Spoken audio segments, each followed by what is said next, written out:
girl, people will be listening because if you're a small girl, people will be listening because the words you are speaking, they are very powerful. Do you listen to messages? Yes, Daddy. A lot. Yes, Daddy. Messages like what? I listen to the recent camps. I listen to Candle in the Dark over and over again. You listen to Candle in the Dark over and over? Yeah. How many times? Countless. Countless. Don't try to increase. The voice is naturally soft. It can't go up. You spoil your microphone.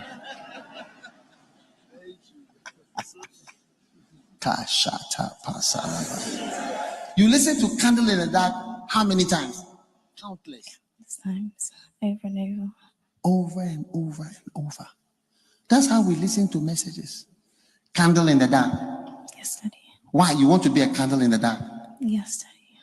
I really do. Wow. Do you think people should listen to this camp over and over? Yes, Daddy. I just can't wait to go and listen again and again. That's how people become powerful. I'm sure her church is bigger than her father's church. Does your father have a church? Yes, Daddy. I don't want to ask you whether your church is bigger than your father, in case he's watching. It's my baby jet. Yes. It's moving, pastoring, winning souls.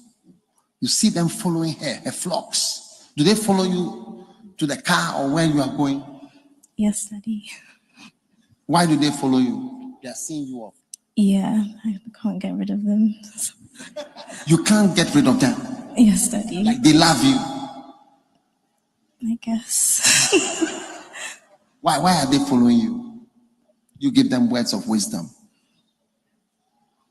I don't know. Sometimes we're just talking and fellowshipping, and sometimes my parents will come and pick me, and they're just like, what are all these people doing around the car? Your father will come and pick you, then they all come around the car. Yes, Daddy. Because your daddy has come to pick you to home, isn't it? Yeah. To go home. Yeah. And your flocks surround the car. Yes, Daddy. And they'll be saying what? LP.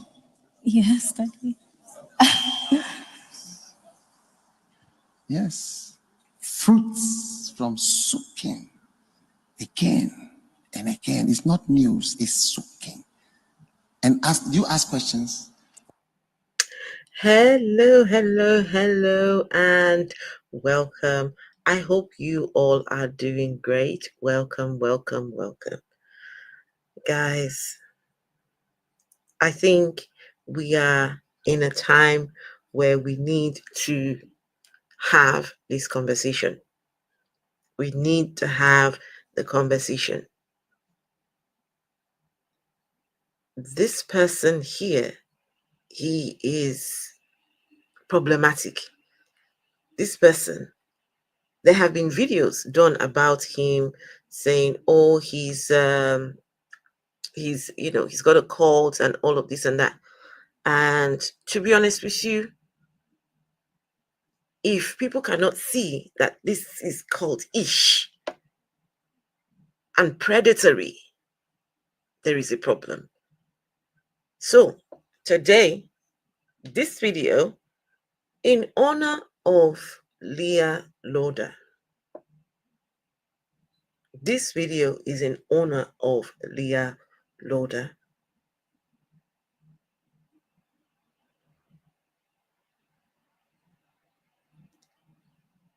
This is a lady who is exposing this man, exposing her experience.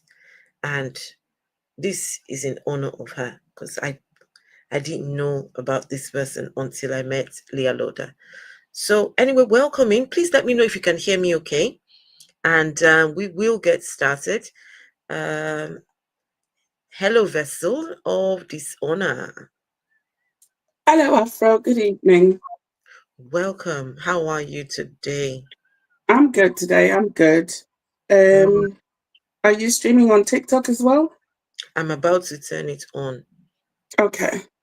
I'm about to turn it on. I'm still trying to do the, that back thing. Child-free sister, how you doing? Child-free sister. Wait, let's see. Who's child-free sister?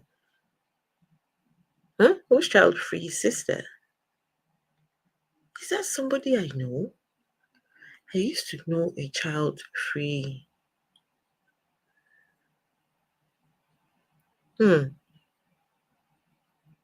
Child-free sister is, yes, is that you? Oh, yes, it is you. I knew it. I knew somebody called child. Hello, beautiful. Listen, let me make sure I'm following you. Hold on, no, hold on. Hey. Oh my gosh, how are you? We started following each other on Clubhouse and then on Instagram as well. Oh, it's good to see you. Oh, child-free sister, welcome. Just give me a second. Let me just try and set my things up. I want to make sure as I'm streaming that I can also be seeing the comments as well.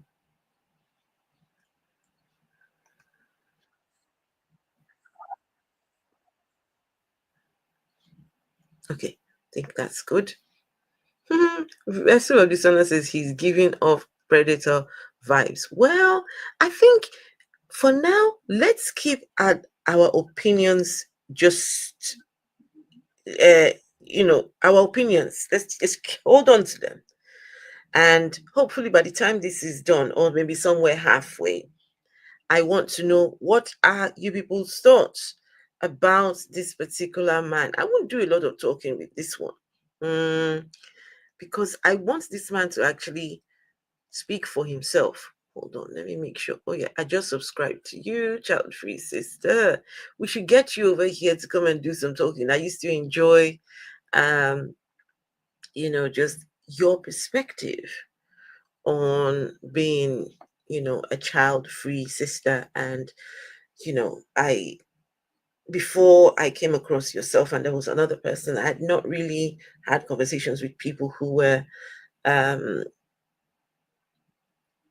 who had consciously decided to be child-free. And I think that is a subject we need to talk about a bit more, right? Focus put on people, babies and babies and babies, have babies. And, you see, anyway, that's the conversation we will get into. But I'm hoping that, I'll just Black Atheist Club. Yes, you're right. So I'll just subscribe to you, and I've got an email address. Send me an email, then we can talk. Okay, right, guys. Now listen to this. Listen to this again for just a minute, and then we will. Right. Please listen to. If you're a small girl, people will be listening because the words you are speaking, they are very powerful. Do you listen to messages? Yes, Daddy. A lot. Yes, Daddy. Messages like what? I listened to the recent camps. I listened to Candle in the Dark over and over again. You listen to Candle in the Dark over and over? Yeah. How many times? Countless. Countless. Don't try to increase. The voice is naturally soft. It can't go up. Don't you spoil your microphone.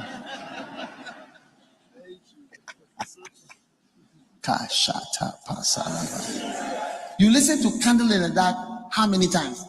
Countless. Times, over and over. Over and over and over. That's how we listen to messages. Candle in the dark. Yes, Daddy. Why? You want to be a candle in the dark? Yes, Daddy. I really do.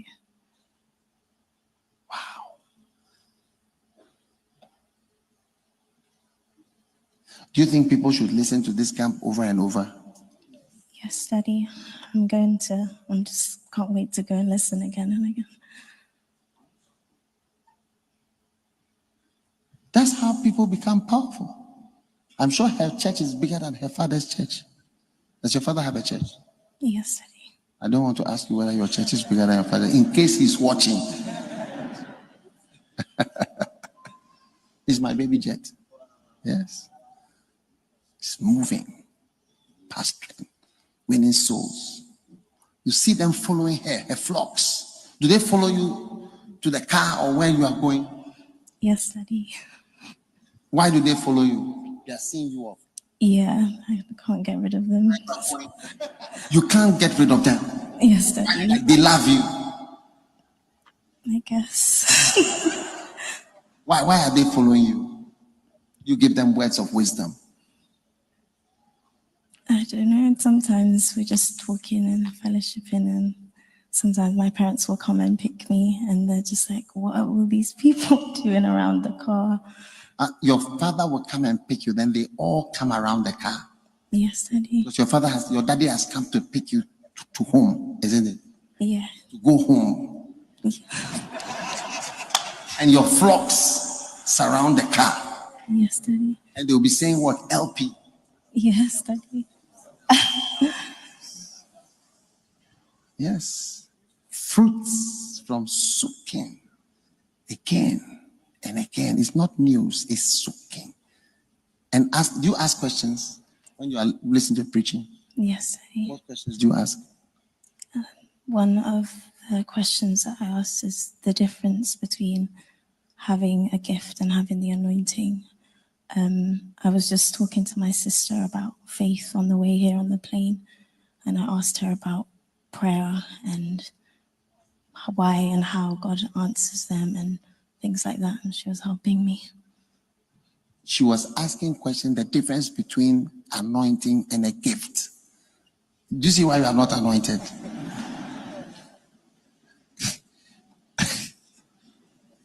You are. When was the last time?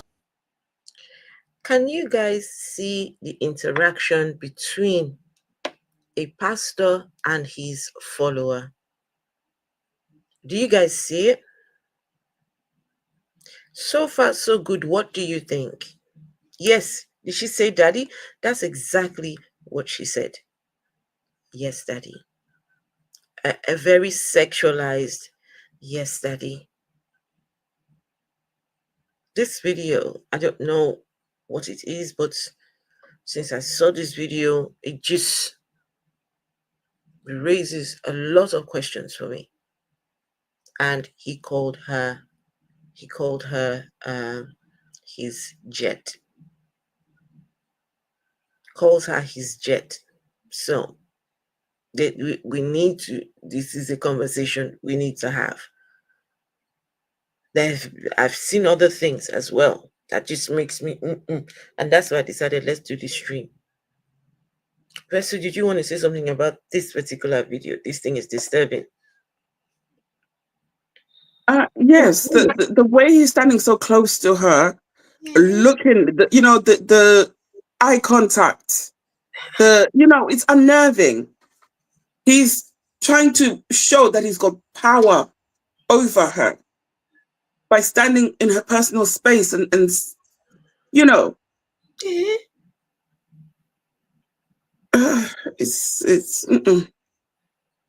and he seems to be sort of turned on by the fact that her voice is naturally soft. He emphasizes that. Did you hear him saying? He places emphasis on that. I think the people were trying to increase the volume, but he was like, yes. no, bother increasing it, because her voice is naturally soft. Okay. All right. Anyway, what inspired this video is this by what is her name?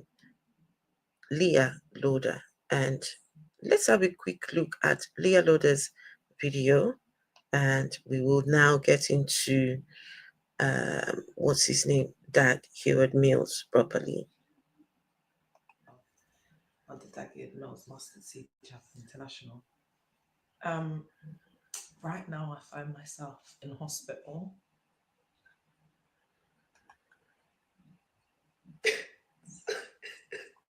Sorry. I didn't really post much much on YouTube because I always feel like I need to come on and live my best. And right now, I'm actually having an adrenal crisis. I have Addison's. That's what I was diagnosed with. Is it whilst I was in okay, Scotland. Vessel? Vessel, is it too fast or is it okay? It's a bit low. That's how it's recorded, unfortunately. Okay.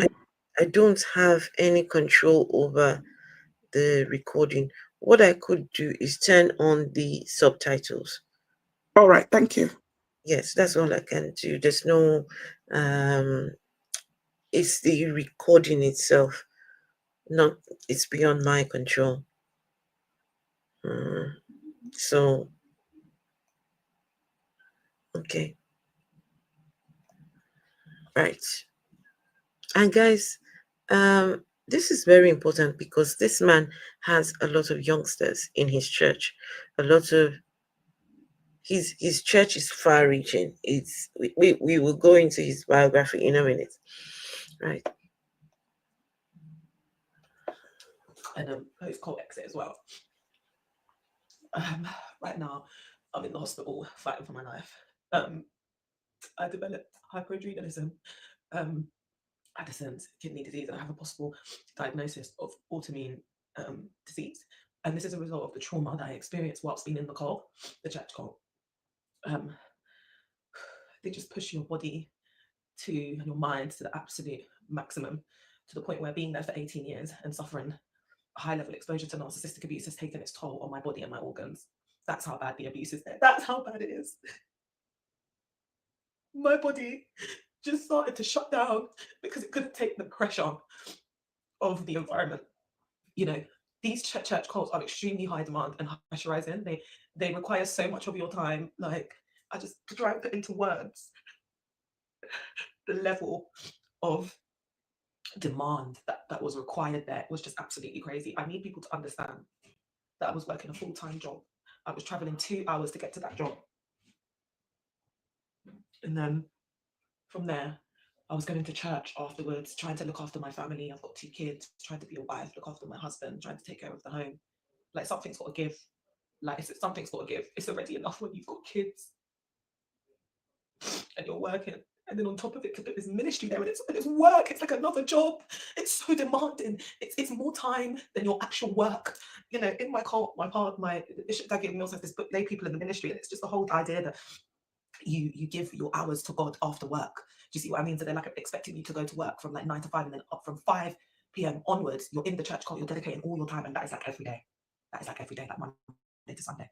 They're starting to get their ducks in a row now and have less services and stuff. But in my day, it was like people would come from Scotland, Ireland, all over the country to come to this Tuesday service, and sometimes for meetings, just to have a meeting with Sister Philippa and Cocker. Do you know what I mean? Like, guys, I'm trying to get out my words to explain how high demand it is. I'm so disorientated this morning because I've woken up with so much pain. But there was just nothing that I didn't do. I was doing absolutely everything in there. I wasn't paid to be a talented solo artist, a singer, in praise and worship, in the choir, directing the choir. I would be doing everything from. Do you guys know that Leah Loda, she was on the X Factor? Leah Loda was on the X Factor. She made it to, I think, the semi-finals or something. I can't remember. But Leah Loda made it to the semi-finals. I think. I'm not entirely sure. But I can go and verify though. But you said child-free sister, free labor. Yes. Your pastors get wealthy because you give them money and you give them free labor. Everything they get for free. They don't need to spend at all. So can you imagine getting monies from the same people who are giving you their time, their resources, everything?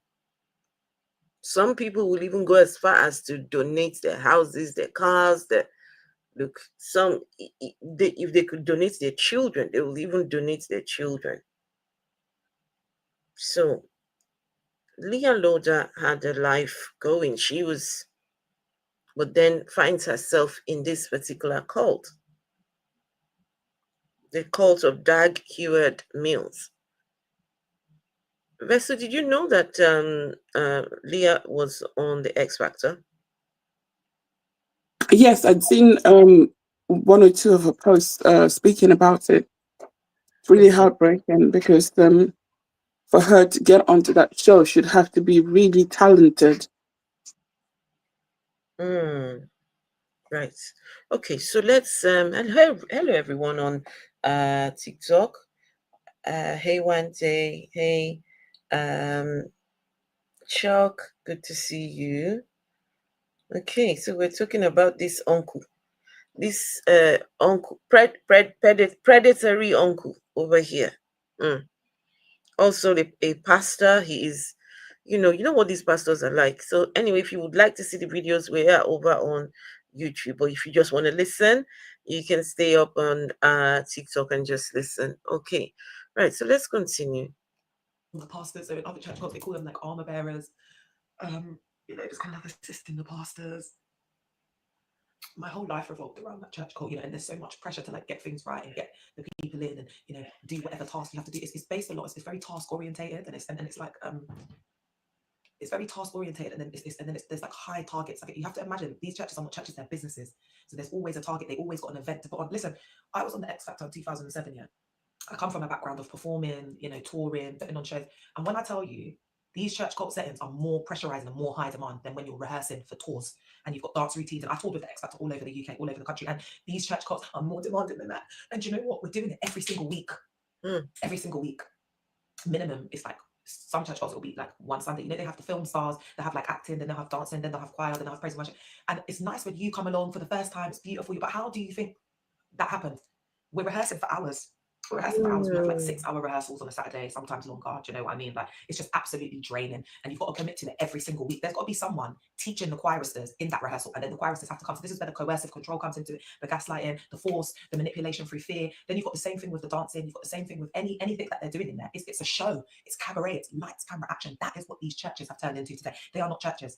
They are not churches. They are shows. It's like a tour. It's like when you go and see an artist, and it's like a tour. Artists speak as well. They don't just sing. They have their intervals where they speak. That is what these church cults have become, because they're teaching a false doctrine.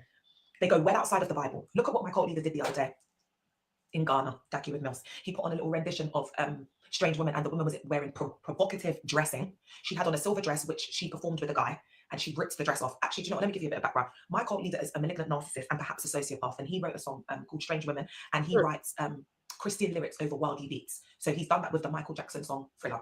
So now he felt like he needed to do a rendition performance for a New Year's concert. So the girl had like silver dress on, but then she had another tiny dress on underneath. So the guy ripped off the dress, and then she proceeded to undress the guy like in the show, taking off the belt, taking off his shirt, because they had layers on. And then she was left in like this little dress, and she's like winding up herself, like lifting up the dress. She's got her tongue out. She's doing the splits on the floor. It's so externalized. And apparently the cult leader, Dag Heward-Mills, that was involved in or did compose it. Yeah, and directed the whole show. So that's absolutely disgusting for a bishop, a prophet apparently, but he's a false prophet, to be directing something like that. Like, how do you do that? Okay, so you've heard her talk about Dag Heward-Mills, how he likes to use so-called worldly music, change the words around, but there is a reason for this. I've watched a few of Dag Heward-Mills videos, and let me tell you, that guy, I'm not going to give you my impressions just yet, but I want you, based on what you're watching and listening to, tell me what you think. Let's be logical in watching this man, right? This isn't going to be my conclusions at all. It will be our collective conclusions. You see, so based on what we are watching, is this a predator? Is this a manipulator? Is this a cult leader? And going forward, look, we need to start putting all your preachers on the spotlight. Your pastors, your preachers, all of them. So, who is Dag Heward-Mills, you would ask? Right, here we go. So, Dag Heward-Mills, he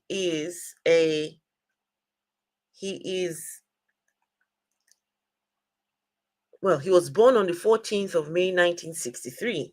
He is a Ghanaian religious leader based in Accra.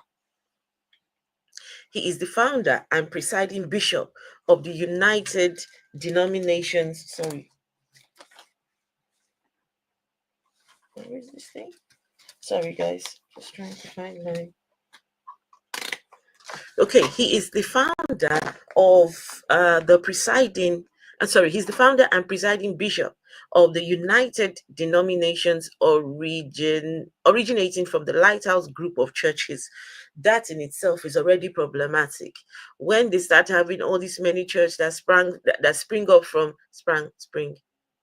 sprang from other churches. Yeah, just know that and never mind. Formerly known as the Lighthouse Chapel International, when they start changing their names, the names of their churches, just you have to investigate why the name change. Why did we go from this to this? And the United Organization of First Love Churches, UOFLC. What the hell? He is also the founder of the Anagazo Bible and Ministry Training Center in the eastern region of Ghana. Most of these preachers have their own Bible school, and you will find that they did not attend Bible school themselves. Most of these big pastors in Africa did not attend Bible school themselves, but they've got Bible schools. So whatever you are learning in that Bible school, you are learning the Bible according to Dag Heward-Mills. If you're going to the Bible school in the Redeemed Christian Church of God, then you are going to the Bible school and learning the gospel according to E.A. Adeboye. So he is the founder of the Bible School and Ministry Training Center in the eastern region of Ghana. He is a retired medical practitioner by profession. Dag has served on the board of directors of Church Growth International and the executive committee of the Pentecostal World Fellowship. Dag was born in 1963 in London to his parents, Elizabeth and Nathaniel Heward-Mills, with his mother being of Swiss origin. They moved to Ghana, where he attended Achimota School. Dag attended University of Ghana Medical School and graduated in 1989. So when Wikipedia puts citation needed, it means this is just the information that is out there. It's not verified.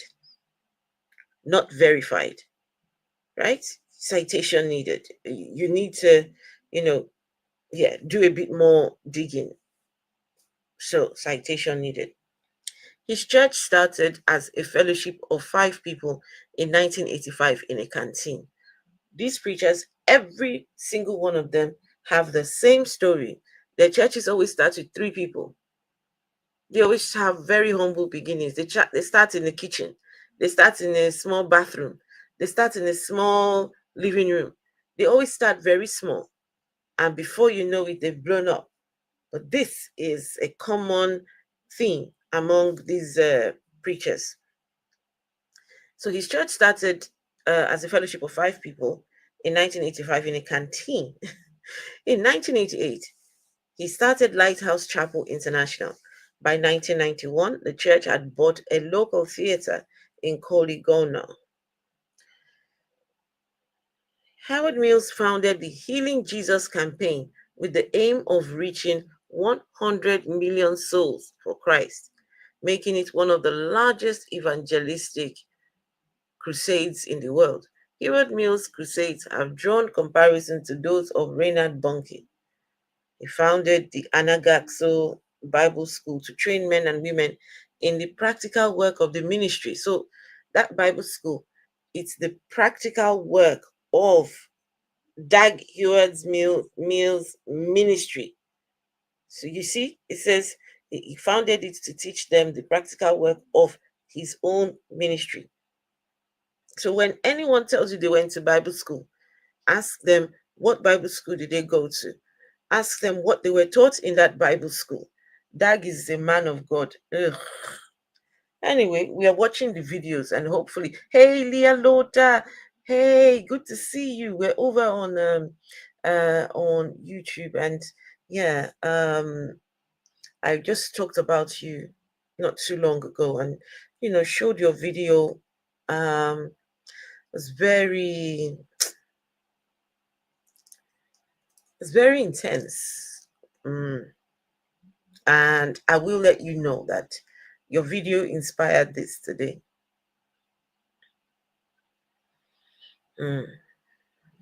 So he founded this business was to train his people, and he became pastor of First Love Church, which was later renamed by Heward-Mills in 2022, the United Organization of First Love Churches in 190 nations. Guys, this man has churches in 190 nations. Afro, who else has got churches in 190 nations? Adeboye, no? Yes, Adeboye. 190 nations. Mugbe. Hey. Just imagine how many baby jets he's got. Oh my goodness. 190 nations all across the world. I'm shocked because the videos that I've watched, he's preaching, he's teaching. I'm like, excuse me, what is this one talking about? This guy depends so much on the people in his church. If he has churches in 190 countries, that is because it's the people there doing the work. He's just the face. He's just the white boy face, the white man face. And I say white man because that's the way he refers to himself. And some of the people, the videos I've watched, they refer to him as the white man. But he is a predator, though. He is a predator. But like I said, I will not give you my opinions or my impressions. I would just let you guys watch the videos yourself. Okay, so a list of churches. My goodness, he's got them in Ghana, several in Ghana, in Zambia, in Tanzania, in Kenya, Uganda, UAE, Qatar, South Africa, Eswatini, Lesotho, Ethiopia. What is CAR? CAR? What's CAR? Central African Republic. Central African Republic. Where is that? Central Africa. Okay, really? Oh, wow. He's got churches in Senegal, Gambia, Guinea-Bissau. He's got churches in the UK. And that's how we come to Leah Loda, because she was a member of the church in the UK. He's got churches in United States, in Canada, in Jamaica, in Guyana, in the Caribbean. He's even got churches in Asia.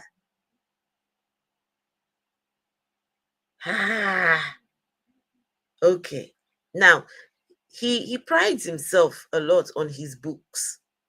And these books, he expects the members to buy the books, read the books, and tell him what they have read from the books. Can you imagine?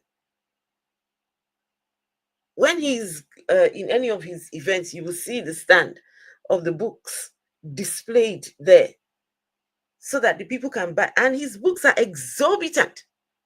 He sells the books to his members at just astronomical prices. The prices for his books, they're just out there. I'm like, why? So some of his books are the Loyalty and Disloyalty series. Yeah, because a lot of emphasis on this from this Dag is your loyalty. He expects 100% 100% loyalty, and there is punishment for your disloyalty. He's got a book called The Mega Church, The Art of Leadership, The Art of Hearing, The Model Marriage, Forgiveness Made Easy, Know Your Invisible Enemies and Defeat Them, Amplify Your Ministry with Miracles and Manifestations of the blah, blah, blah. In January 2023, DAG was recognized and listed among 100 most reputable Africans by Reputation Poll International. Okay. Whatever. Anyway, so what we're going to do is, I would like for you to just see him in action. How about that? Let's see him, this DAG gentleman, the one that is the, what did they call him? One of 100 most reputable Africans by reputation. All right, give me a minute. Let's.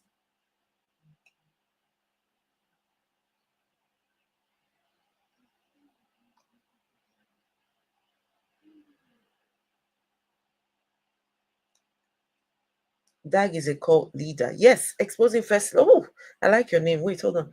Let me follow you. Exposing First Law. Let me follow you quick. Because if you are exposing this man, I better follow you. Hey, James. Good to see you. Right. So let me present. Give me a second, guys. Let's see.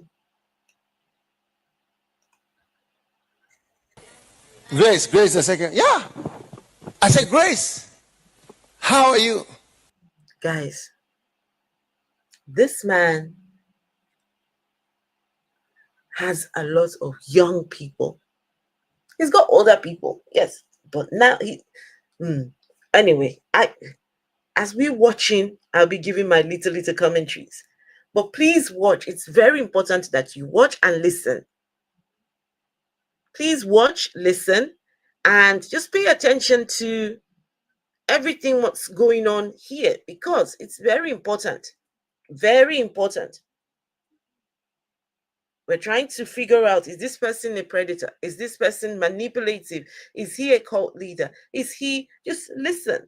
You will hear people chanting when he's speaking. You will see his mannerisms. You will see the people, how they respond to him.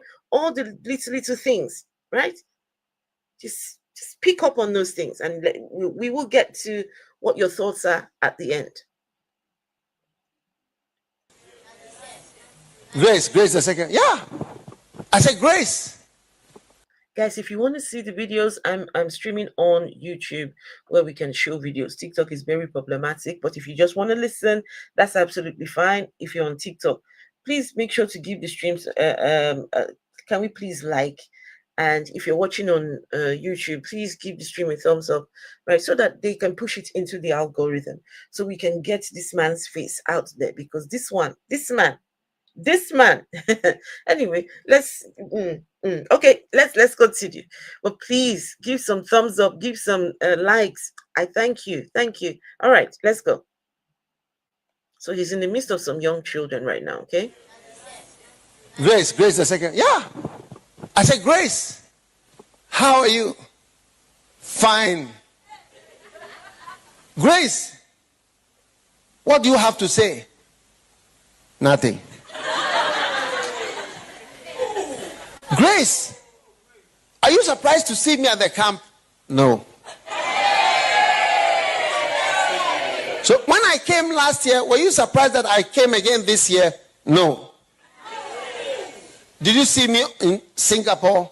No. Are you happy? Yes. Are you glad? Yes. Do you want us to continue? Yes. Grace is one of his church members, one of the young people in his church. He is having a conversation with a young girl. This is the conversation between a grown man and a young child. Are you happy to see me? Are you surprised to see me? Should we continue?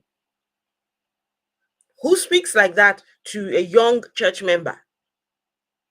But anyway, please Take it back just slightly so you can hear. Vessel, I'll get your opinions in a minute. Just listen to this man, I beg you. Grace, how are you? Fine. Grace, what do you have to say? Nothing. Grace, are you surprised to see me at the camp? No. So when I came last year, were you surprised that I came again this year? No. Did you see me in Singapore? No. Are you happy? Yes. Are you glad? Yes. Do you want us to continue? Yes. Hallelujah. Okay. Hey! And I'm with you for 2 hours. I better start looking for my phone. Because these human beings don't want to talk to me. And then who is the next person? Nancy. So he's with Grace for 2 hours. He's having conversations with Grace, and it's clear from Grace's responses that Grace is not trying to be a part of whatever this shit is. So now he wants Nancy. I mean, guys, I'm not putting any I'm not adding any sort of my own thoughts. I just want you to listen and just try and just work this out in your head. Put the two persons together. A grown man, a young child. 2 hours together. Doing what exactly? What brings you guys together? How did the two of you get to this point? Anyway, and just let him continue. Nanisi. I wish, Afro, Yes, ma'am. I wish Oli Rotty could come over, because I love Ollie's perspective, the way she just puts things together. So I hope she can come to YouTube and join the panel. I did request. I did send her. Okay, if I see her, I'll definitely send her the Thank you. And someone on YouTube is saying, "Get your facts right." I'm not insinuating anything. We are just listening, right?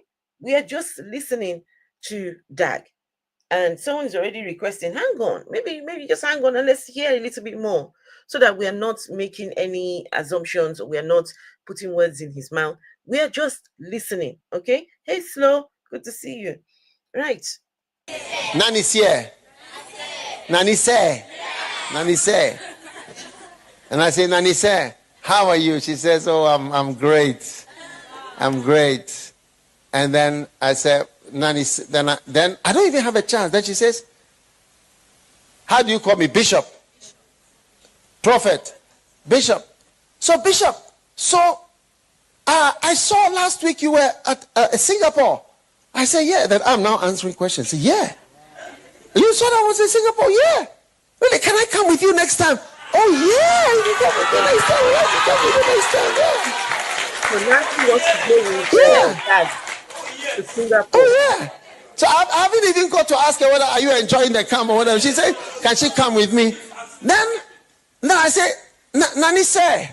Then she says, yes, Prophet, but I want to ask you, so when you made us stand in front here about Paris, that you were going to take her, was it real or you were joking? So the last time Dag was here, he had already told the other one that he was talking to, the one who's not receptive. He said he's taking that one to Paris. So now we have this new one who's talking now, who is Nancy, asking, is it true what you said the last time, that you're going to take her to Paris? This one now is asking him questions. The other one wasn't responsive, and he was, not very happy. So on to the next, right? These are young girls, though, we're talking about. These are young girls. Maybe 18, anywhere from 18, 17, 21. Okay.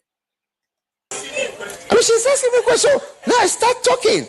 Then it's like, yeah, well, I said, one of the things that I've learned about these things that happen at camp meetings, you see them like a joke, like examples that are being given, but before you realize it's a real thing, because it's like a prophetic thing. Hey, we were just You talking know? about you. I'll send you the link. Yeah, please. Who is this pastor or preacher? No, this one is Ghanaian. He's Ghanaian, and he's problematic. This one, he is problematic. He is problematic. He's Ghanaian, and yes, we need to dig deep into this one. So, Prophet, can I ask you something? So, what is it like to be in Ghana? And I said, let me take a chair. You see? I said, Nani said, come, get a chair. Let's sit down and talk. These guys, get a chair, sit down.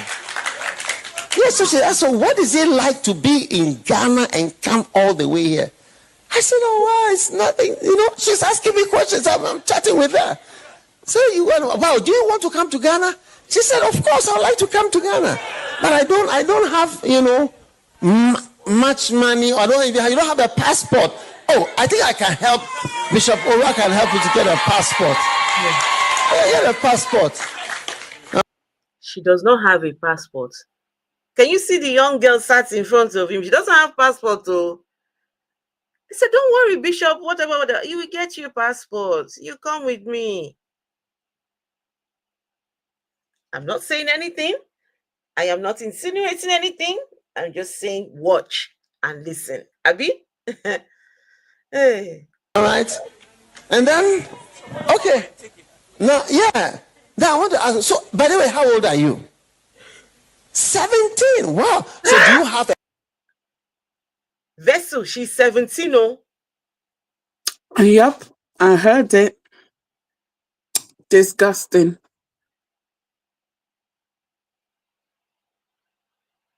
Hey.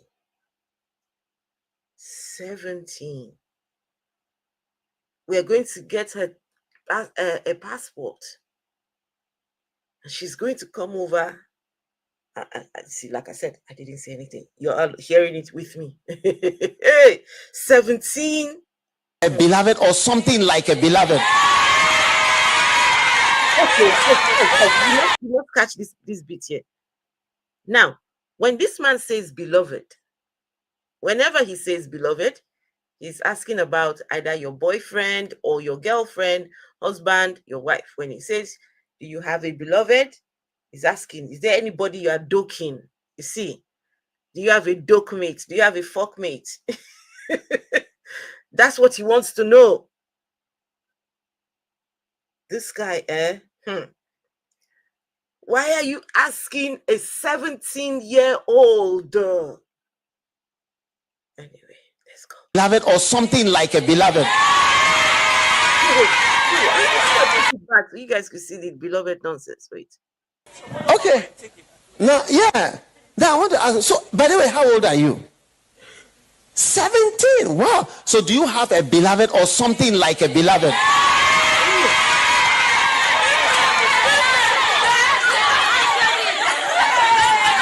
You see, we are going deeper. We are going deeper. And then she's becoming my friend. No, the others were saying yes, no, hello, this short answers. So I was asking about the beloved. Okay, anyway, before you tell me whether you have a beloved, in Fiji, all right, in Fiji, at what age do people have beloveds?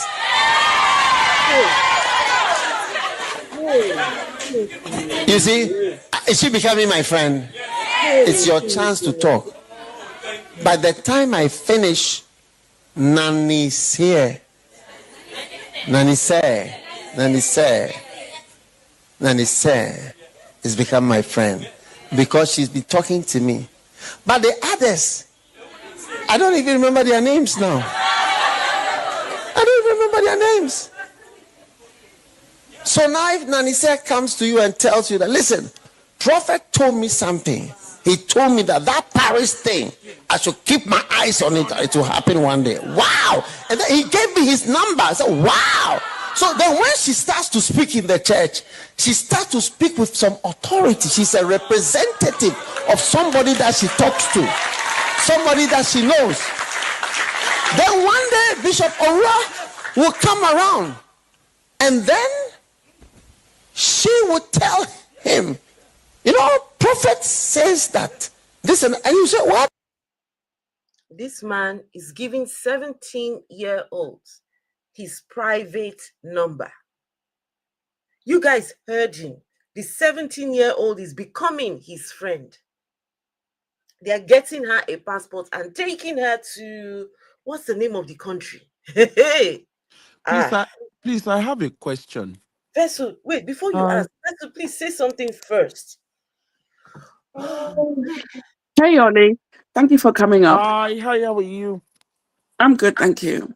Afro, this the way he's just candidly sitting there asking a 17-year-old about their private business, right? And the whole church sees nothing wrong with that. And him saying, I'll take you with me. Take her where? To do what? So if she's, is her being taken away by him based on whether she's got a beloved or not? What does she not qualify to be taken away by him if she already has a beloved? Why ask such questions after promising to take someone away? I need that. Wait, This is sick.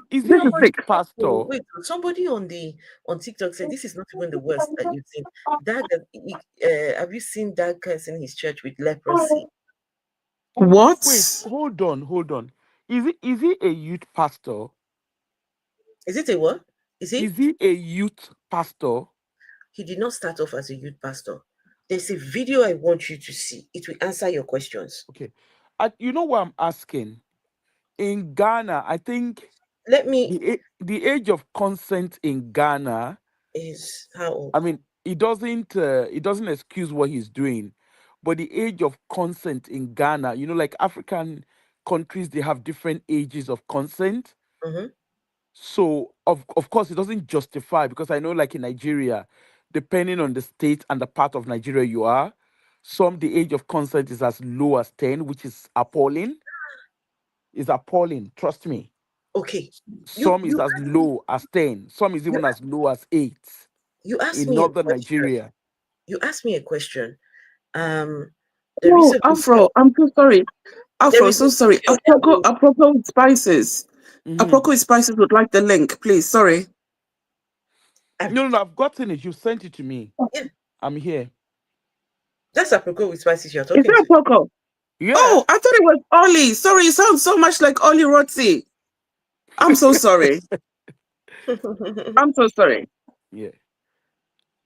So, the age of consent, because I know I had done something about Lorenzo Yor, where he was, doing stuff with trying to do deliverance with minors. And, I mean, it doesn't excuse, because you see, African country is quite disgusting the way the leaders have kind of done things. You know what I mean? I mean, the questions is asking, even the conversation is very uncomfortable to listen to. It's very, very uncomfortable to listen to. It is. You asked me a question, and someone has already alluded to it on TikTok, saying that he pivoted to young people in the 2010s, in 2010, right? So okay, there is a video which I want us to see. It will answer your question, apropos. That would definitely answer your question. Okay, let's finish this one. But he hasn't told me, but he told me. Hey, so now the importance is shifting from him to the one who talks or prays. So you see, the focus in ministry shifts to the one who prays. The one who doesn't pray, the focus shifts away from the person. Please, I want you to take note of his members. Every time he is speaking, They respond to his ums and his ahs. If he moves this way, you see someone stand up. If he goes like this, you see them, they follow. These people are like robots. This is another Toby Adegboyega, you know. No. This one is worse. Oh. This one is worse. This one does not wear the designers, but man, he is worse.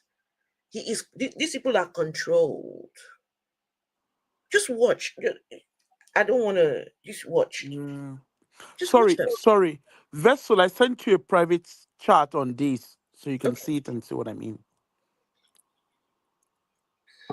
All right, let's go. No matter your rank, no matter what they call you, bishop, they call you this, they call you this, they call you this, they call you this, they call you this, they call you this.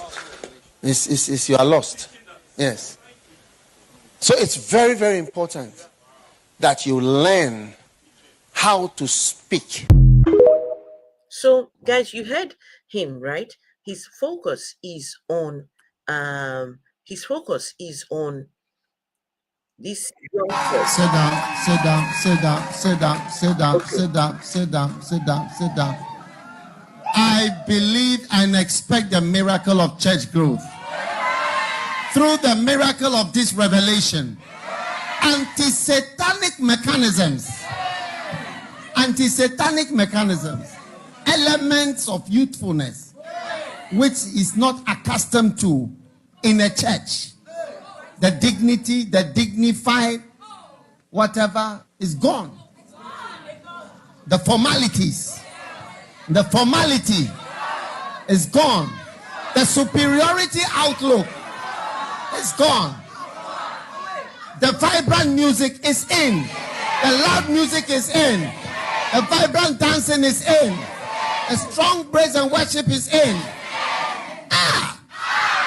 We are tired of all these restrictions.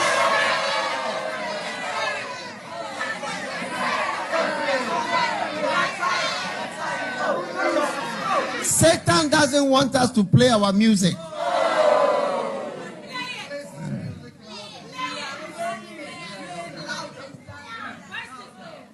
I don't know if you have seen use of new technology, new ways of doing old things.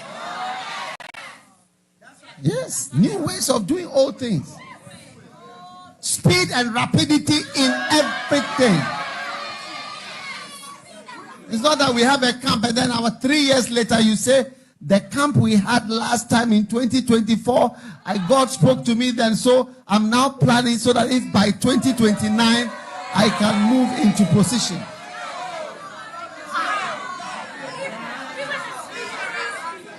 Walking a lot. You need walkers who go witnessing, go outreaching. They walk, they move, they walk, they move, they walk, they move. They are attractive. They've done their hair nicely. They are not looking like some old person. Nothing is faded.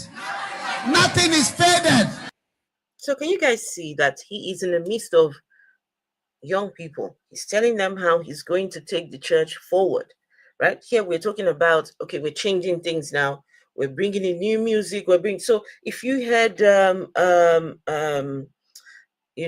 was Leah. Leah said in her video that he's now changing. You said worldly music, right? We're just changing the lyrics around. All of this is to try and fit, right? Fit into the young people's ways and how they do things, right? It's luring them in, trying to be relevant to the young people. But why on earth is a grown man allowed to sit among young people like this? Is the question. Look at all these young people. I've not seen, in all the videos that I have watched, I've not seen his wife in any of them, just like Toby Adegboyega. Wife is missing in all of them. Huh?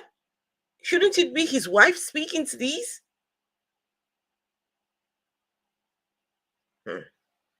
Anyway, just give me a second. Let me show you this Afro, is it possible to see the video that Leah spoke about in the video that we saw, so that people realize the depravity, the depths of depravity that that is happening in this organization, please?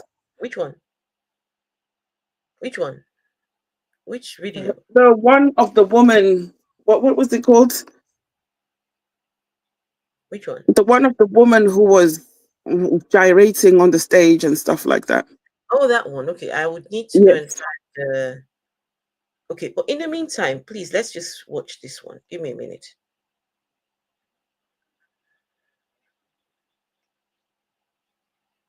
I'm gonna wait. What do I do now here? What do I do? Okay, remove this one. Okay, give me a second. Share screen. Okay, here we go. Okay, please listen to him. Sit down. So, when an elderly brother. Guys, this video is disturbing. This one is disturbing. Please listen to this man. He is talking to young people, though. He is talking to young people, though. Please. You must listen to this conversation. He is talking. All right, please listen. Sit down. So, when an elderly brother has married his wife, who originally was an antelope and has now turned into a hippopotamus, and he's touching the hippopotamus is not ready to move, then you see that in the world, they go and find young girls. Yes, small girls. Sometimes they have agents who go and bring the small girls to them because they still have energy and they still have first love and ideas.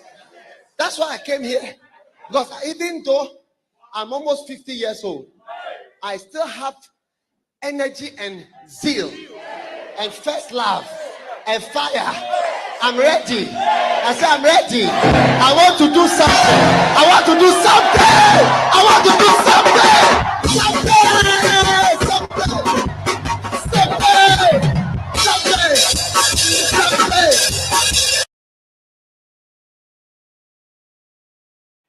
Did you guys hear that? Where are the parents of these young people? No, wait. No, you did not hear that. He just said the older brothers are married to women. They were once antelopes, but now they are now hippopotamuses that don't move at all when the man touches them. But the man still has energy. The man still wants to move. He still wants to go, right? But these hippopotamuses are not moving. He then said that is why he is here.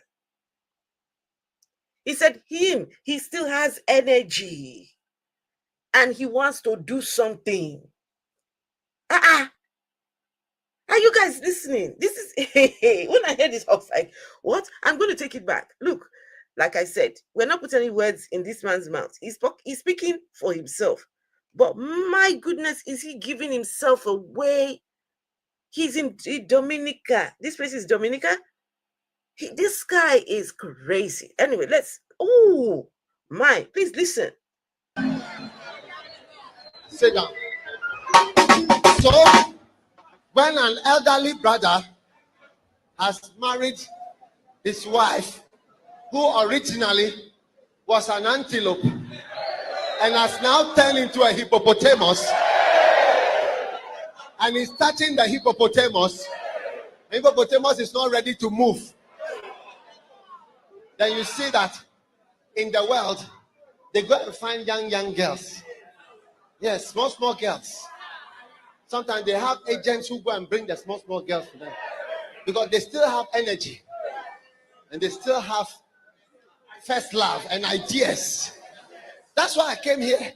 Because even though I'm almost 50 years old, I still have energy and zeal and first love and fire. I'm ready. I say I'm ready. I want to do something. I want to do something.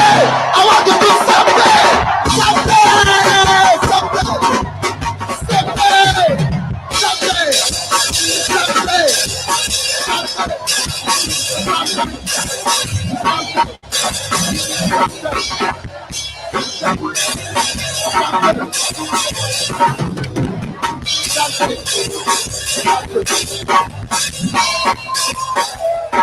Hey. There are some elderly people.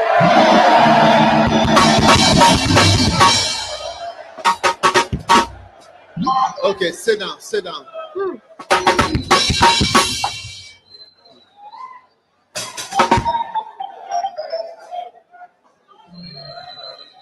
So, people don't understand why I've come to First Love Church. Yeah. Tell us why you have come. How many understand it better now? I understand. Yeah, people don't understand. I understand. Because if you don't have a partner, Mm-hmm. if you don't have a partner to do the First Love activities, Yes. somebody that when you tap the person is Yeah. when you tap the person is like an iPad or a iPad.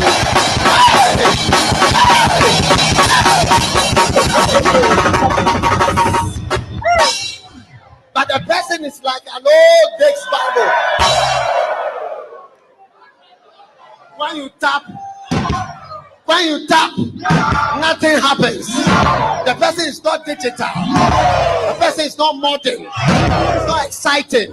A tap, you cannot. You have Afro, I'm sorry. I'm sorry. This really.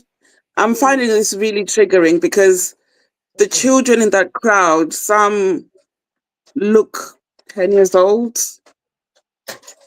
They're no adults here. These are all teenagers. These are young children he's telling this nonsense to, right? Some of them don't even know what he's saying, but because everybody else is jumping up and down and shouting, they're joining in. Isn't it supposed to be a place where they teach abstinence? Leah, is that Instead you? of promoting this? Soldier 777 Mary, is that you? In a sane country, this guy would be in serious trouble. Oh my God. Exactly. They know The where to thing- go and do this nonsense. The things he's saying is so disturbing. Are you And guys I'm wondering, where are the parents of these children? None. I've not seen parents at all. This guy just So allowed where is his wife? with kids. Did you see apricot with spices? Did you see the one? He's had a 17-year-old sat in front of him. Wait, hold on. Where are the parents? Where is his wife? I thought he's He wants married. to get her passport and take her to what was the country again? Fiji. Is it Singapore. Fiji? Hey, Chineke, this man. Hold on. I thought he's married. I thought I saw a wedding ring on his fingers. He's He's married. He's got children. So where is the He's got wife? children himself. Where is his wife? Is his wife not part of his ministry? Apricot, you're asking about his wife. Anywhere. I don't see her. If his children are the same age as these children, why is his children not also part of the congregation with these children? Why has he kept his own children away? Wait. Guys in the comments and anyone who's been in this church, I see a young boy that looks like him somewhat. He's a big lad, big, size wise, but tall like him, mixed race. Is that his son? Because if that's his son, Vessel, I think his son is one of the pastors in this church as well. I find this quite disturbing. This is quite disturbing. One of his sons, the pastor, right? Soft life president. Thank you. Exactly, Miss CHM. Can you imagine? And he's comparing women to antelopes and what's the other one? Antelopes and hippopotamuses. Because I don't think even the young people, I don't think they understand what he's saying. I don't think they understand. I think they're just Sorry, I don't think they understand. I think they're just going by the rhyme of what he's saying, but not necessarily understanding the context of what he's saying. Or am I wrong? That link is for you, Soldier 77 Mary. That link there is for you if you want to come up. You know what? Sorry, it is. Let me come off. I've got to pick a call for my sister, Will and you I'll come come back in later. Yeah, I'll try and come back Okay. in later. All right, cool. Thank you. Hey, guys, like I said, I'm not, you see, so far so good. I've not made any allegations. I'm just letting his words speak for himself. And for those people who are coming, oh, this, you better go and borrow some sense. Borrow some sense. Use your common sense. Use your common sense. And let us figure this out together. Before you go and be praising a pedo. 17-year-old is getting her a passport. And you want to come and tell me, please stop it. Hey, Leah. Leah? Is Leah there? Anyway, let's continue with this. And then when Leah is ready, this man make me shudder. Just listen.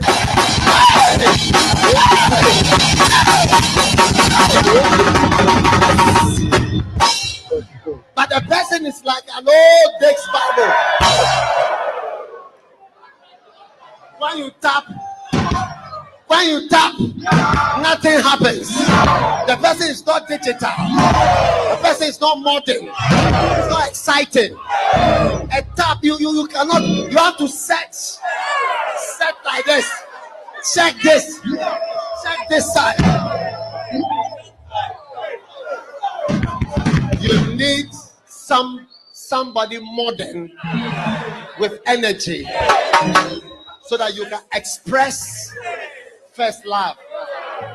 And in future, if you still have first love in the future, one day you will see that many of the people that are around you don't have that first love anymore. Yeah. And you may have to follow the pillar of fire. Guys, first love is named after this man's desires. If you know what I mean. If you know, you know. The name of his church is First Love Church. He's talking about having first love activities. Guys, his church is named after his desires. When I say this thing is deeper than you and I can even imagine. It's deeper than we can imagine. Man. Leah, whenever you're ready, please just let me know. Whew. By night, or the pillar of cloud by day, to find the next group that still have faith love, so that you can express your touch when you touch.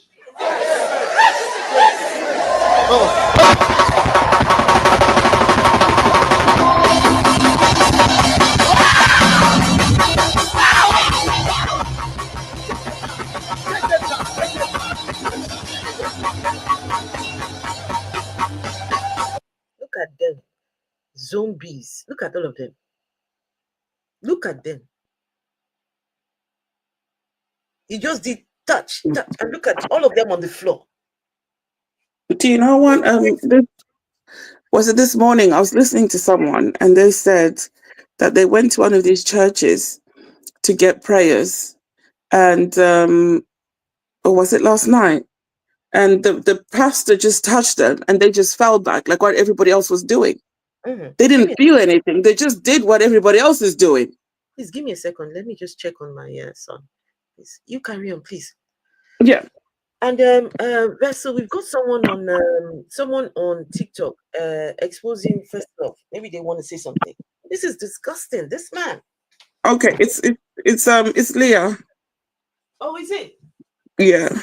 Okay, all right, cool. Let me see if I can bring you up on TikTok, Leah. I'm on, like they're reporting all my comments and everything across all the social media platforms. I have to have other accounts where I can just have a voice. Can you hear me? Yes, I can hear you, Leah.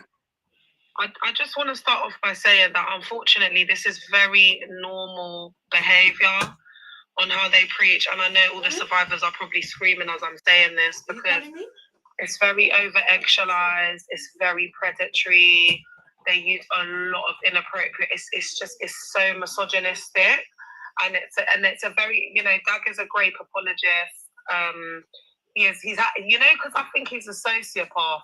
He has like obsessions with things. So he's really been historically obsessed with the German leader, Afro-Atheist. Right. And what I'm going to do is, if you look into the book, The Good General, it's a free book because his books are all free online. Because what Dag does is when he comes to the UK, because we're the cash cow, he gets us to pay 5 bills, £500, £200, £1,000, a rack, 50 quid for a poorly, badly written, grammatically, with lots of grammatical errors up in the book, pages, full stops and commas missing, so you can barely read what my man's saying in the books them, yeah? He gets us to buy them like an auction, £100, I see £100 for a blessing, £100 for the book, £200, £200, do I see £200, £300 in the right corner, 400, that's what they do up. That's what they do up. That's how we buy the books. So yes, babe, for all the chance, yes, his books are free because we pay for them 100 times over. That's 100-fold, whatever they preach. We pay for it 100 times. So that's why he can afford to put the books out. He's been robbing us since the 90s, Jal. What are you talking about? Of course he can put the books up for free. Anyway, I digress. The God's General, when you put it through to search Jesus and then the German leader is mentioned over 200 times in that book. Oh my goodness. That German leader, it could be an autographical biopic of the German leader. That's how much information we have in there. Because I was in there for 18 years. Man. Sorry? Oh, hold on. The mustache man. No, hold on. Yes, please, girl. If you look back please at just that let her finish old what she's preaching, saying. he tries to emulate the German leader, the suits, the moustaches. He has a moustache exactly like him. He's used the blueprint of how that German leader, it was like world domination and how he took over the empire. He's got a fascination with him. He said, yes, he did a lot of, things that he shouldn't have done. But one thing we can't take away from the German leader is that he's a good leader. Oh my gosh. He's written a book called, is it The Good General or God's General? God's General. And it's about that German leader. Are you done? Okay. Yeah, sorry. girl, it's out there. No, sorry. I was talking to my son. Taken down. They mentioned Jesus' name 99 times and that German leader's name over 200 times. And that's all about being a general of God.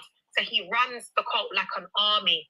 I just want to quickly say, because I don't want to hog it. I know we're talking I want to, as much as possible, I want us to watch this video. It's very important for, for the conversation that we are having. So put it out there, right? Because some of the followers, it looks like they are so sucked up Dag's anal passage that they cannot see. This thing is so obvious. This is, if you're not blind, if you're not indoctrinated, if you're not brainwashed, this is clear for anyone to see. This man is talking about grown older men married to women who cannot satisfy them anymore. And now they need to go and look for fresh ones. And here he is in the Dominica. Look, he says he wants to do something. He wants to do something. He's still fresh. He's still agile. He still has energy. You heard him. Go on, and I need to I want to get to the next video. I know you want to play the video, so I'm going to just be quick. But I just wanted to say that so people understand the level of misogyny and wickedness. This is why we have Dag preaching with over-eggshelized tones, doing up the most, like what he's doing, because TikTok is very sensitive, is because of the idolization of that leader. Do you understand what I'm saying? Right. All of his books, all of his doctrine, everything, his ministry is all based off all the church planting in the building. And I need to say this because it seems like, we should just be talking about what's on the video, but you need to understand how he ended up in the Dominican Republic, baby, with these young, vulnerable kids that he did. Because is that in Dominica? Yes. I swear that's the Dominican branch. Yes. He's got these branches all over the world. They don't have the systems and processes set up like what we've got here. Yes. Do you understand what I'm saying? So I just thought I'd add that. Yes, this is it is very apparent. Hold on, feminists, 1 second. 1 second. They go to third world countries and exploit little kids. White men were caught doing that a lot, and here we go. He's joining the mustache man group. It's very apparent and exposing first love. Can you please tell me some of the videos that I've watched? I've noticed a difference when he is in America, and other parts. When he's talking to the older people, when you see more older people in the congregation, he speaks different. He acts different. But he's more playful and childish when he is with the younger people. Yeah. Have you noticed that? Yeah, because what it is he's a chameleon. Do you understand what I'm saying? He's he's what I call an evil genius. He knows how to mold and shape the teaching and the preaching according to the target audience. So historically in Lighthouse Chapel International, that's what it was called before he changed the names, when he discarded the old church to start First Love. When it was Lighthouse Chapel International, it was mainly first and second gen Ghanaians, aged between their mid-20s to and beyond, okay? And all of the preaching was about, older people, that they have the wisdom, the little one should learn. That was the whole rhetoric. Do you know what I'm trying to say? He used to talk a lot about young people being the torch and this and that and whatever. But because he had a lot of older people, he would teach a lot. If you look at his historical messages, it's all about marriage. It's all about just like life, family life. So Dag, historically, he's been that false teacher. Do you understand? He's only started changing it as he's developed First Love. So basically, I need to give you a quick history.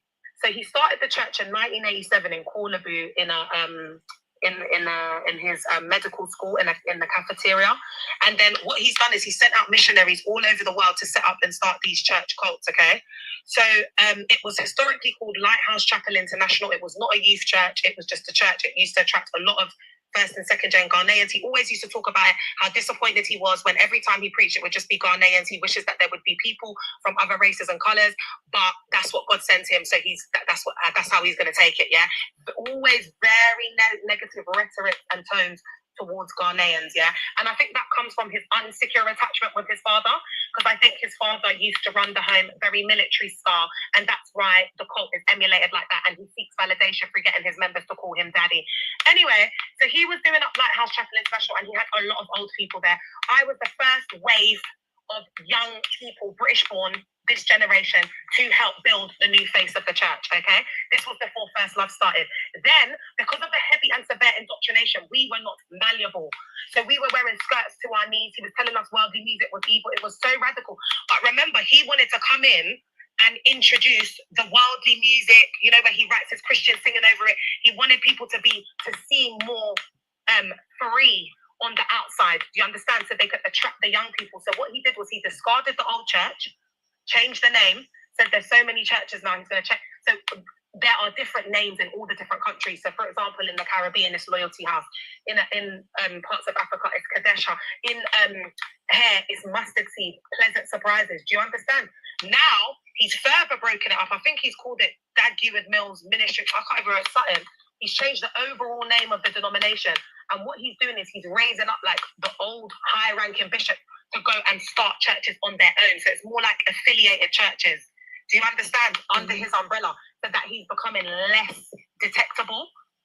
So anyway, I hope everyone's following. But my point is, he then discarded Lighthouse Chapel International because we were too archaic. We were not malleable. We could not change with the time. He was not going to get the church growth that he wanted. He discarded us, started First Love. Just quickly, because I don't want to hog. I remember this time he came, and he rebuked us. He said, when he came into the church, someone didn't recognize him. It was a new usher that had been there for barely 2 weeks. I knew the guy, so he didn't recognize Dag.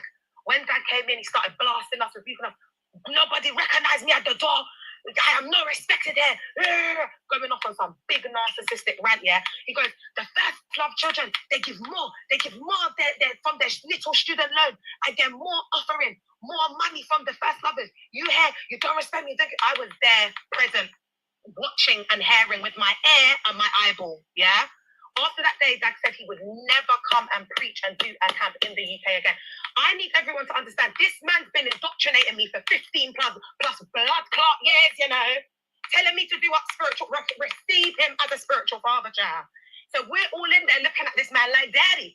Then he's telling us he's not coming to the camp. That's like punishment. It's so cruel. Because we depend on these camps. It's like he makes himself this grandiose God.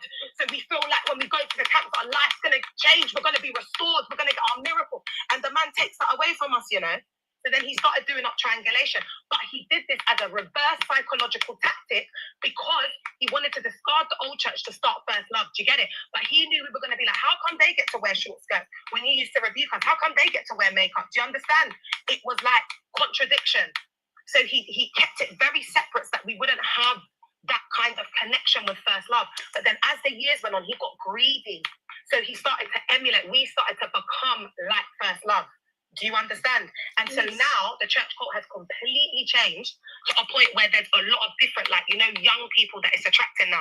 This is why I'm exposing it. Because the things that we got rebuked for, broken down for, psychologically in meetings, now we got young people walking all around. Do you know how many men had to cut their hair?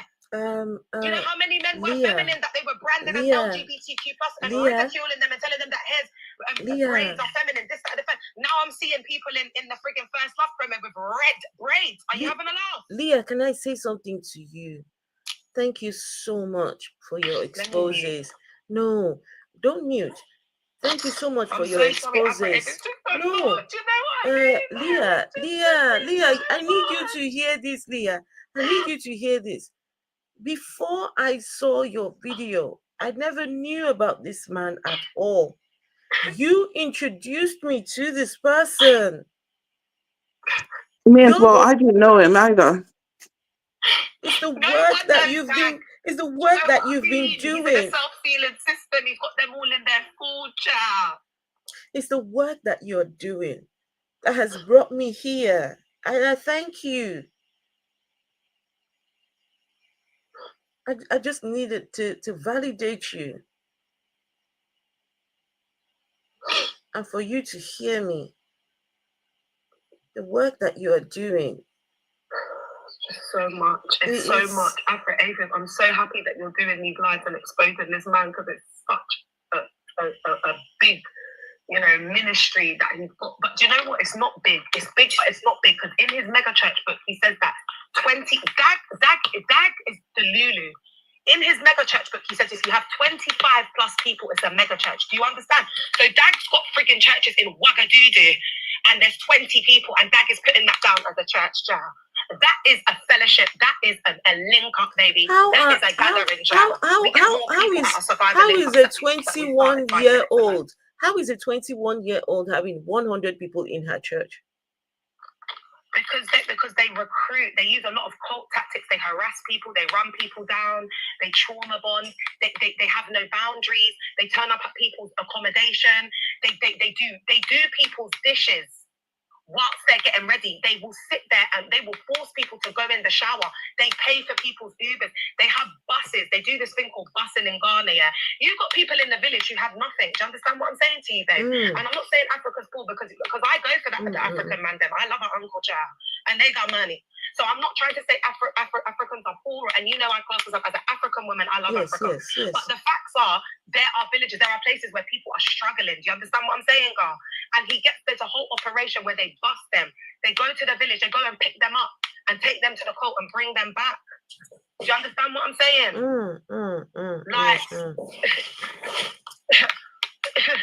He recruit. They go. You see the recruitment. I need everybody to understand that this recruitment, we are trained like soldiers, child. It's so obvious. Down in the street. It's so obvious. It's so obvious from the videos. It's so obvious from the videos. It's so obvious. Leah, these people are like zombies.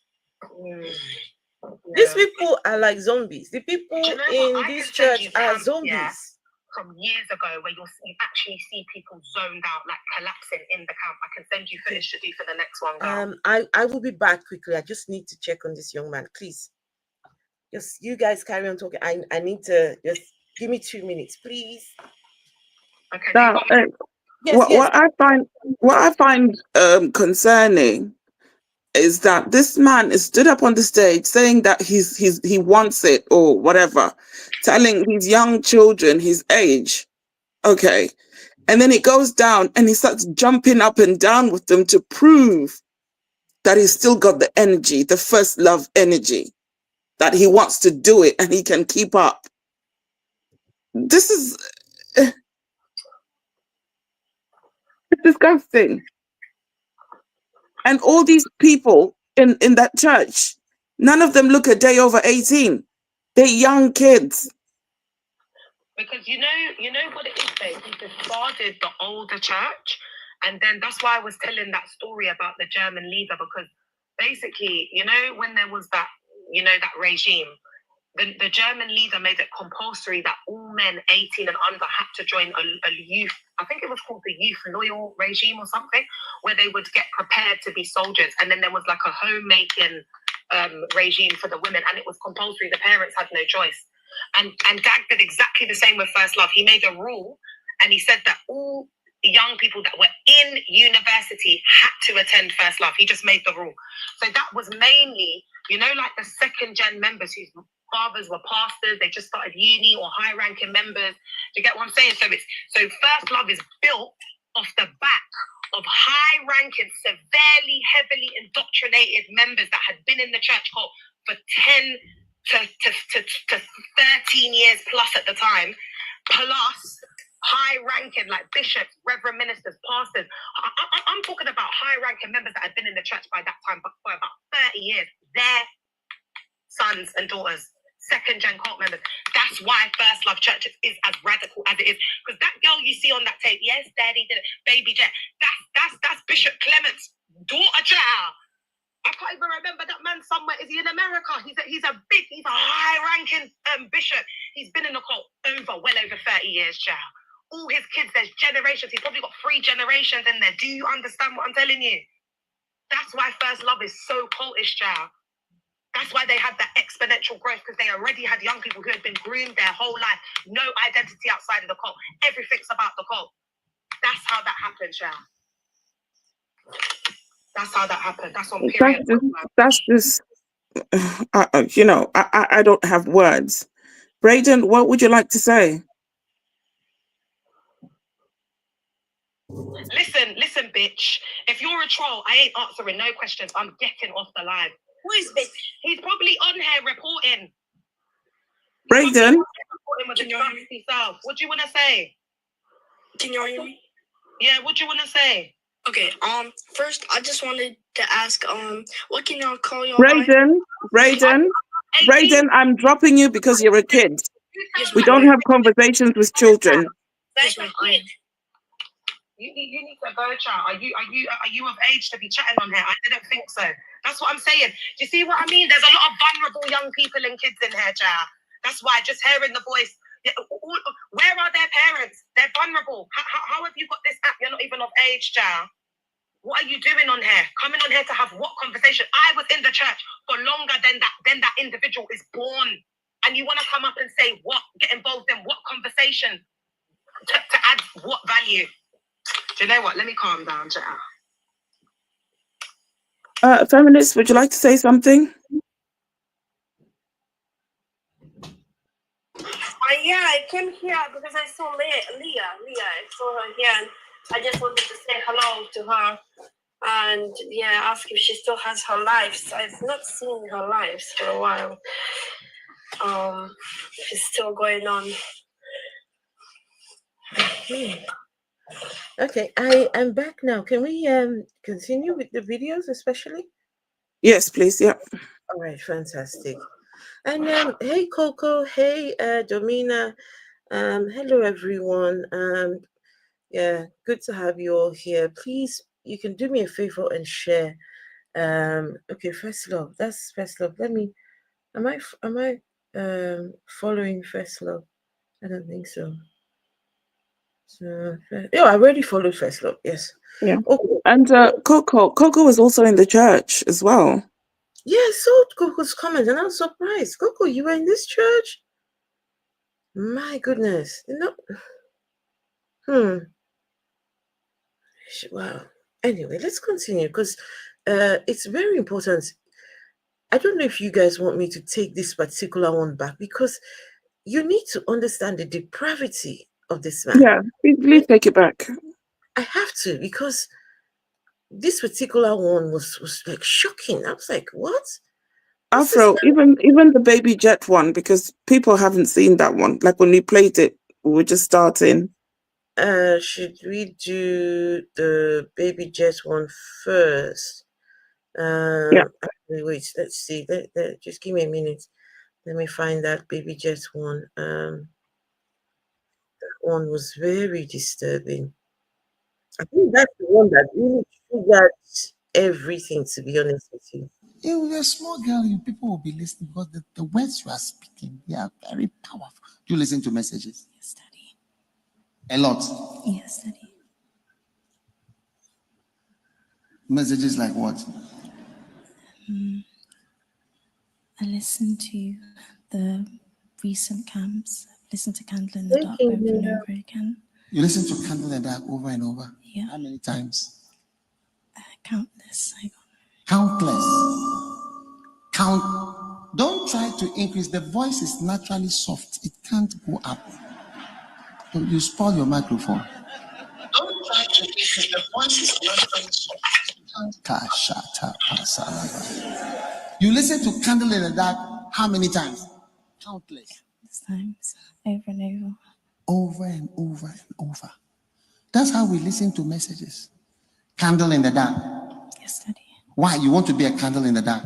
Yes, Daddy. I really do. Wow. Do you think people should listen to this camp over and over? They should listen to Yes, this Daddy. camp over and over. I'm just What the fuck? can't wait to go and listen again and again. That's how people become powerful. By I'm sure listening to the camp over and over. Does your father have a church? Yes, Daddy. I don't want to ask you whether your church is bigger than your father, in case he's watching. Hey, kindness. Come on, man. He's my baby jet. Yes. He said she's my baby jet. Moving, pastoring, winning souls. And she's also recruiting. She's a recruiter for him. That's why he's calling her baby jet. She's got Big 100. recruiter. She's got 100. She's only 21 and has got 100 members in her church. And she's here like, yes, Daddy. Yes, Daddy. And you First Love members, you sit there. You don't find this disturbing? Where is this girl's father? Eh? Where are her brothers? Where are her... Disgraceful. If you're a father of this girl, you see your daughter like this in public. Yes, Daddy. Very sexualized, yes, Daddy. There's a comment on TikTok. Soft Light President says her father is a bishop. She was groomed since birth to bring people to the church for him. So since birth, people were born in this church. My goodness. That's all they know. All right, there's still a few more videos to watch. So, yes, let's guys, please listen to this. Sit down. So, when an elderly brother has married his wife, Hey, Angela, who originally was an antelope and has now turned into a hippopotamus, and he's touching the hippopotamus is not ready to move, then you see that in the world, they go and find young girls. Yes, small girls. Sometimes they have agents who go and bring the small girls to them because they still have energy and they still have first love. So listen. So he's talking about older men who married. When they married these women. They were antelopes. Now the antelopes have turned to hippopotamuses that can't move, can't do anything. But the man, he is still active and he still wants first love. You see, the name of his church is First Love. But we have this older gentleman who wants first love. So, okay, he's telling the story of someone else at this point, right? Watch him make this about himself. Afro, I just wanted to highlight that when he talks about agents bringing the small girls, he's talking about pimps pimping children out to older men. Mm-hmm. That is what he's talking about. I just want that to be in everybody's mind. It's not an agent, it's a pimp that is trafficking young girls. P. Diddy style.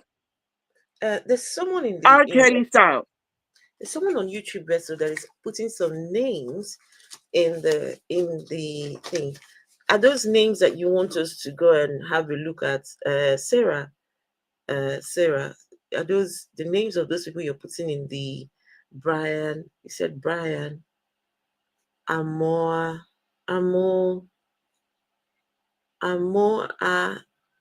Tank, and who else? Pastor Oscar Renter. Okay, what's Leah's YouTube? Okay, give me a minute.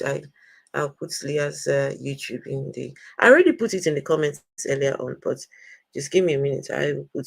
Wait, let me play this one. So, guys, you just watch him now. I'll take it back slightly.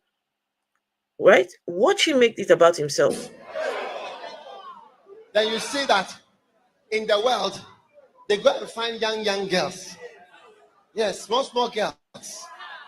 Sometimes they have agents who go and bring the small girls to them because they still have energy and they still have first love and ideas. That's why I came here, because even though I'm almost 50 years old, I still have energy and zeal and first love and fire. I'm ready. I say I'm ready. I want to do something. I want to do something. I want to do something.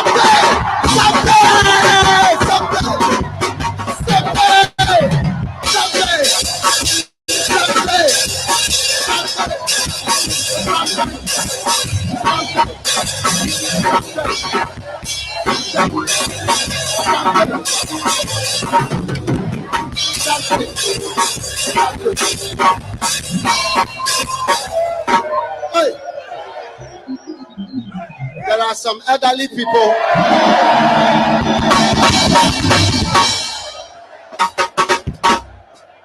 Okay, sit down.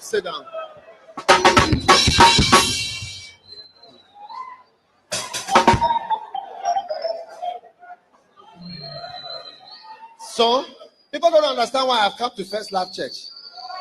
Yeah. How many understand it better now? Yeah, people don't understand. Because if you don't have a partner to do the first love activities, somebody that when you tap the person is when you tap the person is like an iPad or a iPad.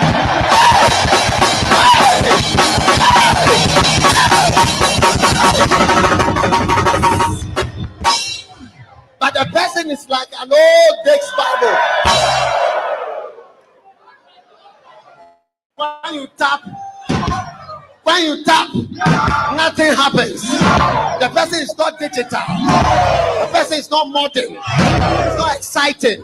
A tap, you cannot. You have to set like this. Check this side. You need somebody modern with energy. Yes. He is low-key dissing his wife. He's a dingbat. This guy is sick. Mm. You know why? He It is talking to. was him.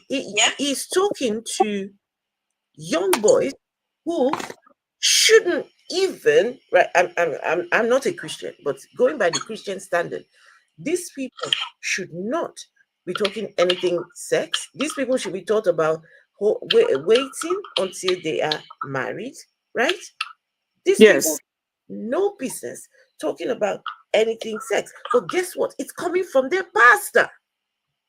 And he's passing, the message he's passing is that my wife is now old. She can't move. She can't do this. I want something younger. That is a subliminal message. It's subliminal. Look, the people he's talking to are right here. It's not even subliminal. It's kind of open, like yes, clear to yes, everyone. it's open and clear. Yeah, but to an adult, it's openly clear. But to children, it won't be. It won't be. True. You know, he's saying what he's saying, but he doesn't want to come up straight and say, "Listen, I'm tired of my wife. I want fresh. I want something fresh." He can't say that, so he has to come with it in a roundabout way, like that 17-year-old that he said, "I'll get you a passport and we go." Can you imagine? And then you heard him, he was talking to the other girl who wasn't excited to see him. But what kind of grown adult has such conversations with young girls like that? Huh? But do you think it's a new thing? Do you think it's not rooted into a culture of his maybe grandparents, or I don't know, who used to practice maybe polygamy, maybe marrying younger girls, because it was widespread in Ghana, in Nigeria at the time, you know? Maybe he's bringing that mentality, but he wants to cover up. He wants to do it. But No, it's not that. It's not that. He's just a predator. He's not trying to promote any polygamy or anything like that. No. Because the other country he was in, that was a different country to this one, right? Where he was talking to the 17-year-old. That was a different country. This is a different country. You'll go to another country and say something more ridiculous. And in this group, in this place where he is, I don't know how many days he's here for, right? So this message is for several people in this place here. And let me tell you, these people will give themselves to him like that. If you need any evidence, just look at that girl. Yes, daddy. Yes, daddy. Tell them he's going to take them to Paris. He's going to get their passport. He's going to get this guy. Anyway, please let's continue, because there's a couple of videos I need to show. So that you can express first love. And in future, if you still have first love in the future, one day you will see that many of the people that are around you don't have that first love anymore. Yeah. And you may have to follow the pillar of fire by night or the pillar of cloud by day to find the next group that still have first love. So that you can express your touch when you touch.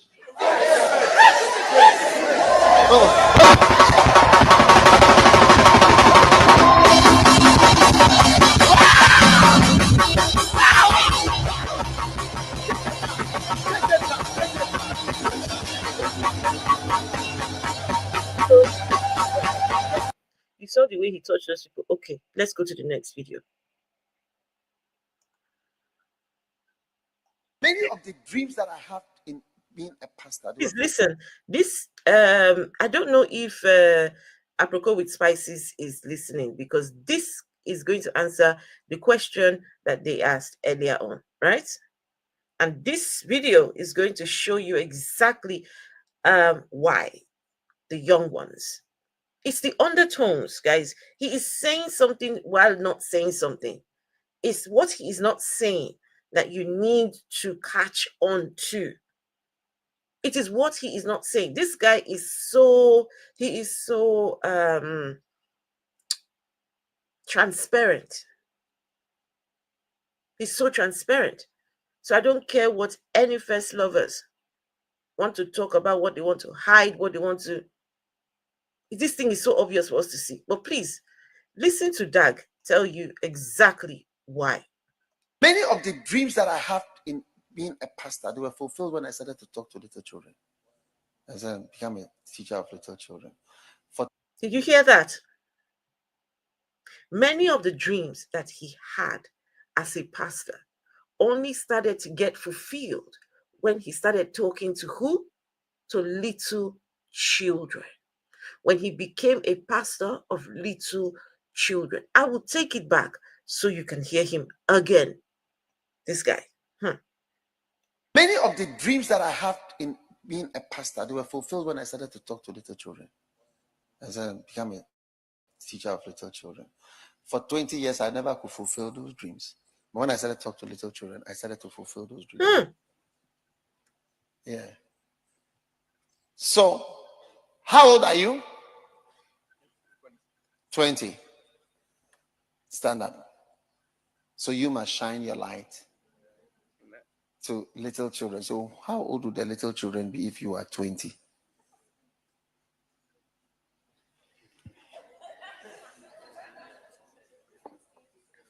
Bishop. 15. How old else possible? 12. 12. How old else? 13. 13. 13-year-old boys. Do you know the things they are doing today at the age of 13? It's political. What does that mean? It means it's too bad. Too bad. Political means it's bad. Wow. I'm learning English. Yeah. How old are you? Stand up, 22. Wow. 22. So if you are reaching out to shine your light to little children, how old should they be? 8, 15. 8 years old. 8 years old. He said the dreams that he had, that he wanted to fulfill, he didn't start fulfilling them until he became, he started teaching young ones. My people, like I said, it's his own words that are speaking for himself. What is a grown man doing? Just look at him in the midst of all these young ones and just look at their faces. If you want to see the videos, if you're on TikTok, please come over to YouTube. You see the videos. But if you just want to listen, that's fine. Look at their faces. They are idolizing this clown here. Talking about how old she. What the fuck is wrong with this man? He's trying to tell these people to go after 8-year-olds. This man is mad. You need to keep your children away from this man. Listen to this guy. How old are you? Stand up, 22. God. Wow. 22. Sickening. So if you are reaching out to shine your light to little children, how old should they be? 8, 15. You will leave 15-year-olds? You don't care about 15-year-olds. They're too small for you. Many of us feel that 15 years, you are small for you. You are not in first love. You are too, whatever. Look, every age, just you need 5 years and then you start to call everybody else small. As soon as you're like 5 years below, it's like, oh, you are old people use Facebook. We use to Instagram, Twitter, and this, that. These are old people. And they start calling you an uncle and an auntie. I am telling you how to shine light and bear fruit, children. Many missionaries that I've sent, they don't know this. So they try to go and reach out to grown-ups. It's not about grown-ups. That is why God wants to use you as a light to the nations, as a young person, because it's going to take a long time. By the time you start preaching to 12 years old, 13 years old, but after 10 years, they'll be in their 20s. Yeah. And they'll all become stable. Yeah, that's how to shine your light. That's how a teacher. Jesus didn't come and choose old people. He came and took young people. And he said, I am amazed out of the mouth of babes and sucklings. Jesus did not come to choose old people. Jesus came to choose young people. Did Jesus Jesus came for young people? Is this what this guy is trying to make us understand? Anyway, let's let the video finish playing, but I hope you guys can see. And let me tell you, you over there who is saying, oh, you're taking his words out of context. What is a grown man doing talking to young kids? He said his dreams got fulfilled when he started talking to young children. Are you crazy in your head? But he's following Jesus, isn't it? And there is a thing in the Bible that people pointed out that Jesus as well was doing a similar thing, and he was caught with the boy. So he's really following him. That's Vessu's favorite passage in the Bible over there. Sorry for everyone who believes in Jesus. Sorry. Vessel of dishonor. Yeah, Jesus was caught with a naked boy in the garden. The boy was naked. So if he is doing what Jesus did, 1 + 1 = 2. All right, Laura, thanks for coming over. Yes, there is a passage in the Bible where when Jesus was when he was caught, when the loved disciple, what's his name, came and kissed him, and they came. Yeah, one of the people that was caught with Jesus was a boy who had no clothes on. He had just a thin little slip on. And when they came for Jesus, they went to grab this guy and he ran. But they grabbed his little cloth and he ran off and was naked.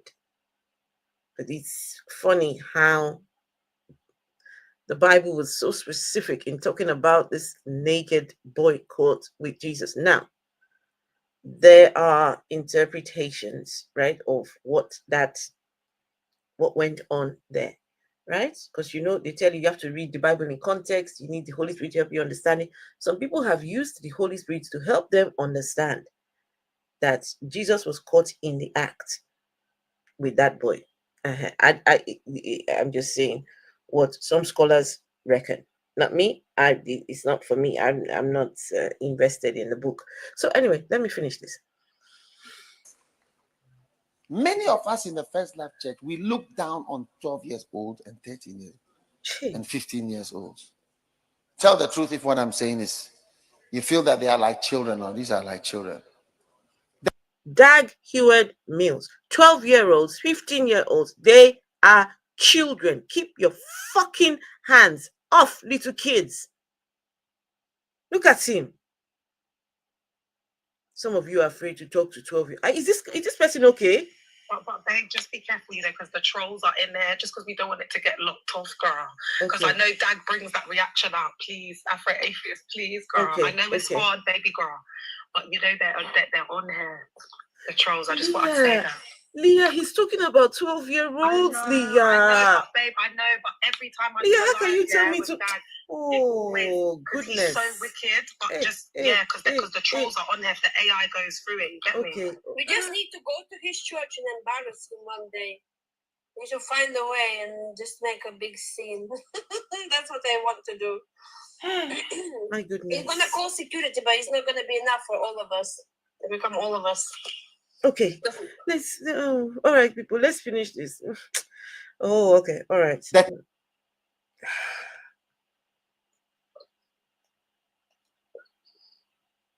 Why is it not playing anymore now? Why is the video not playing? Oh my God. Now the video refuses to play. Oh, who is God? It's not God. Sorry, guys. For whatever reason, the video has decided to stop playing. Just give me a minute. Let me sort this out. Just give me a minute. Let me sort it out, okay, people? Just give me a second. Sometimes these videos come with their own... I can say something whilst you're trying to sort that, babe, if you want. Yeah, go on. Go on, madam. I just want to say, guys, you know, I was in this cult for 18 years. There's a lot of survivors in the chat. You know, I'm just sitting here in just disbelief, because when you're in there, you know, it's just constant indoctrination. And this, where he's actually at, to give a bit of context to the video, what Afro Atheist is getting it working. Candle in the Dark was a camp that was done here in the UK. I forget the year. It might have been about, was it 10 years ago? Well, it was a camp that was done, you know, a while ago. Just quickly, with these camps, we go with for 3 days. We're in mind-altered states. We're sleep-deprived. We can't leave the space when we're there. We have to buy them shirts. You know, he's got a shirt called Candle in the Dark. They do like, you know, they make us buy the outfits. They make us pay for absolutely everything. He then gets his TSA, because he writes he writes Christian lyrics over worldly beats. His TSA will then make a song based off the theme of the camp, Candle in the Dark. And then, for this particular camp, cult members went to go and produce a tune called Candle in the Dark, Candle in the Dark, Candle in the Dark. And then they made a dance to the tune Candle in the Dark. That's the level of cult behavior that we're dealing with when it comes to Guy Heward-Mills. I just thought I'd say that. Wow. He's very, from what I've seen, he brings the world into the church. Yeah. He brings the world into the church. All right, let's I think we were somewhere here. Yeah, that's how to shine your light. That's how a teacher. Jesus didn't come and choose old people. He came and took young people. And he said, I am amazed, out of the mouth of babes and sucklings. Many of us in the First Love Church, we look down on 12 years old and 13 years and 15 years old. Tell the truth if what I'm saying is you feel that they are like children, or these are like children. The 13-year-old, they know more than you knew when you were 13. They know things. Tell somebody they know things.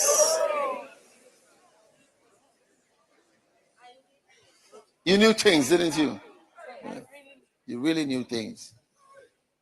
Wow. Things. She said she really knew things. What did she know?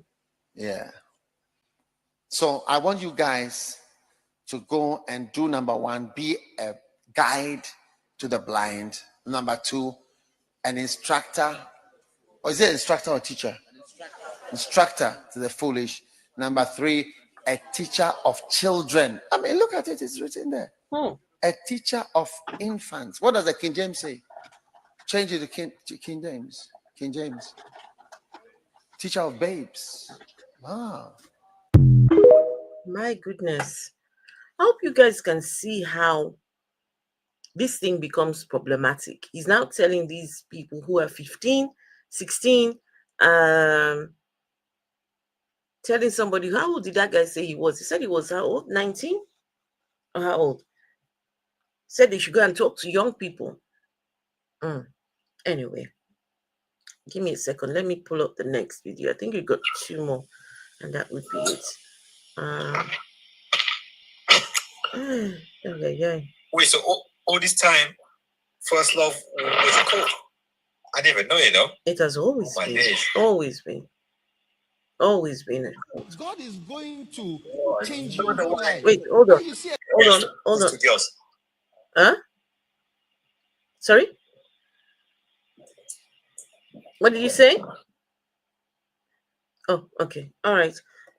For the people on TikTok, sorry, this is going to be very easy. The video is very low. It's just the recording, but so God is going to change your whole life. And you see a Christian, you don't have your Bible, you didn't read your Bible today, and you moved out. You moved out of the house, and you were not afraid. Sometimes I'm going out, and I say, I've not read my Bible. Hey, I will take my trousers off and go and sit down, take my Bible and look at this. I've read my Bible, then I move. Hey, you have to be afraid of moving out. You see, because Joshua 1:8 says, this book of the law will not depart. You shall meditate on it, and then thou shalt have good success. So to have a successful day, you should have read your Bible and meditated. So if you want to go out without having a successful day, then you'll be moving out, you've not read your Bible, and you've not meditated on it, and you are also happy to move. You're just happy. And you want you want to pass exams. So yeah, I'm reading for my exam because I don't. Okay, go. You go and do the exams. You don't want success. Yes, you want success. Get to the word. Let the word prosper in you. Oh yes, I'm going to preach. You're going to preach. You might have your quiet time that is different from the preaching. You see people having their quiet time, but they are just preparing to preach. Shame on you, pastor. Shame on you, pastor. You are like a hyena. Do you know what a hyena is? Hyenas, they eat, they swallow, then they vomit it out and give to their children. Huh? Hyenas. You swallow, you digest it small, then you will eat. You've listened to some small message and some half-baked word. Then you bake it half-baked. Then you come to church. How can it work? Half-cooked. Penguins also do that. Yeah, they go, they swallow the food, they bring it, then they regurgitate. So basically, what this man is trying to say here is every single day, his members ought to read the Bible. If you're on your way out and you've not read your Bible, you should run back in and go and read it. He said him.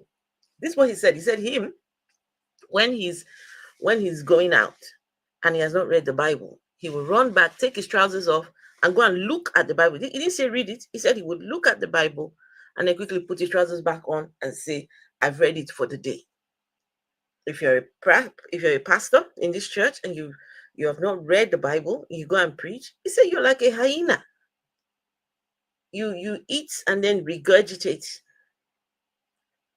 So if you're going to be a member of this church and you're going to be a member of his cult or one of the leaders of his cult, these are the criteria that he's laying down for you. These are the criteria. You must read your Bible. Listen, it is not possible that you can read your Bible 365 days of the week. There are days when you just don't have the desire. There are days when you've got to get up and go. And that's a thing. So when a leader starts telling you that if you're not read the Bible, he's making you think that he is the beacon of all things religion. That he reads his Bible every day. This guy does not read the Bible every day. Do not be fooled. It's impossible. It's impossible that you're reading the Bible every day, every day, every day. But this is what he expects from other people. This person is deranged, this one.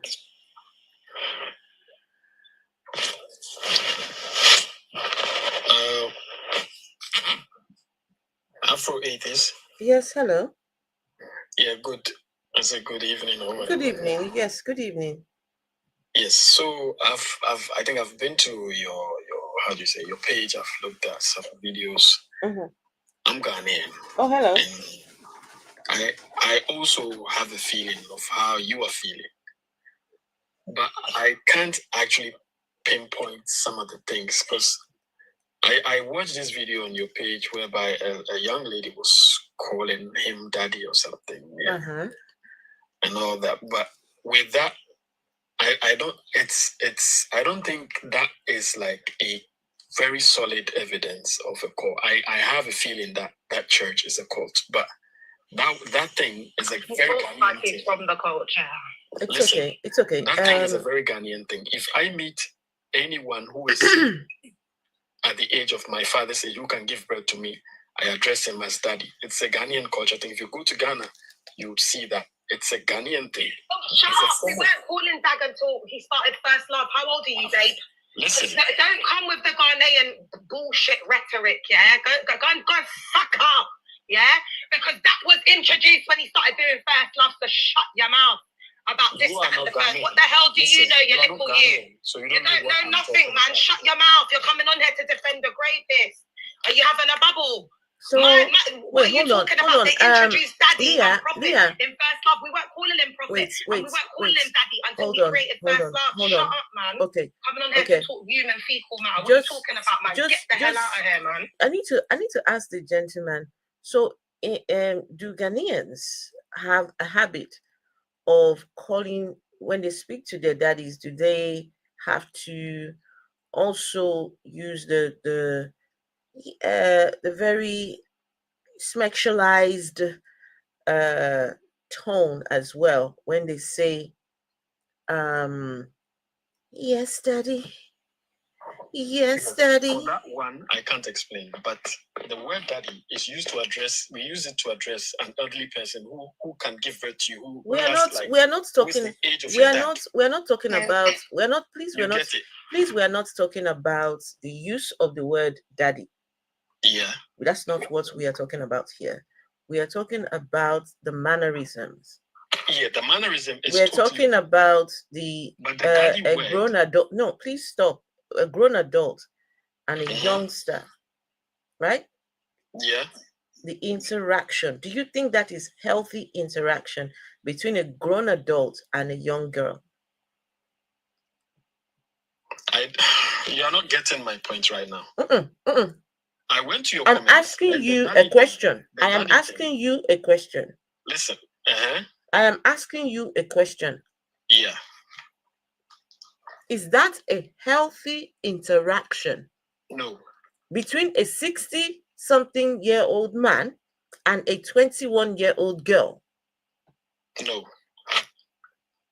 Then you need to stop.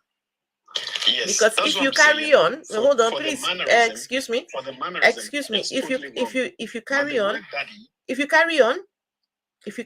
it means that you are supporting bad behavior. You're supporting. I have not accused the man of anything. Just based on what I am seeing here, I'm going off his own words. I'm going off his own actions.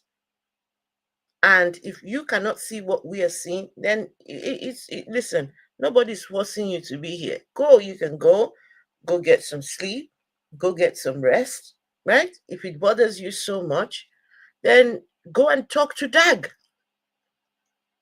Go and talk to Dag. Because these videos are out there for everyone to see. Guys, let me show you the video that this man is talking about. Please listen to the young lady, please. I want you to listen to this young lady, please. And if you come up on YouTube, if you come up on YouTube, you see how close he's standing, right in her personal space, looking right into her face, right? The whole thing does not look good at all. There's nothing cultural about that. Normal man will feel uncomfortable if a girl was behaving kind of way, weird way. He would stop her in her tracks, because some women are groomed and indeed they can behave weird with men. So a good man, a normal man, will stop and redirect her and say, okay, that's fine, you can leave now, or okay. But what he was doing, he was asking her to repeat it. Repeat again. It's like he was enjoying it. So he's a perv. He is enjoying it. But please listen again, everyone. I want you to hear what this person is here telling us is Ghanaian behavior. Okay? Please listen.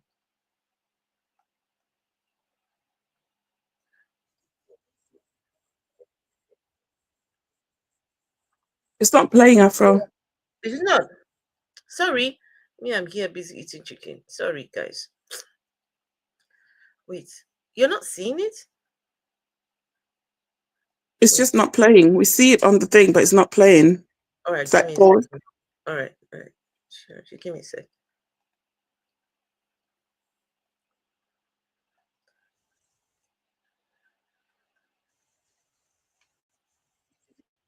Is it playing now? Is it playing now? I listen to the... Yes, it's playing. Listen to Candle in the Dark over and over again. You listen to Candle in the Dark over and over. Yeah. How many times? Countless. Countless. Don't try to increase. The voice is naturally soft. It can't go up. So you spoil your microphone.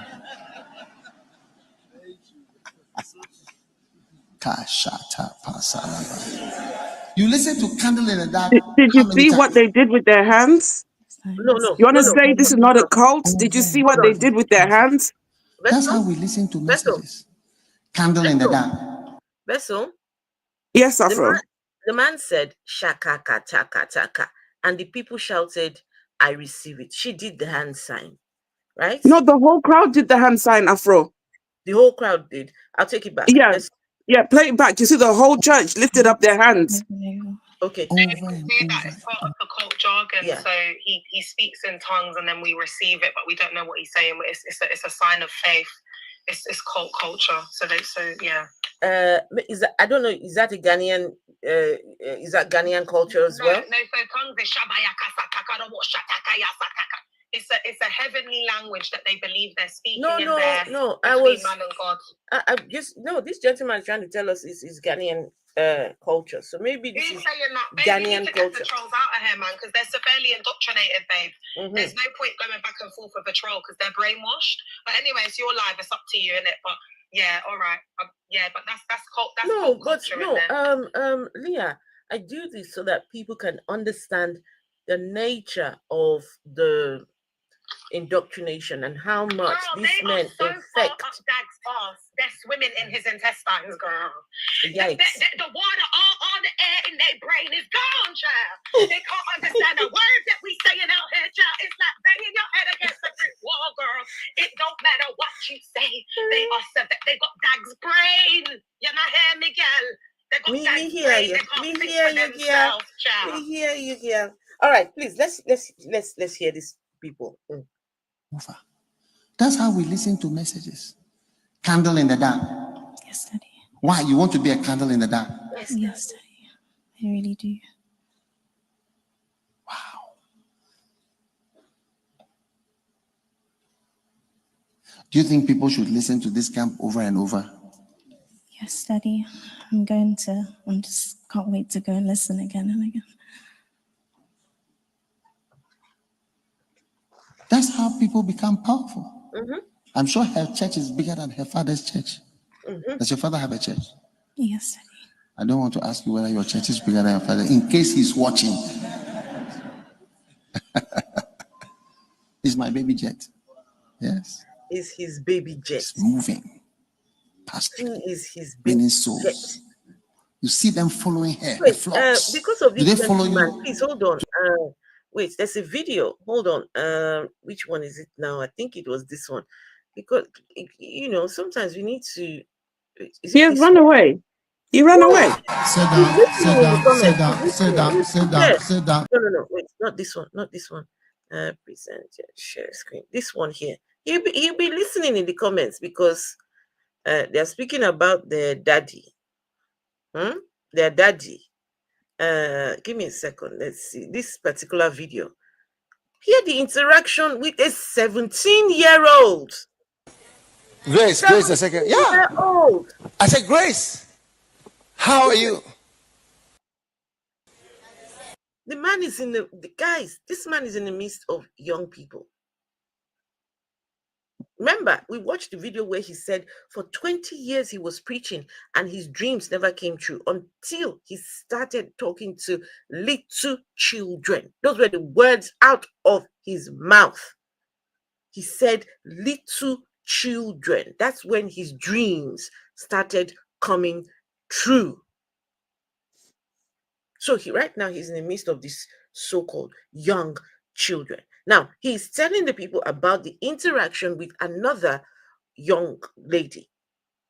Why is that girl behaving that way with this man? If she's excited and, her pastor. But anyway, please listen to this guy. This guy is sick. Grace, a second. Yeah. I said, Grace, how are you? Fine. Grace, what do you have to say? Nothing. Grace, are you surprised to see me at the camp? No. So when I came last year, were you surprised that I came again this year? No. Did you see me in Singapore? No. Are you happy? Yes. Afro, Are you he glad? must have done Yes. something to Grace. Do you want us to continue? Yes. Exactly. He must Hallelujah. have done something Okay. to Grace. Okay, hold on. Hey. That's why he's shaming And her. I'm with you for 2 hours. Sorry. He must have done something to Grace. That's why he's shaming her in front of everyone. Yes. Yes. You're right. Hey. And I'm with you for 2 hours. I better start looking for my phone. So Because these human beings don't want to talk to me. he's with Grace for 2 hours. Wait, listen to him again. Hey. And I'm with you for 2 hours. I better start looking for my phone. Because these human beings don't want to talk to me. These human beings. And then who's the next person? Talking to Grace. You are talking to Grace. How come these human beings don't want to talk to you? Who the fuck do you think you are? Who the fuck does this idiot think he is? This idiot. Eh? These human beings don't want to talk to you. So when I came last year, were you surprised that I came again this year? No. Did you see me in Singapore? No. Are you happy? Yes. Are you glad? Yes. Do you want us to continue? Yes. Do you want Hallelujah. Okay. Hey.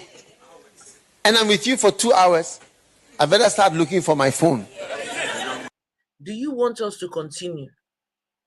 And I'm with you for 2 hours. I better start looking for my phone so I can get the next one in. Make of that what you will. The religious, the ones that are up inside his ass will come and say, oh, he's praying for them. They're having religious moments together. They're praising the Lord together. They're speaking in tongues together. 2 hours. Okay. Candle in the dark. Because these human beings don't want to talk to me. And then who's the next person? Nancy. Nanisi. Nanisi here. Look, first lovers, you need to go to this church and go and you need to go and interview all these people here. You need to go and because this anyway. Nanise. And I say, Nanise, how are you? She says, oh, I'm great. I'm great. And then I said, Nanise, then I don't even have a chance. Then she says, how do you call me? Bishop. Prophet. Bishop. So Bishop, I saw last week you were at Singapore. I said, yeah, that I'm now answering questions. Say, yeah.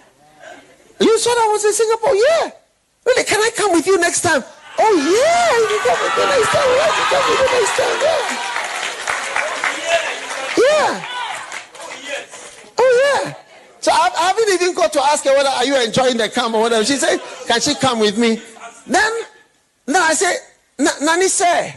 Then she says, yes, Prophet, but I want to ask you, so when you made us stand in front here about Paris, that you were going to take her, was it real or you were joking? I mean, she's asking me a question. Now I start talking. Then it's like, yeah, well, I said, one of the things that I've learned about these things that happen at camp meetings, you see them like a joke, like examples that are being given, but before you realize it's a real thing, because it's like a prophetic thing, They say, so Prophet, can I ask you something? So what is it like to be in Ghana? And I say, let me take a chair. You see? I said, Nani said, come, get a chair. Let's sit down and talk. These guys, get a chair, sit down. Yes, so she asked, so what is it like to be in Ghana and come all the way here? I said, oh, wow, it's nothing. You know, she's asking me questions. I'm chatting with her. So wow, do you want to come to Ghana? She said, of course, I'd like to come to Ghana. But I don't have, much money, or you don't have a passport. Oh, I think I can help.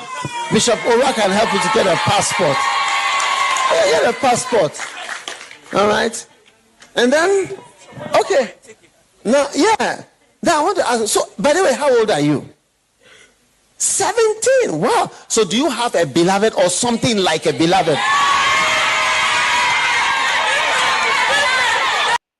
He is talking to 17-year-olds. If you're on YouTube, you'll be able to see the girl in question.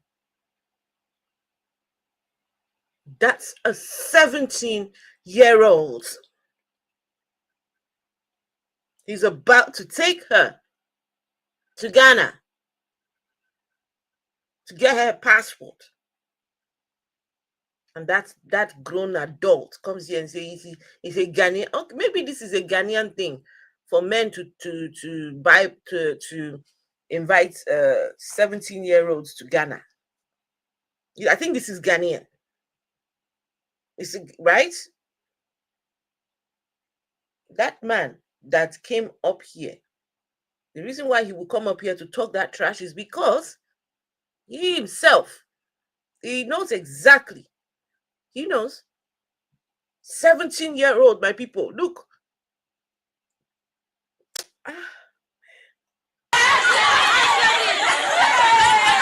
You see, we are going deeper. We are going deeper. And then she's becoming my friend. No, the others were saying yes, no, hello, this short answers. So I was asking about the beloved. Okay, anyway, before you tell me whether you have a beloved, in Fiji, right? In Fiji, at what age do people have beloveds? See, listen. This man, when he says beloved, is asking about, do you have a boyfriend, girlfriend? Do you have somebody who's fucking you, basically? And he wants to know what is the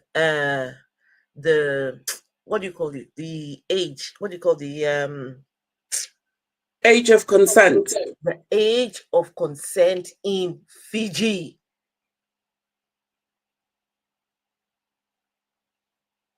Just let that sink in, everyone. A 17-year-old. This is inappropriate. This is Why are you asking a pastor? Why is a pastor asking a 17-year-old if she's got a beloved? And what age is it appropriate for? Come on. What the fuck? This guy's sick. He's deranged. Oh, I think I can help. Bishop Ora can help you to get a passport. Yeah, get a passport. All right. And then, okay. Now, yeah. Now I want to ask. So, by the way, how old are you? 17. Wow. So, do you have a beloved or something like a beloved?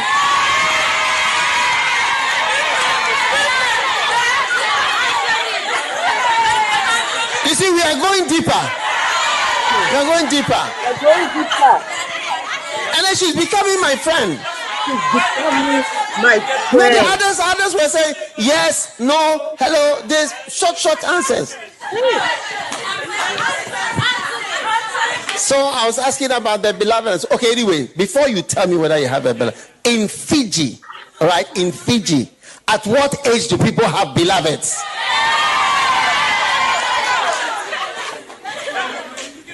You see, is she becoming my friend? It's your chance to talk. By the time I finish, Nani's here. Guys, 60-year-old man and a 17-year-old girl. She's becoming my friend. What about his wife? What does she think about all this? Is she participating in it? She's nowhere to be found. I've not seen a zombie girl. I've not seen keeps quiet. any She just video looks of at her. her. The Afro Atheist, you should do one on her, but it's the way she teaches, it will probably all fall asleep. But she's absolutely submissive. She is the epitome of a woman that has internalized misogyny and patriarchy. She has no voice in the whole. Absolutely no voice. She just when she thinks it's all about gag, and it's all about marriage, and it's all about submission and being a slave. Right. I've sent you one of her videos. Check your text messages. I've sent you a link to one of her videos. Okay, all right, cool. Hey, guys, I see. Look, let me tell you, I don't care what religiosity, you say you are doing here. When a 17-year-old is being asked questions like these, and this 17-year-old is about to be taken to Ghana, where he is in control of things over there in Ghana. You people need to go and seek this girl. They called her name.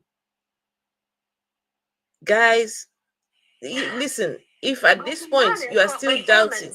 Honey, saying that it's a bit we are biased. It's always men. It's always men who come up and try to protect their own fellow men. Oh, this is his wife. How to be found. Ugh. Is she the antelope? If you go on, you know her most recent page. She's got Leah, listen. Wait, hold on. Leah, listen. To come, but you always mess up. You are angry, facing people left, right, and center.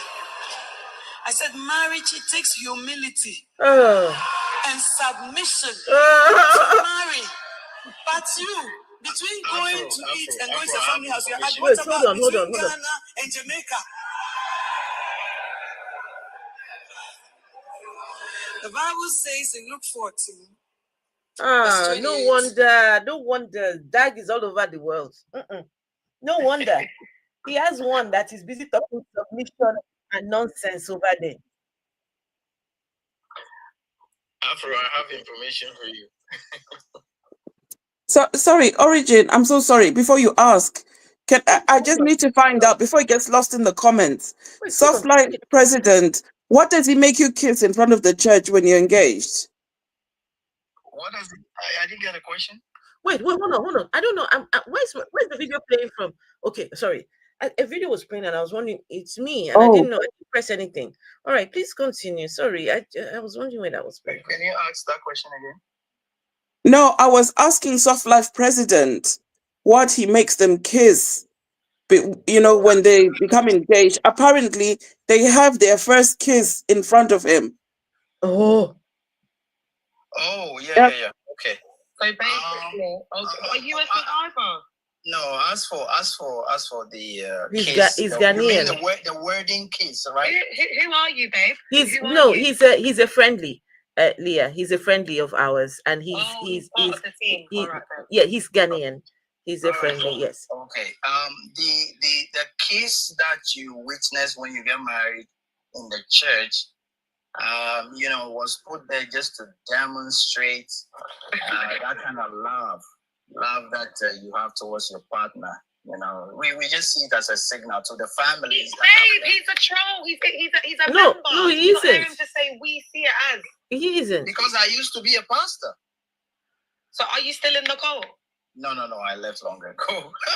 Because the way you're talking like. No, I'm just giving evidence of what I. Can I say origin of humanity?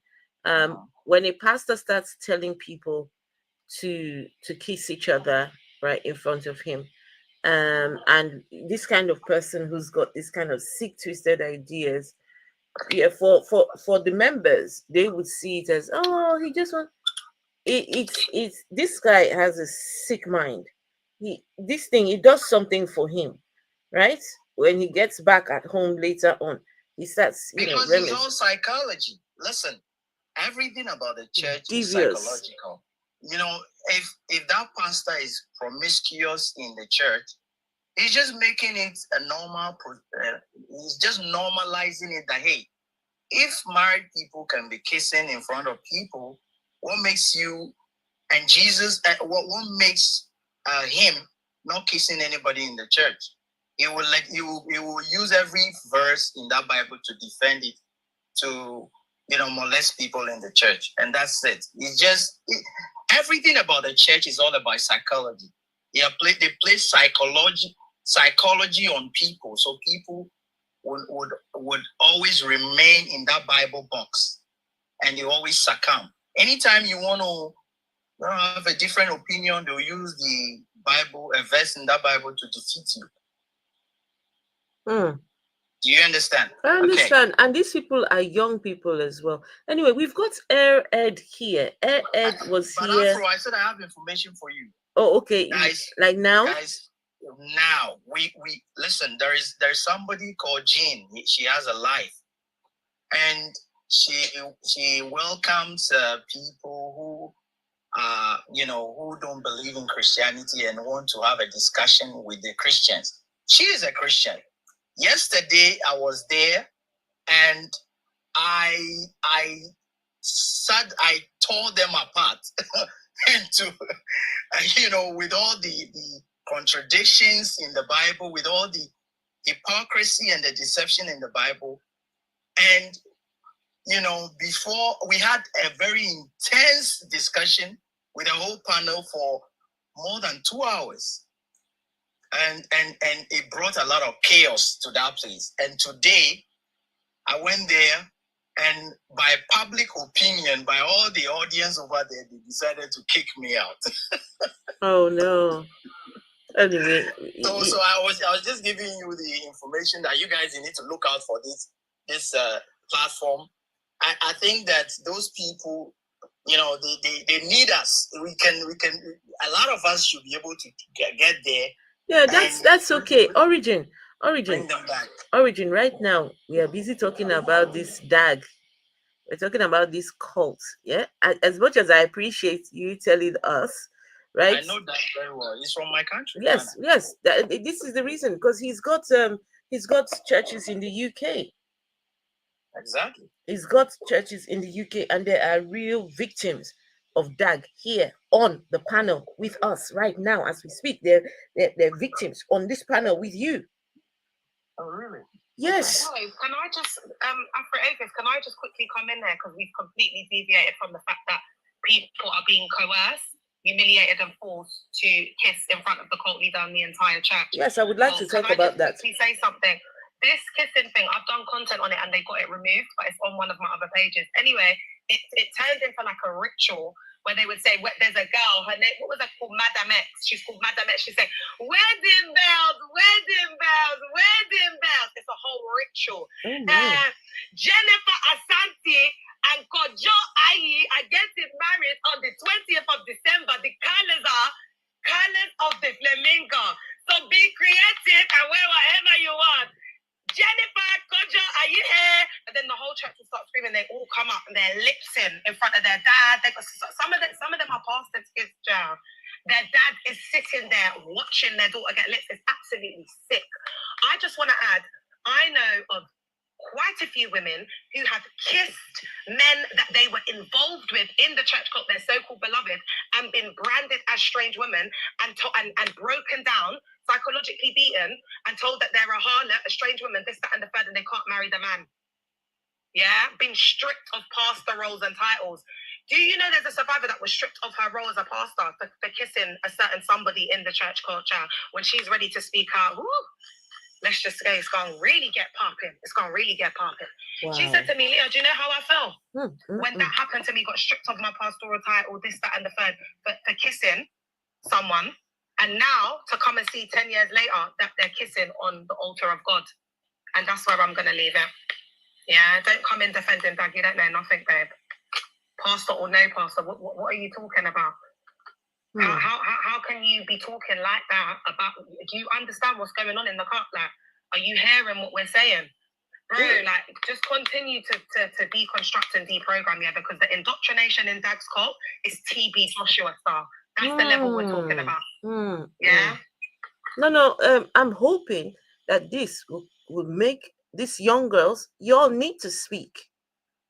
We see what's happening. We're seeing it. We are seeing it. It's in your eyes. Look at this. Look at the 17-year-old. If you're on YouTube, you'll be able to see. Look how she's looking at her, and she will soon be taken now to Ghana. A 17-year-old. There's a video of the kissing one on there, babe. You know that? If you put kissing on stage and First Love, I think on YouTube, it's on there, you know, because a survivor just said, you see when they kiss, if it's not passionate enough, they'll say, that wasn't passionate enough, do it for us again. What do you mean? And people would take it over the top where they'd be like, that's enough, brother, that's enough. You know, it's very perverse. There's a lot of perversion with the humiliation ritual as well. All right, let's finish this video with this 17-year-old. Nani say has become my friend because she's been talking to me. But the others, I don't even remember their names now. I don't even remember their names. So now if Nani say comes to you and tells you that, listen, prophet told me something. He told me that Paris thing, I should keep my eyes on it. It will happen one day. Wow. And then he gave me his number. I said, wow. So then when she starts to speak in the church, she starts to speak with some authority. She's a representative of somebody that she talks to. Somebody that she knows. Then one day Bishop Orua will come around. And then she would tell him, you know, prophet says that this and you say, what? He said, but he hasn't told me. He said, but he told me. Hey, so now the importance is shifting from him to the one who talks or prays. So you see, the focus in ministry shifts to the one who prays. The one who does. This man has just said they would take the focus away from the pastor of this church, bishop, whatever the name is, and move it to this 17-year-old who he's about to ship to Ghana. Even the pastor of this church, if you are sitting there and you are listening to this, shame on you too. They want to bring a 17-year-old to come and take over you. Why? Because she is Dag's friend. She is now Dag's friend, and he's giving her his private number. This is sickening. This is sickening. What is this? What is this? Pray, the focus shifts away from the person. No matter your rank, no matter what they call you, bishop, they call you this, they call you this, they call you this, they call you this, they call you this, they call you this. It's you are lost. Yes. So it's very, very important that you learn how to speak. Okay. It's very important that you learn how to speak. Okay. There's another video. Let me see. Let me if we stop this one. Okay. All right. One thing I want you guys to understand is, so everything about the church is about it's a mind game. They want to use every situation to be a brainwashing event, so people can, you know, look at such activities and trust more in the church, trust more in their doctrine, trust more in everything they do, so they can continue to, you know, milk people. So you need to understand that everything is a big deal. Everything is a big deal in the church. It's all psychology, and it's all how they can, you know, create the idea so that you would always be in line with what the pastor is saying. The pastor is the supreme God. Yes, over we know that. Telling you what to do. We know that. We know that. Yes. Hold on. Please. I We hope know you can that. hear. We know that. Yeah. Listen. Okay. 1 second, Can I- please. No. Can I ask something right now? Excuse me now. Hold on. Let me ask you. Can you hold on? This is very important for me. You see, we know these things, origin of humanity, And as much as possible, I'm trying to get these videos out. I'm trying to get so that we have an idea of who this person is. Then we can go on to have this conversation. Please, just give me a minute. I've got just 2 more videos and that's it. Yeah? 2 more videos, 2 short videos. No, can you please hold on? Okay. Please hold on. God is doing something in your life, and the enemy is going to. There are many demons that are afraid of me. Many. So Doug just said there are many demons that are afraid of him. Yeah? The many demons that are afraid of him. Sorry, the video is very low. It's just the way it's recorded, unfortunately. I'm known in the spirit. They know me. I bind them in the night. Hey! I declare judgment and desolation over all the dwelling places of devils and demons. In the name of Jesus. Yes. I curse them. I curse them. I bind them. Okay, just give me a second. I can see if I can get you. You want some visuals? Let's see if I can. Give me a second. Let's get. If I get this off and.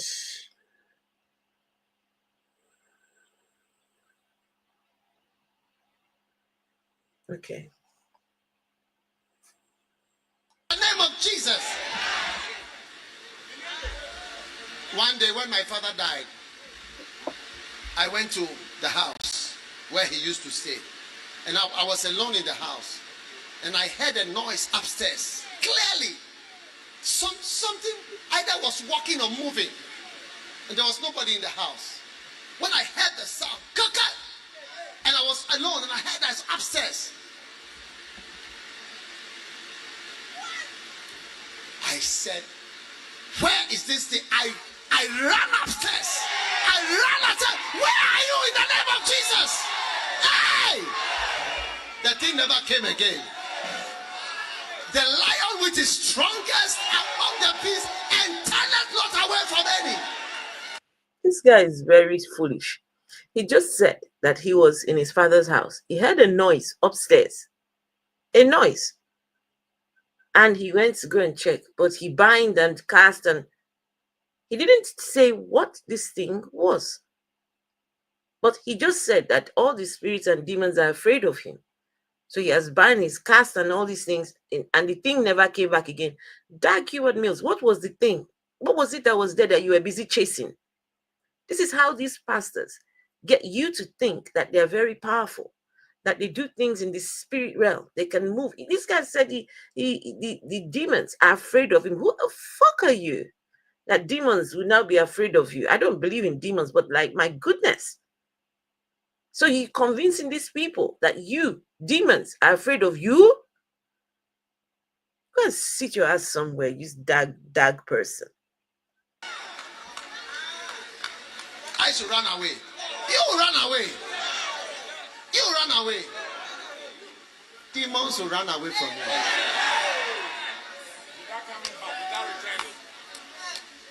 Some of you girls, you stand by the roadside, a BMW with tinted windows will stop to pick you. Then you sit down with air condition and they are playing Mozart. And a person is rapping you. And you are now on the defense. It's rapping you. Said, I want to take you to Tic Tac Hotel. Tic Tac Hotel. Let's go and watch a movie.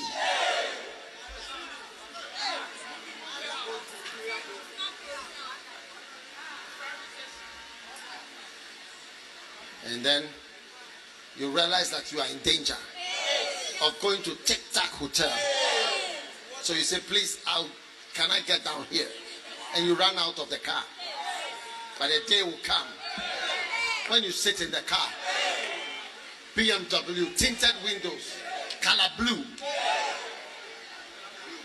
You will start to speak. You say, sir, there was a certain rich man who was clothed in purple and fine linen.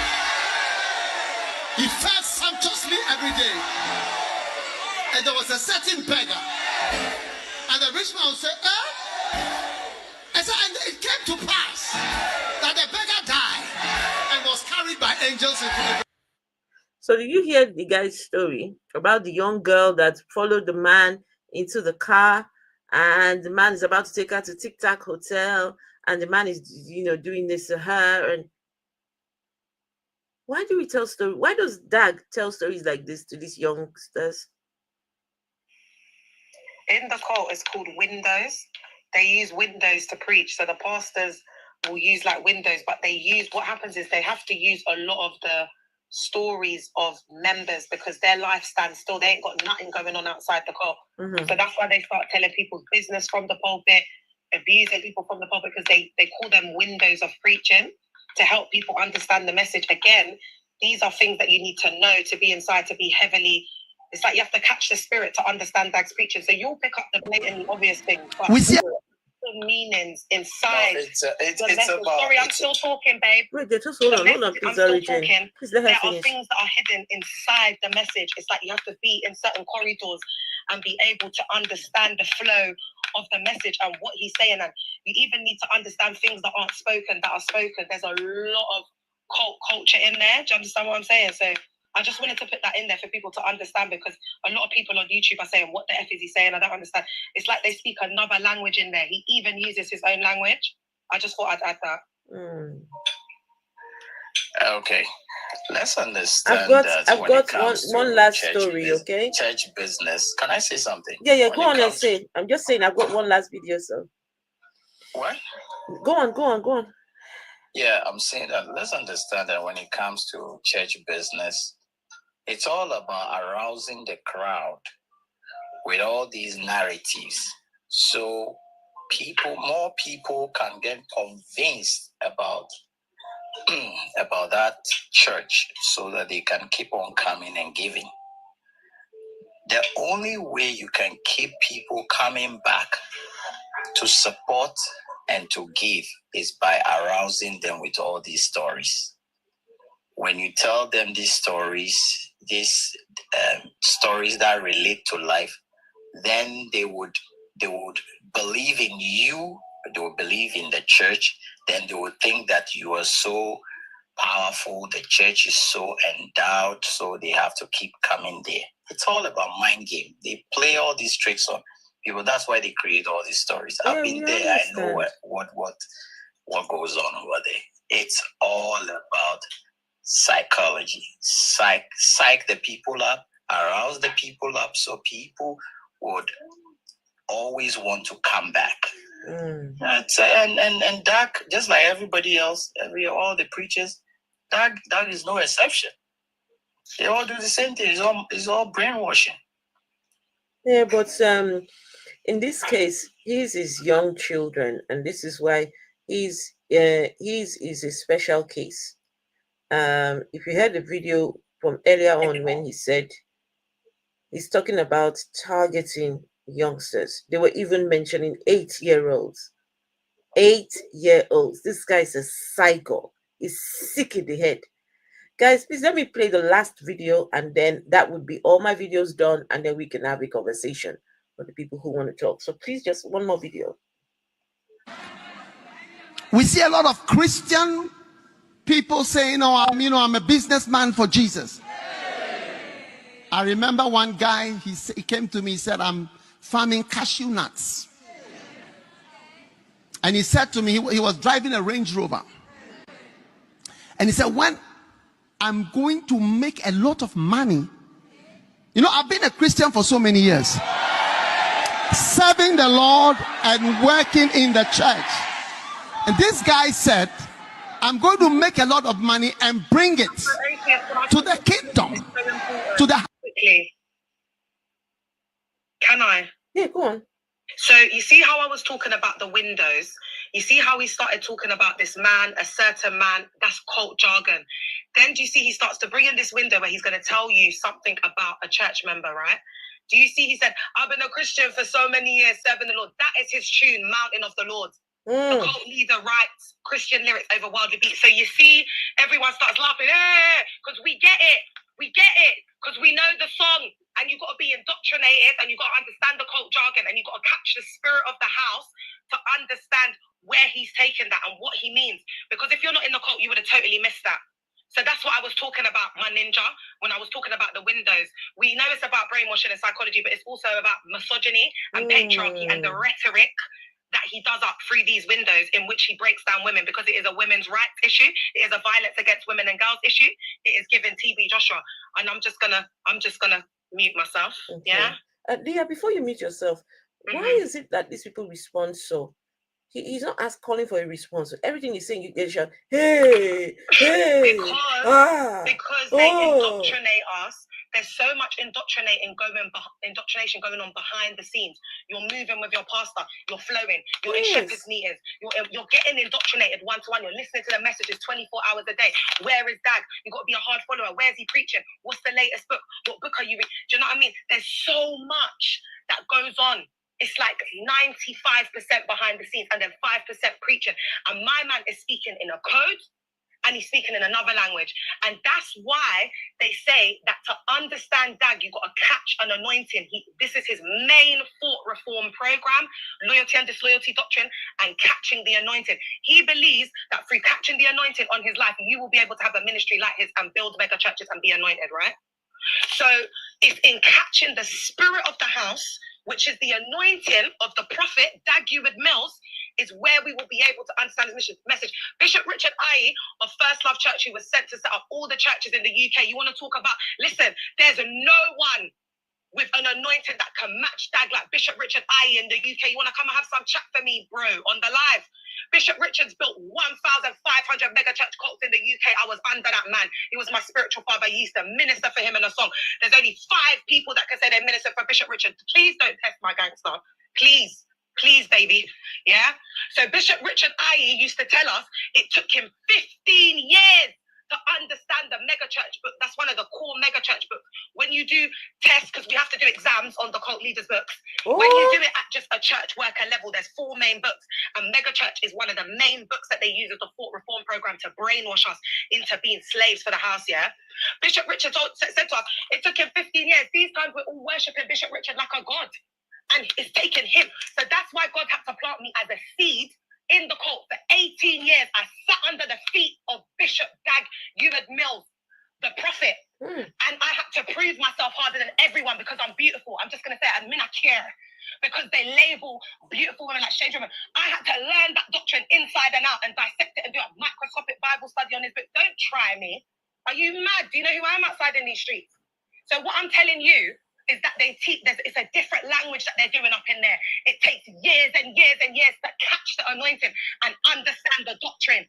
You have to be a spiritual daughter and son of the house to get it.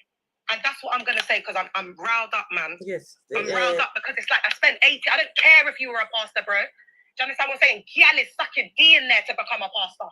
If you're a man, they make you a pastor quick. You bring people in, people in the church every Sunday and you're kissing their ass. Of course they're going to make you a pastor.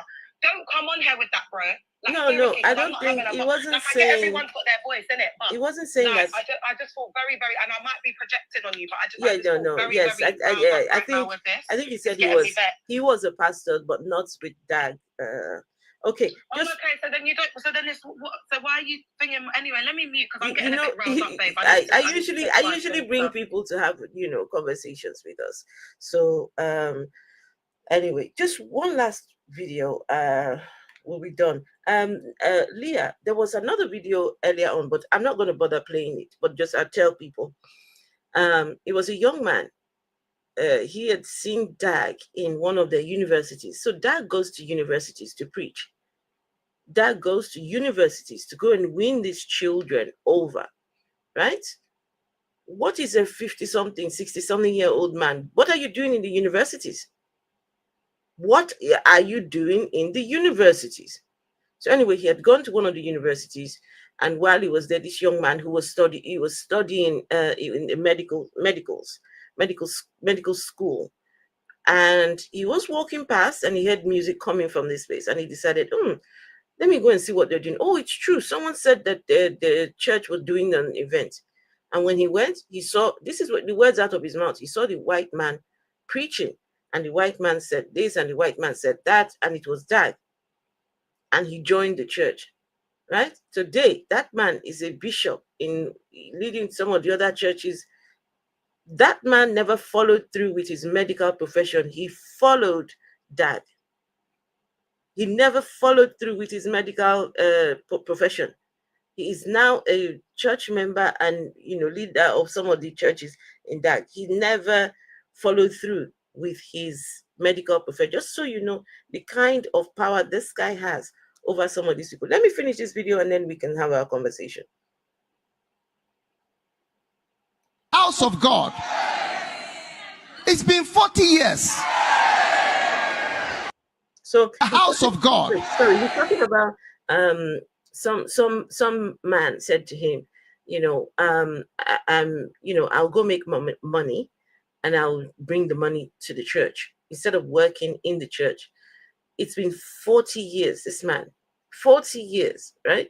So he's trying to tell the people here that the priority should not be to work outside the church. Your priority should not be outside in the world. Whether you are a rich man, right?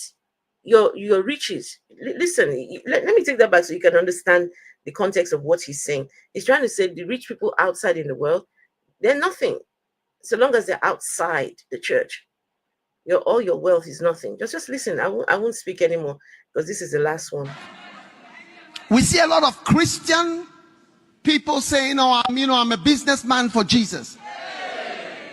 I remember one guy. He came to me. He said, "I'm farming cashew nuts," and he said to me, he was driving a Range Rover, and he said, "When I'm going to make a lot of money." You know, I've been a Christian for so many years, serving the Lord and working in the church. And this guy said, "I'm going to make a lot of money and bring it to the kingdom, to the house of God." It's been 40 years. How many years? 40 years. All these people who are going to be rich and bring the money to the church. Where is the money? All those preaching prosperity and showing off cars. When did a car become a sign? Then I must be a very poor person because I don't own a car. I don't personally own any car. Oh yeah, I use cars, but I don't own any car. I've not owned a car for years.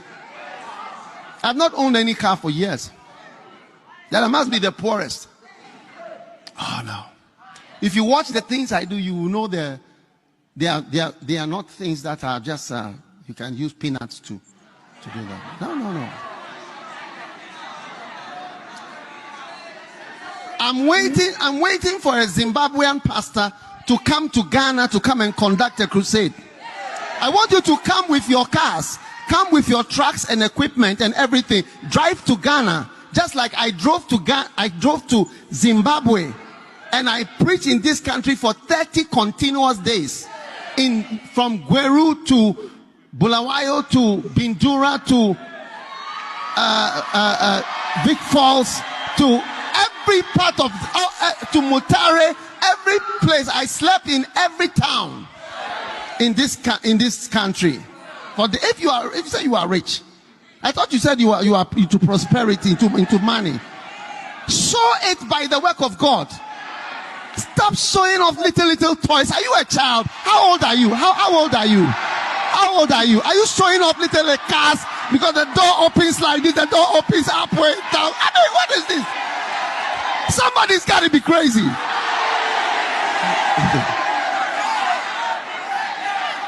Sit down. You guys are making a lot of noise. Sit down, please.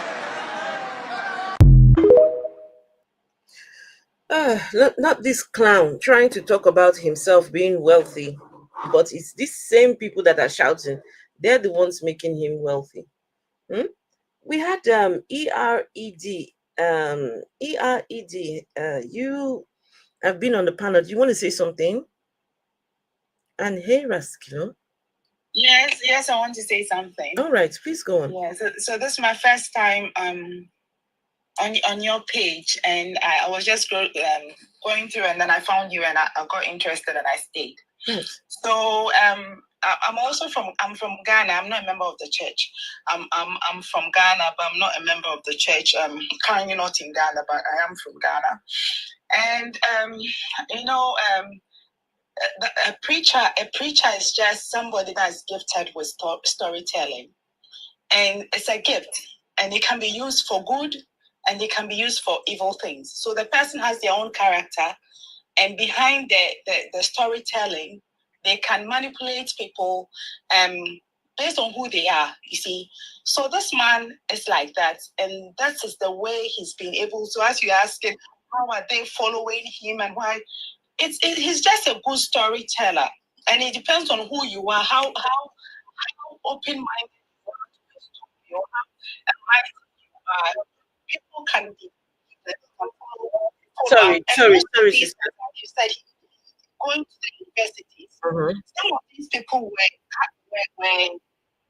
started following when they were small, when they didn't know any better, and so they've grown to know nothing but this. Started following when they were small, when they didn't know any better. And so they've grown to know nothing but this. And so somehow that's how the brainwashing happens. They were very young, and they started following the story. And now the story is changing, and they are not aware it has changed, and they're still following. And it's really sad. It's really sad that this man is from Ghana. And then like some of the comments, I see like the 17-year-old is coming to Ghana. Ghana has laws. So I mean, unless she's going to be camped in the church, it's not going to work. Sorry, Ed, I need to stop you there, because it sounds like you're kind of defending this man. No, I'm not defending. I'm not even a church member. She's not. I am not. She's not. Personally, I've not gone to church in a while. I used to go to church. So but are you aware that child trafficking is happening in Ghana? Oh, it is. That's what I'm saying, that there are laws. Child trafficking is not happening in open air the way it happens in any other country. We have laws. What makes you think that he cannot bring that 17-year-old to Ghana? Maybe he already has. How many other children has he It's brought to already Ghana? been done. This video I played was from years ago. Listen, if that girl comes into Ghana, how will anybody know she's there to come and see her friend? And that's exactly what I said. I said unless he's hiding the girl in the Of church. course, but then don't say that Ghana has got laws that it won't happen. Listen, I know somebody here in the UK who is able to get their hands on Ghanaian documents, passport, every single thing, while they're here in the UK, and fly out to Ghana as a citizen. So you can't say about Ghana having laws and all of that. These things are happening. That's why I'm asking you if you're making excuses or something. No, I'm not making excuses. I'm not even a church member. All right. I don't attend this church. So some of the things you are showing, I'm listening for the first time. Okay, but if somebody has got money, they can make things happen. Are you a Christian, sister? I am a Christian. I am not religious. I don't go to church, but I am a Christian. And I'm a Christian based on my own beliefs. You know, when I take the Bible, I see it as a book that is written according to cultural context. Not everything applies to everybody, but like every other book, there are some lessons you can learn from it, and there are some things that are irrelevant. That's how I see it. So that is what I mean by I'm not religious. I mean, I used to go to church, like the people you're seeing, they're not this church. I used to attend a Methodist church. And the reason why I'm not attending anymore, even in the Methodist church, is that I realized that the power play, the way in the church we are able to give authority to one person, and then the person turns around and lords their authority on us, and they are human just like us. I mean, it's a voluntary organization, so I don't see how another person can like show authority on others, and that is why I stopped being actively involved in church and living my life. But I'm just saying that it is storytelling. A preacher is a storyteller, and they have their own personality and they have their own beliefs.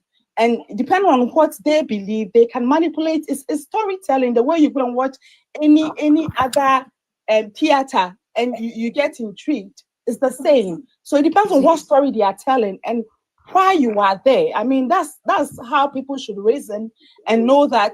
I mean, it's not everybody you listen to. It's not every story you follow. So, and that's the unfortunate thing, that he picks people who are young, and so they don't know any better. That's the sad thing. They don't know any better, and they'll follow him. Is it okay if I could come in, please? Because I wanted to just say something.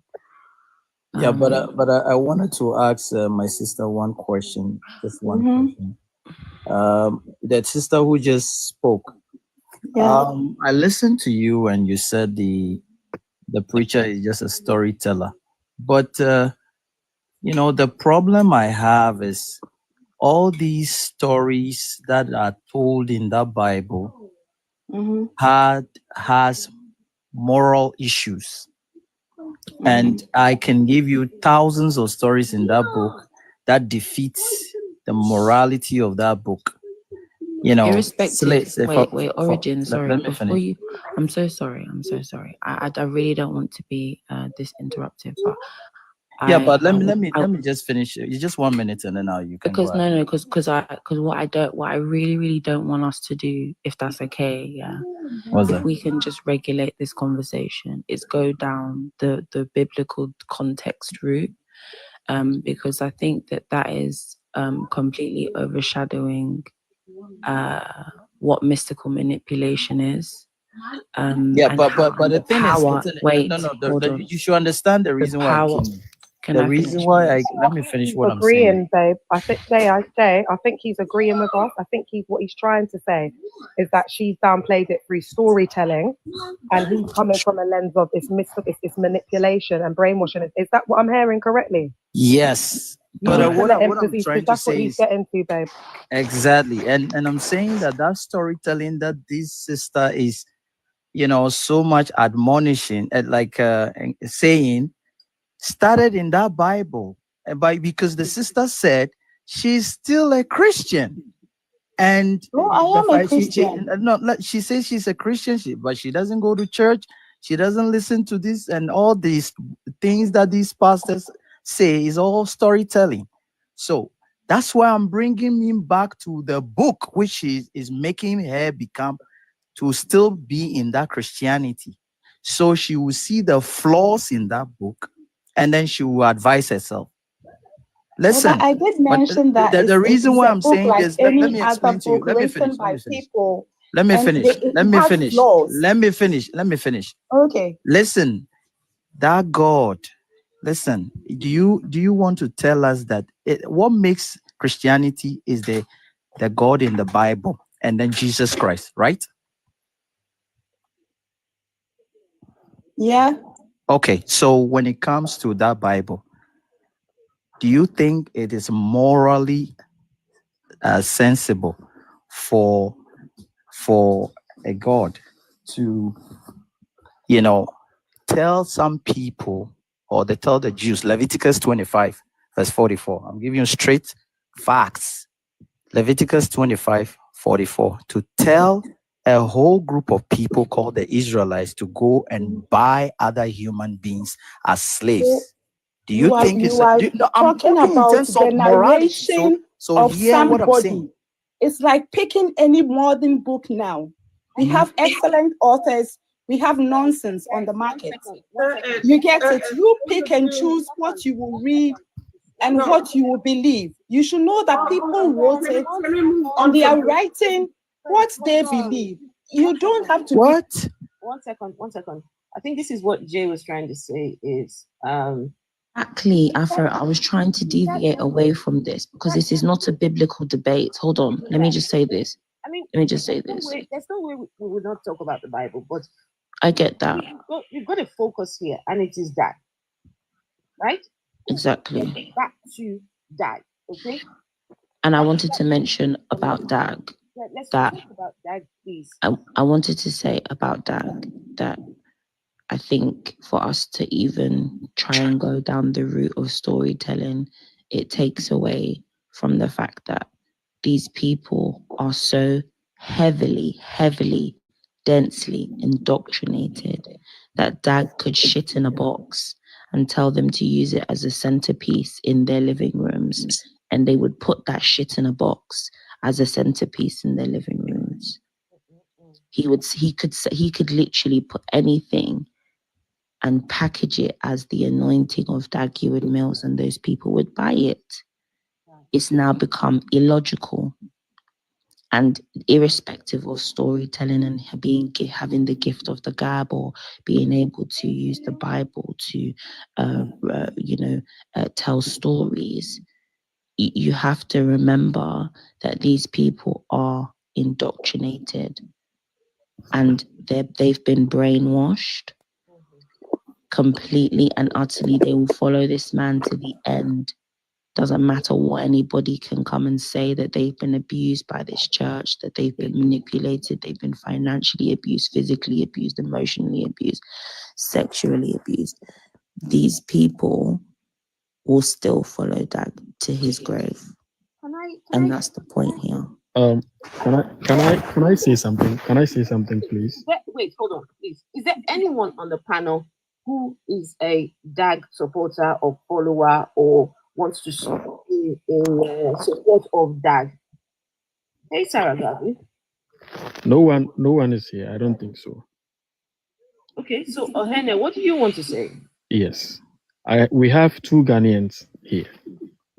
I came on. No, 4 Ghanaians actually. 4. Okay, I came on here to say something about our culture. When you meet someone who is of your daddy's age, there's nothing wrong with addressing the person by daddy.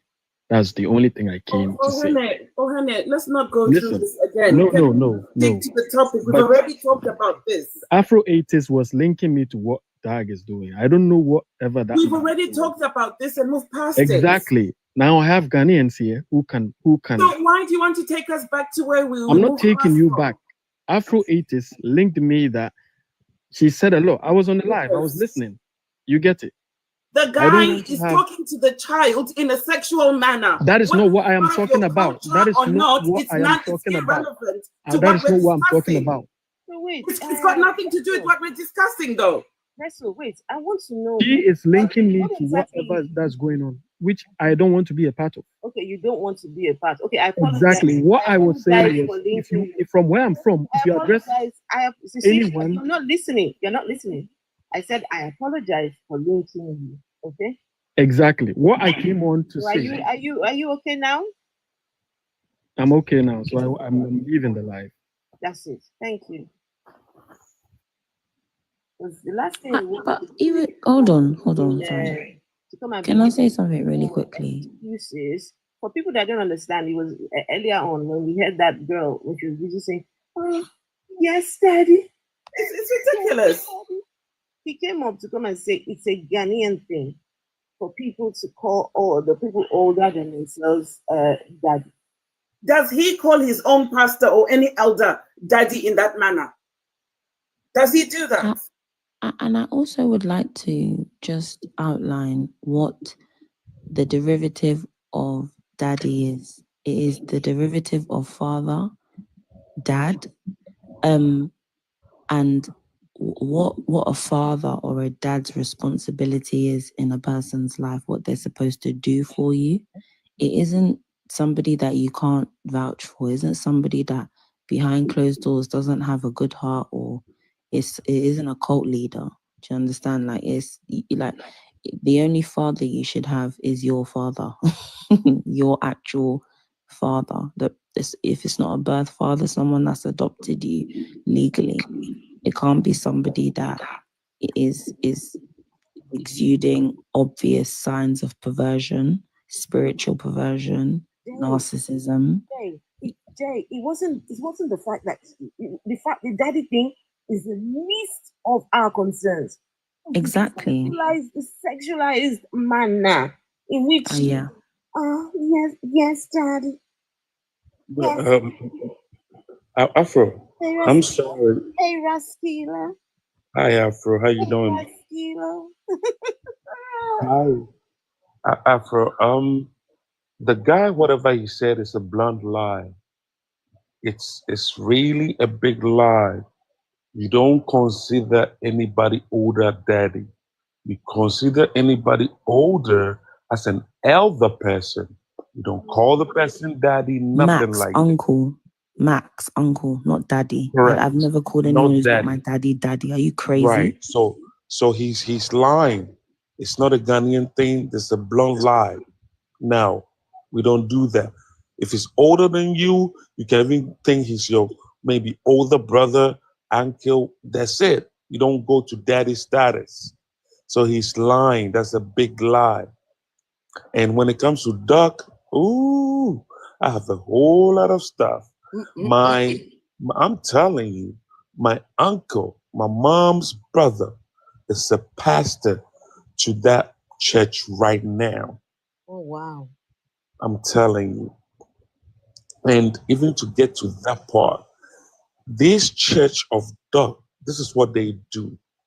He's got the whole youth, most of the youths, in the universities and whatnot. And you know what these people do? When you come to the church as a new person, they assign a girl to you to check up on you. Make sure you come to church. Make sure, you communicate with a person. And they call it beloved. They call it beloved. And I'm telling you, the youth, it's a sexual thing for them.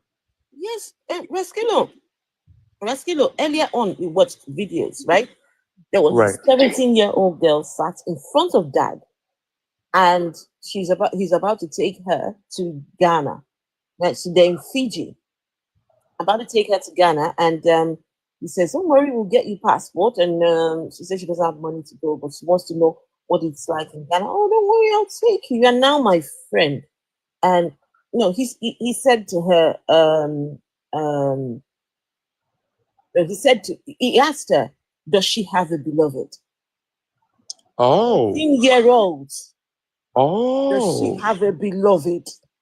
So I wasn't wants to even know. here. Yeah, you I went wasn't here. even. I Raskilo. wasn't even Raskilo. here. Raskilo. He Yes. went further to ask her, what age in Fiji do they start having beloveds? Exactly. Can you imagine? So I haven't even been on the live to even hear what you're saying, but even confirms what I'm saying. Can I This is a mention thing. something as well? I think what I've noticed about a lot of these church cults is that they specifically do this push and pull, almost like a push and pull method, where they preach about sexual immorality and have a church full of horny, prepubescent teenagers, young people, who they know when they will preach about this sexual immorality and say, don't do this and don't do that, they know that they have a room full of curious young people that will probably go and actually partake in this sexual immorality anyway. So then when it now happens, they can now use their power to rebuke them and humiliate them, which is also a form of this self-sealing system abuse that happens in these church cults. And then now when you hear the things like when they get married, they have to speak about their wedding night and the consummation, they have to kiss on the altar and all of that stuff. It is to also affirm the power of the cult leader and the fact that he's able to instigate sexual immorality, but you aren't allowed to instigate sexual immorality. Any sexual immorality that happens in this space can only be sanctioned by me. And that is the ultimate form of perversion. That's right. Ultimate form of perversion, because it means that a lot of the time as well, because these men are married to women they're not attracted to, they have decided to go down a route of being extremely pious and religiously abstinent in fasting periods, seasons, all of that stuff. This is where they are getting their arousals from. This is where they are getting their kicks from. Watching these young people struggle with their own sexual immorality. Now, when you have them coming up to be rebuked, and they will make a young person go into very much detail about what it is that their sexual immorality was last weekend. Oh, what did you do? Okay, so they'll now expect you to go through every single detail. That is how they're getting their kicks. This is how all of these narcissistic, perverse cult leaders are getting their kicks, because they're not enjoying anything behind closed doors. Nothing is happening for them. Their lives are mundane and boring, apart from the times where they're going to the whorehouses and using your money that you've given for tithe to go and please themselves. In the church spaces, this kind of manning of how actually immoral you're going to be, and if you're going to be actually immoral, it is by my word and by my sanction that you're allowed to do it. This is how they're getting their own arousal and pleasure, basically. That's what I've observed, basically. Well, thank you, Jay. Very important what you said. There was a video where I saw Dag. Dag actually said, there's no happiness. You're not happy at all. Like, even himself, he's not happy. But that Jesus is the one who will make you happy. And I thought that was interesting that he would say that, But guys, can you guys send some roses to my moderators, vessel of dishonor, Jay, please, at least for being here and holding down the space. Please, thank you so much. We've got somebody, and Tiraskilo as well. Thank you. We've got Bana, I don't know if I'm pronouncing your name correctly. Bana. Yes. Hi, can you hear me? I can hear you. Hello. Hi, Afro. Hi, everybody. I usually listen to you from the comment section. I think this might probably the second time that I'm up on panel. So I love your topics, the work that you do, keep it up. I respect you and I adore you so much. So I'm not familiar with the guy, I'm assuming he's a preacher or a reverend. He looks like, by the way, one of the Isley brothers in his younger age. But is he Nigerian? No, he's not. Okay. He's Where is he from? What part of? I'm assuming he's African. He's half Ghanaian and half Swiss. Mom was Swiss and his dad was Ghanaian. Okay. The reason why I'm asking is I know his congregation, I'm assuming they're educated people. And the reason why I asked if he was Nigerian is because I know most Nigerians that I know, 90% are highly educated. So the point I'm trying to make is his congregation must be filled with uneducated people who are unable to reason things out or analyze things for themselves, because anyone in their right mind who's able to comprehend basic knowledge of religion or anything wouldn't fall for it. So I'm assuming, what kind of congregation is he around with?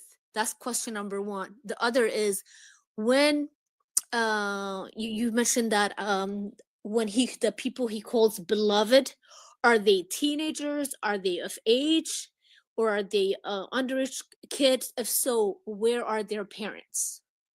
I hope I'm not all over the place with my questions. Their parents have been demonized, Bana. Their parents have been demonized. Bana, you're very apt with that question. There was a 17-year-old. He was asking the 17-year-old if she's got a beloved. After 17, and he said he's about to get her passport, and off she goes. He's taking her to Ghana. A 17-year-old. We're not even asking, where are your parents? Is it okay for me to take you? Can I ask your parents? The guy was very inappropriate. And also, do you guys remember the video that I played of when Dag talked about the seed. I don't know if I can play it again. Give me a second. Let me see if I can play it again. Give me a second. Let's see. That one that's where he was saying 1 second. Okay, while you're looking for that, let me ask the rest of the panel. So the parents, are they not with the kids when the preacher or the reverend is trying to take advantage? I mean, where are the parents at? Are they just sending them babe, do you off? know what it is? Yeah, I'm a survivor of 18 years. I've heard you going on for quite a while, and there's multifaceted dimensions to your question, my love. There are a lot of vulnerable children in the UK over here. We have a lot of care experienced children. We have a lot of children neglected by their mother. You have young people like myself whose boyfriend had just been unalived in police custody and had lost my darn mind, didn't know whether I was coming or going. So when I started going to a nice little church down the road, my family were happy that I was just getting up and washing my skin and brushing my teeth to attend the church, okay? So there are a lot of vulnerabilities. There are a lot of different mitigating circumstances and trauma, a lot of trauma that make the young people susceptible. So when you say derogatory tones like they must be uneducated, sweetheart, I've got a first-class degree in youth and community work. I'm a gang specialist and I've got a master's in social work and a distinction, and I'm a specialist in my field. I was working in the Mayor of London's office, managing millions of pounds of funding, my lovely, when I was in the cult. So the issue here is not about education. That's why you can have a celebrity in the cult, but then you can have somebody who's homeless coming into a church cult space. It's a phenomenon. It's not about social class here. It's not about education. So I just wanted to do a little bit of an educative piece with you when you are speaking about cult survivors, which include myself. If you could just be careful with those tones, because there's a plethora of different people from many different social class statuses here, and we would have to go into, you know, an intersectional lens. We would have to look at, you know, PCS, personal, cultural, structural levels, looking at discrimination and all different types of ideologies that make very young children and people vulnerable in a church cult space. Is that helpful? Okay, Yes, so that is, when I say one second, okay. Rana, one second, Okay. one second. Okay. Anybody can be a victim. That's right. Can be a victim.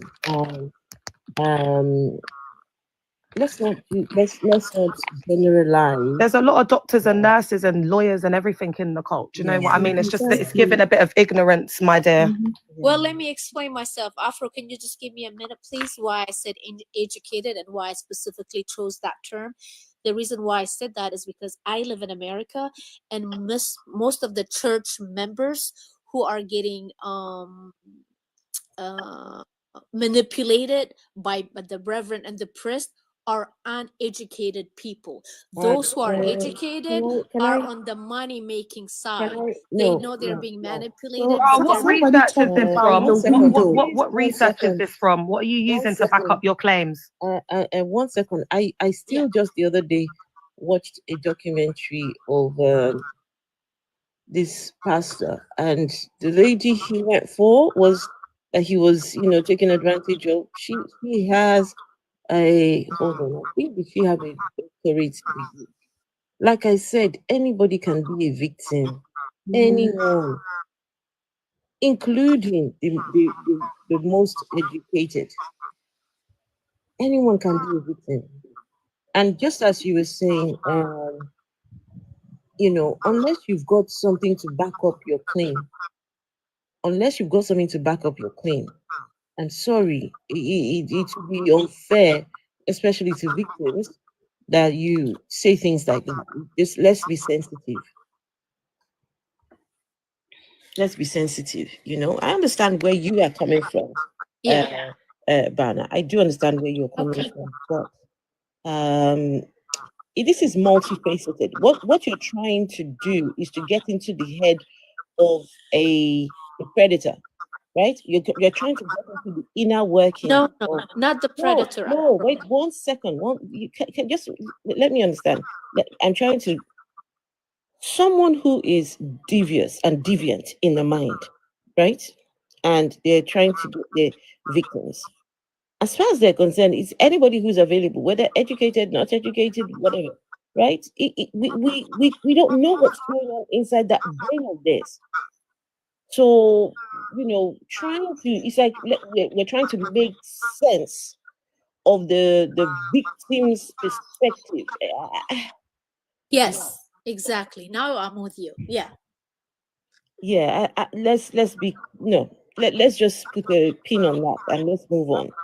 Okay. Agreed.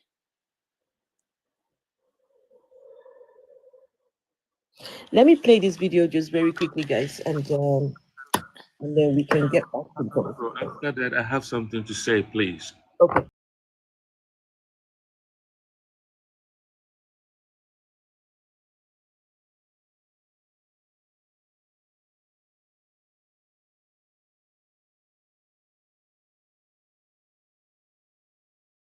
See, share screen.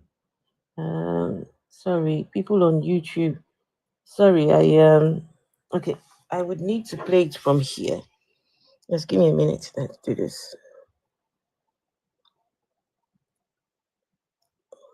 All right, please listen to Dag.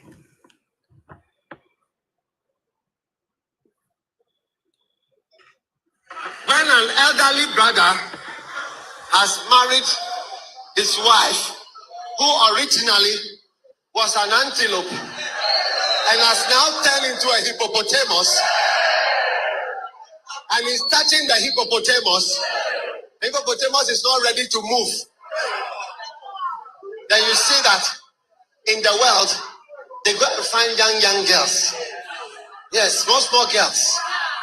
Sometimes they have agents who go and bring the small girls to them because they still have energy and they still have first love and ideas. That's why I came here, because even though I'm almost 50 years old, I still have energy and zeal and first love and fire. I'm ready. I say I'm ready. I want to do something. I want to do something. I want to do something.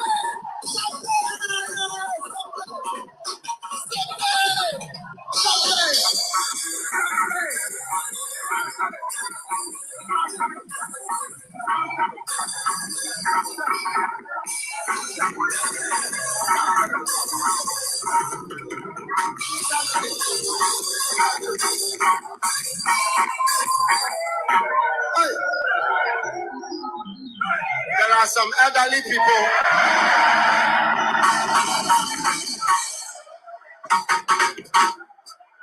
Okay, sit down, sit down.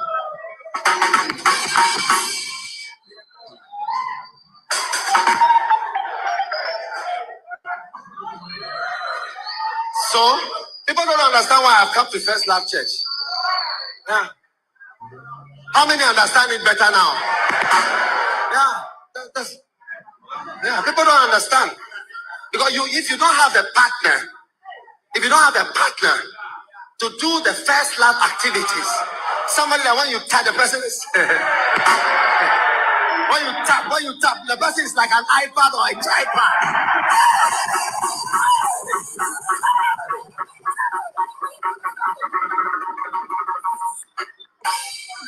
But the person is like an old Dick's Bible. When you tap, nothing happens. The person is not digital. The person is not modern. It's not exciting. A tap, you cannot. You have to set like this. Check this side.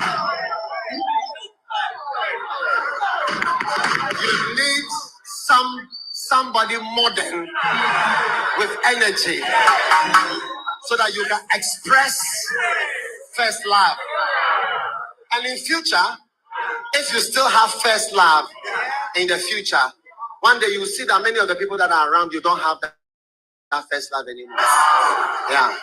And you may have to follow the pillar of fire by night or the pillar of cloud by day to find the next group that still have first love, so that you can express your touch when you touch.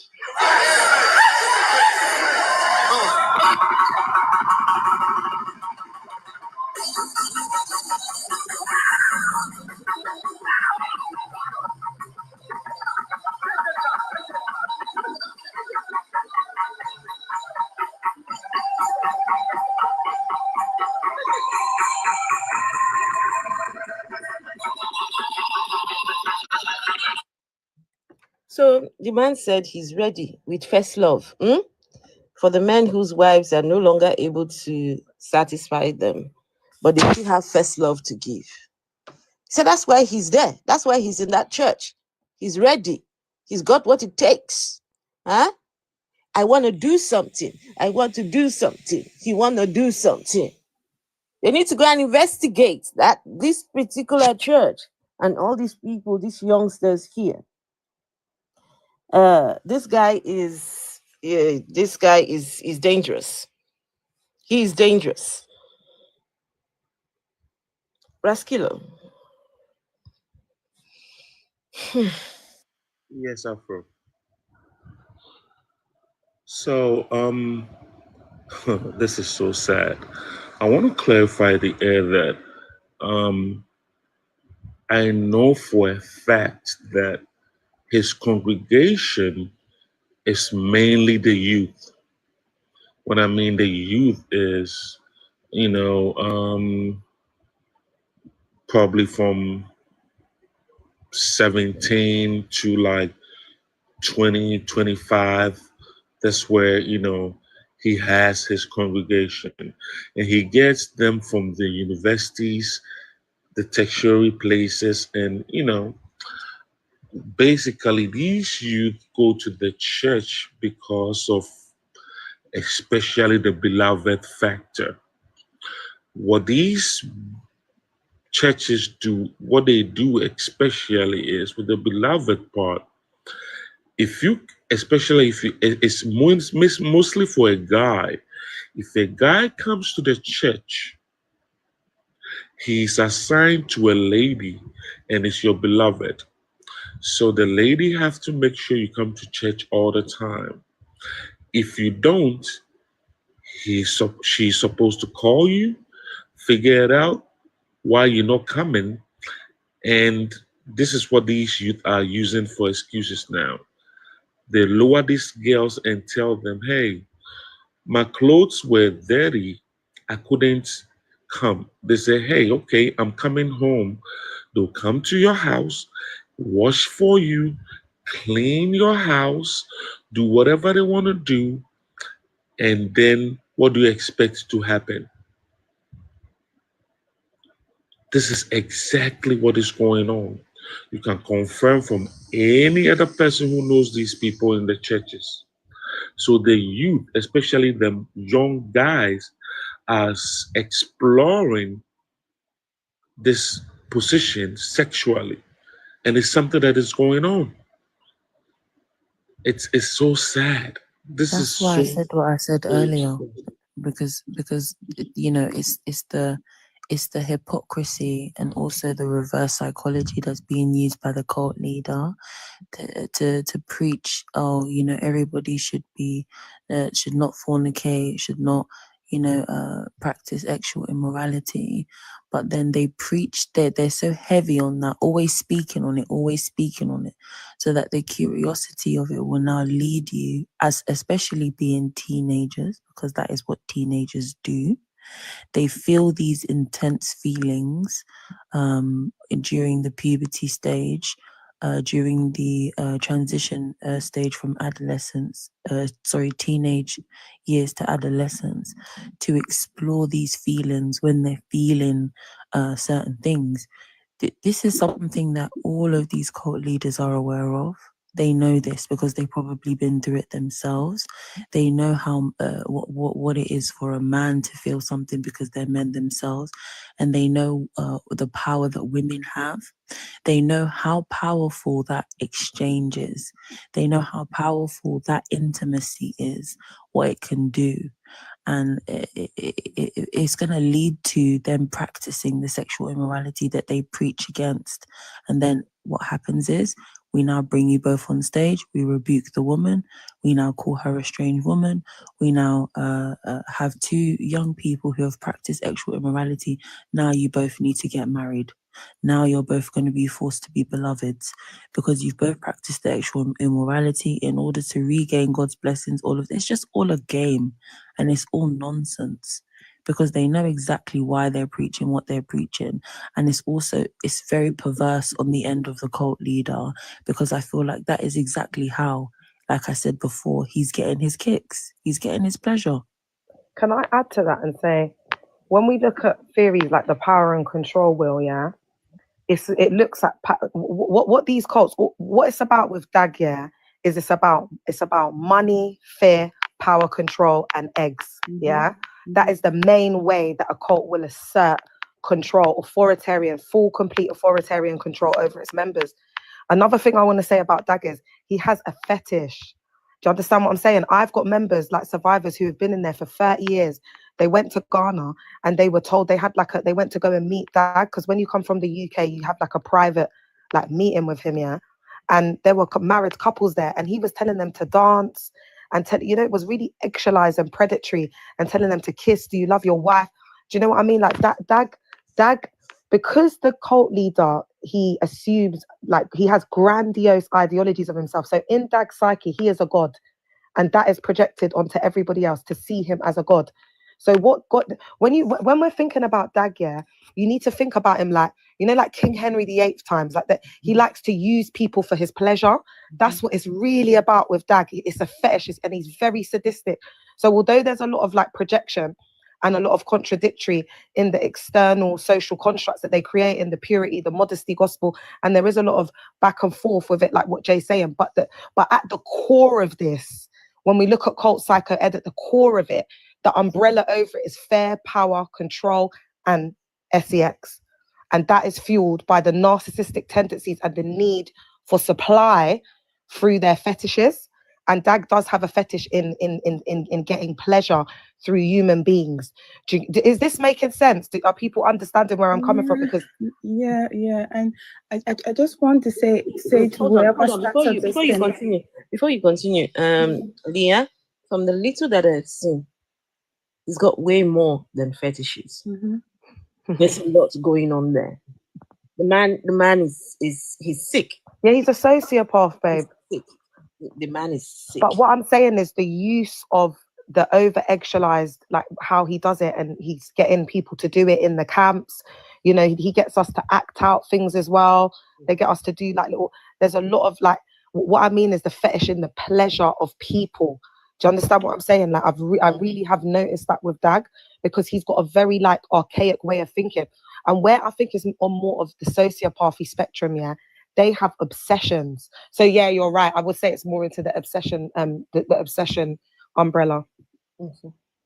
Sorry, the lady was saying something. I wanted to say that I've been exposed to a lot of things. This now is morning here that I didn't know before. So even though I'm in Ghana and I know people who attend the church, some of these things I'm listening to now, it's terrible. And it's really bad. And I know the only time it came up in the news was when we had some church pastors had broken off from the church, but nobody really knows a lot of these things I'm listening to now. And this is really bad. It's terrible. It's terrible. My sister, I would not be surprised that these things we're talking about here is part of the reasons why those pastors left. Yeah, we didn't know. We only had pastors left. But if this is what is happening, he has to be exposed. Absolutely. Pastors also left as well. So sorry to cut you, my dear. But pastors also left because they were being exploited. They were being exploited. They were being used. They were being. Listen, the thing is about these cults, right? They build you up. They love bomb you. They make you feel like you are valuable to the cause. They send you out on missionaries. They take your entire life from you. Yes. They know exactly what your potential is, what your trajectory could have been, and they use you and make you believe that you're doing the work of God when really all you're doing is building one man's empire. They will pay you pittance. They will have you in unlivable conditions. They will make you marry somebody you have no yearning for in your heart. They will ruin your entire life. They will ruin your entire life.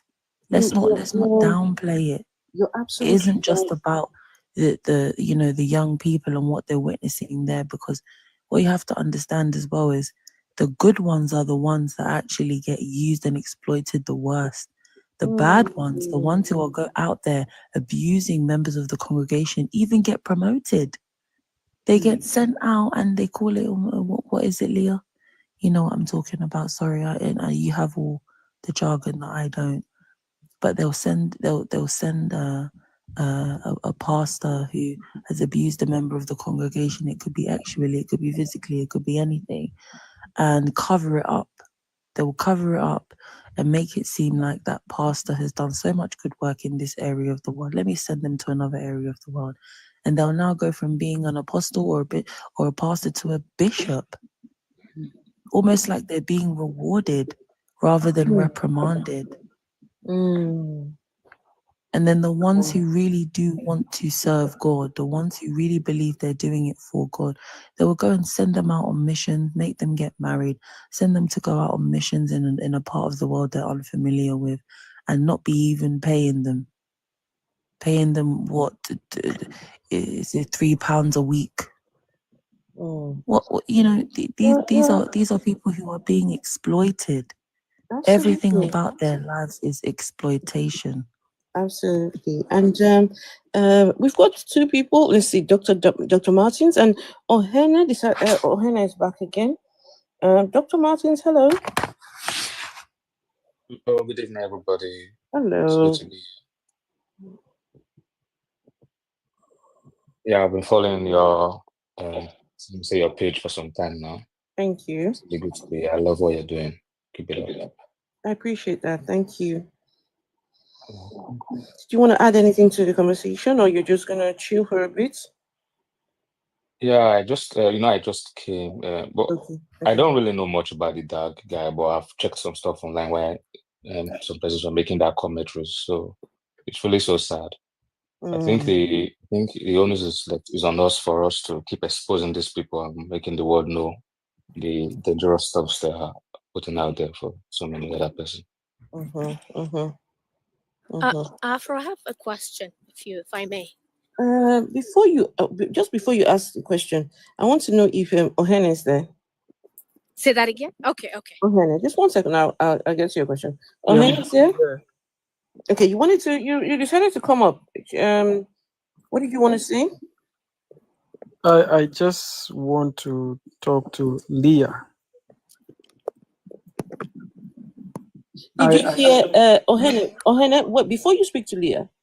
Yeah. Rastilo addressed what you had said. You had come up and said in Ghana, it's you refer to an elderly person who can be your dad. Yeah. You can call him dad. There's nothing wrong with that. You can call him dad. It's normal. Yeah, no. I grew up with my uncle. Wait, hold on. You made it seem like, okay, that's Ghanaian culture, right? That's what I grew up with. I call my uncle dad. It's normal in Ghana. That's your uncle. That's your uncle. Even listen. Africans are fond of speaking in hyperboles. That's your culture, not every single Ghanaian's culture. Hold on. Exactly. Hold on. It's You not can a call your Ghanaian uncle. culture. You can call your uncle daddy. That's fine. That's your uncle. Listen. No, can you please not let a me Ghanaian speak? culture. That talk started Let me up speak, with please. these Let me churches. speak. Please let me speak, please. You can call your uncle daddy, right? Yeah. Your daddy, your own daddy would not have issues with you calling him daddy. But here we've got a young girl and her pastor, and she's very sexually calling him daddy, right? And Raskilo, go on and say something about this, please. Yeah, I mean, this is a random guy and a random lady, not related in any way. Just because it's older than the person, you're just going to call the person daddy. This is not a Ghanaian thing at all. Let There's me no way, shape, or form. Raskilo, growing up, I've called a grown up who is like my daddy's age, I'm not related to, as a form of respect. Oh, daddy. Oh, You have a problem, or it's a form of respect. Okay, there's brother. nothing. Problem. Listen, Going around calling people daddy who are not your daddies. It seems like daddy issue. Brother, this is Sorry, can I say something about that, please? Oh God. Yes, go ahead. Yeah. So if you call people or anybody you see around, you call them daddy, I think that's your own personal stuff. You get, but ideally, you don't just call people daddy. It's not like the normal thing in the society. Yeah, I'm African, I'm Nigerian, so even if in Ghana, Ghanaians don't do that. You get, maybe it's something you are used to. So you have to understand that it's not a normal stuff. When he has his daughters, he will allow his daughters to call other men daddy. So it's not normal. Yeah, you get, it's not normal. I'm So most of these persons who understanding do why it, Ohini would say that. It's not a Ghanaian culture, but in No, it's those not. churches, they do that. So if you grew up in an environment where Please, I didn't people grow come up in from that churches church. I like don't go that, to the it church. becomes kind of part of you even see their married women culture. calling their So pastors you daddies. even see married So women it's calling their abnormal. pastors daddy. It's not a I normal thing. understand that. It's in No, their hold on, church. hold on, please, guys, hold on. Mhm. I have to mention it because he came up and said it's Ghanaian. It's not Ghanaian culture. That was what he said. You see, No. he wasn't saying it was about the church thing. It's problematic. I'm saying if this is Ghanaian culture, it's not. Where young girls are calling their pastors, yes, daddy, yes, daddy. Okay, I mean, The closest thing is we respect anybody older than you. You say sir or It has uncle. nothing to do with calling anybody daddy, none of that. So I don't know where he's getting that from. because if we go talk to Dag now. Dag, why is this girl calling you daddy? Dag will easily use it as, oh, in Ghana, this is how we greet. You know, you're gonna give the man now an out. You're gonna give him something to use as an out for his immoral and devious. Huh? Just the point that your daughter gets to, where she is so comfortable in calling a stranger, a pastor, calling him daddy. I mean, come on, it's question that just raises a lot of questions for me. Can I ask what Can I ask Ohene the had to ask question Leah? now, Afro? Yes, you can ask your Wait, question. Okay, thank you. Ohene So my said he wanted question to is for say you, That's something what. Afro. Wait. from your Hold partner. on. Yeah. There's two people talking at the same time. Okay. Shall I proceed or wait? Okay, yeah, ask your question Okay, and then thank you can talk to Okay, I have a few questions for you, Afro, because I'm not familiar with this this guy you've posted. So first I thought this was happening in Africa, but I'm guessing it's in UK. Am I correct? He's African and he's got his churches in 190 countries all over the world. Okay, got you. So approximately how long has he been doing or manipulating people and all these atrocities? Roughly, I just wanted to have like a vague. Leah will answer that question best. Sorry? Leah can answer that question Okay, best. Leah can answer that question. Okay. Leah. Leah has more. Sorry, can you repeat it again? How long has he been manipulating underage kids and so Since forth? the 80s. Roughly. Since the 80s. But what I want to say is I'm not giving any props to Dag when I say he's an evil genius. But if we do a comparative analysis on Toby Adeboyega, Dag, Toby Adeboyega is loud in what he's doing. He's into, it's like Lambos. That's why they have so much hate for Toby, because it's so blatant, so obvious. Hey, King Alex in the car. But with my cult leader, Dag Heward-Mills, he moves like a mafia, gangster, cartel boss. In silence, moving solo. My man is probably a billionaire ATP, yeah? He walks around wearing the kaftan. I wish that Hazel was on here. He used to tell us years ago, it's the same trousers I wear. It's the same trousers I wear, the same shoes. I have all the same trousers and all the same shoes that I wear. Like 1 second, babe. We're thinking, oh my God, this man is giving every penny for Christ. He's giving every penny for the ministry. He just wears the same trousers and the same shoes. Like, this is the type of indoctrination. Do you understand what I'm saying? So I don't even know why was I getting into that? But no, it's okay. It's okay. We need to know that information. He is a liar and the truth ain't in him, child. All this man knows how to do is lie. When I first started, it didn't feel like it was about the money. Do you understand? Because he was like, the whole rhetoric was being sold out for Jesus. and you can't really, I don't want to say, this is why I'm so delicate. It's not that I don't want anyone to talk on the subject, because then it's like I'm not letting people have their voice. But when it, and I know your channel's different to mine, babe, but when it comes to this cult, you really have had to have been inside the cult. Do you understand what I'm trying to say to you? To really understand what's going on here. Like, because the intricacy of the, we speak a different language. Afro-atheist, are you hearing me? Are you hearing me? I'm hearing you. We speak a different language. This man has gone undetected since the 80s. This cult is like Joshua. I have a woman who was getting raped by a high-ranking minister for years, okay? And her sister covered it up. I have, there are countless women who have been essayed and raped by pastors in there. Do you understand what I'm saying? And we can speak on it because we're survivors. This happened to us. I was sitting next to a woman who was getting raped by her pastor that day and coming to the service. Do you understand what I'm saying? Oh my gosh. This is the kind of things that have been going on in this cult, and it's been undetected. I'm the first one to have spoken out like this, because the indoctrination, it's like MK Ultra. They used to take us away, and we used to listen to a camp that would take you days to listen to in 24 hours. We would be there from 6 a.m. until 2 a.m. in the next morning with just the message playing in our ears. Do you understand? Like, the indoctrination, that it's the way that they program you is so that you will be silent for the rest of your life about what he was doing up in the cult, because of the level of indoctrination. Do you understand what I'm saying? Like it F's up your psyche. Do you get what I'm trying to say? Yeah, yeah. Okay, He's I very appreciate. smart. He uses, and another thing I want to note with Dag, which everybody needs to understand, Dag is not a scholar, but he likes writing a lot of books. He's a medical doctor by profession, okay? And he encourages us to read. That's another way that he indoctrinates us, right? These books, he's written so many books to the point where it's like there's no life outside of the books, to the point where it's like Mormonism. So the books are, that's like our Bible in there, because the pastors cannot preach from any book outside of Dag's books on a Sunday. Do you understand what I'm saying? Like, we don't bring our Bibles to church. We bring the book that the pastor is preaching on that series. We will bring it to church, the church cult.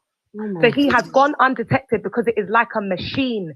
He runs that place like a regimented army. You understand what I'm saying? It's so culty. There's so many secrets in there. People they worship this man like a god. I don't think anyone understands. That's why he's gone undetected. And he's very quiet. Another way I can liken it to is because they're all a bag of fraudsters. So Toby's your loud fraudster, popping bottles, sleeping with all the women, buying them designer bags.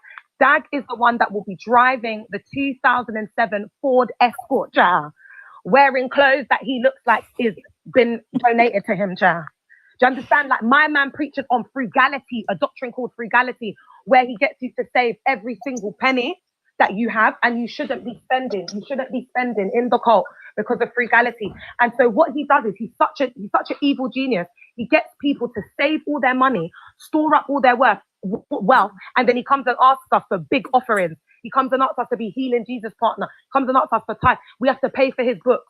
Do you understand? People are not allowed to get mortgages. That's another thing. We're not allowed to get mortgages in the cult.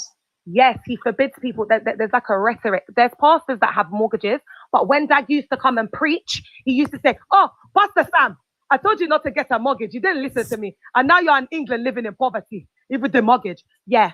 So because they'll be like, "My pastors get a mortgage, my pastor get a mortgage." Because in the UK, babes, that's how we get our properties, How who's got 300 to 50? Who's got 300 to 500,000 bags, babe, to be buying a property outright? Are we in Ghana? So what I need people to understand is Dag has a very archaic Uncle Ghanaian mindset, yeah? And we have to do everything like from Ghana. We have to copy it. That's why the dancing stars look like they're stuck in a time warp in 1985, because they're dressing with poppy long stockings and the thing, the bow ties, because they're trying to. We have to do everything like the headquarters in Ghana. So all of the authorization, everything, it comes from the headquarters in Ghana, and we have to copy it. So it's a Ghanaian Christian fundamentalist cult, and the culture is a huge part about it. But the intricacy with this cult is they mix Ghanaian culture with Dag's very weird, for the lack of the sensitivity, personality. So when we're saying that, part of the cult jargon is chale, cra, it's a message. Like, this is Ghanaian, it's Ghanaian language and whatever.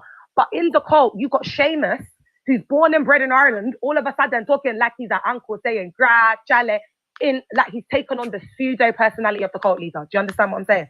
And I've hogged. So, but guys, honestly, I don't think anyone understands that. I gave this cult 18 years of my life. 18 years of my life. Do you know what I mean? And I really need people to understand the level of brainwashing that we undergo when we're in here. Like, we are not uneducated, we are not dumb, we are not naive. Like, they literally rewire our brain. They break you down. And no one understands unless you've been in a cult. You will never understand. You will never understand what we went through. You will never understand it, because it's feeling the gaslighting, the silent treatment, the breaking down in a religious space is so different, because then they bring in the element of God. They make themselves synonymous with God.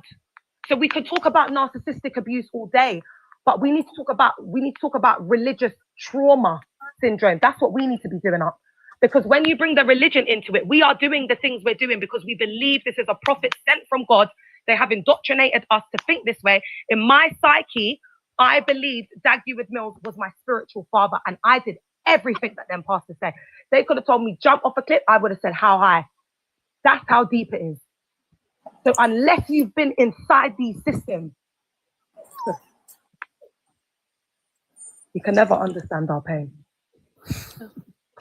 You can never understand. Can I just say, one second? One second, please. Yes, I know. You got. Just give me a second. And to all the survivors, let me just take this time out to say, I'm sorry for what you have gone through. You didn't deserve what you went through, and you were taken advantage of. You had good intentions. You wanted to serve God. You wanted to do the right things, but somebody took advantage of you. I don't understand. I don't understand what you. Well, I didn't go through what you went through. I can only empathize and hopefully lend a voice. That's what I'm trying to do. I'm not trying to take away from the voices and from your experience. I'm not trying to invalidate what you're going through. In fact, I'm trying to validate you and to be a voice as well, because I see what's going on.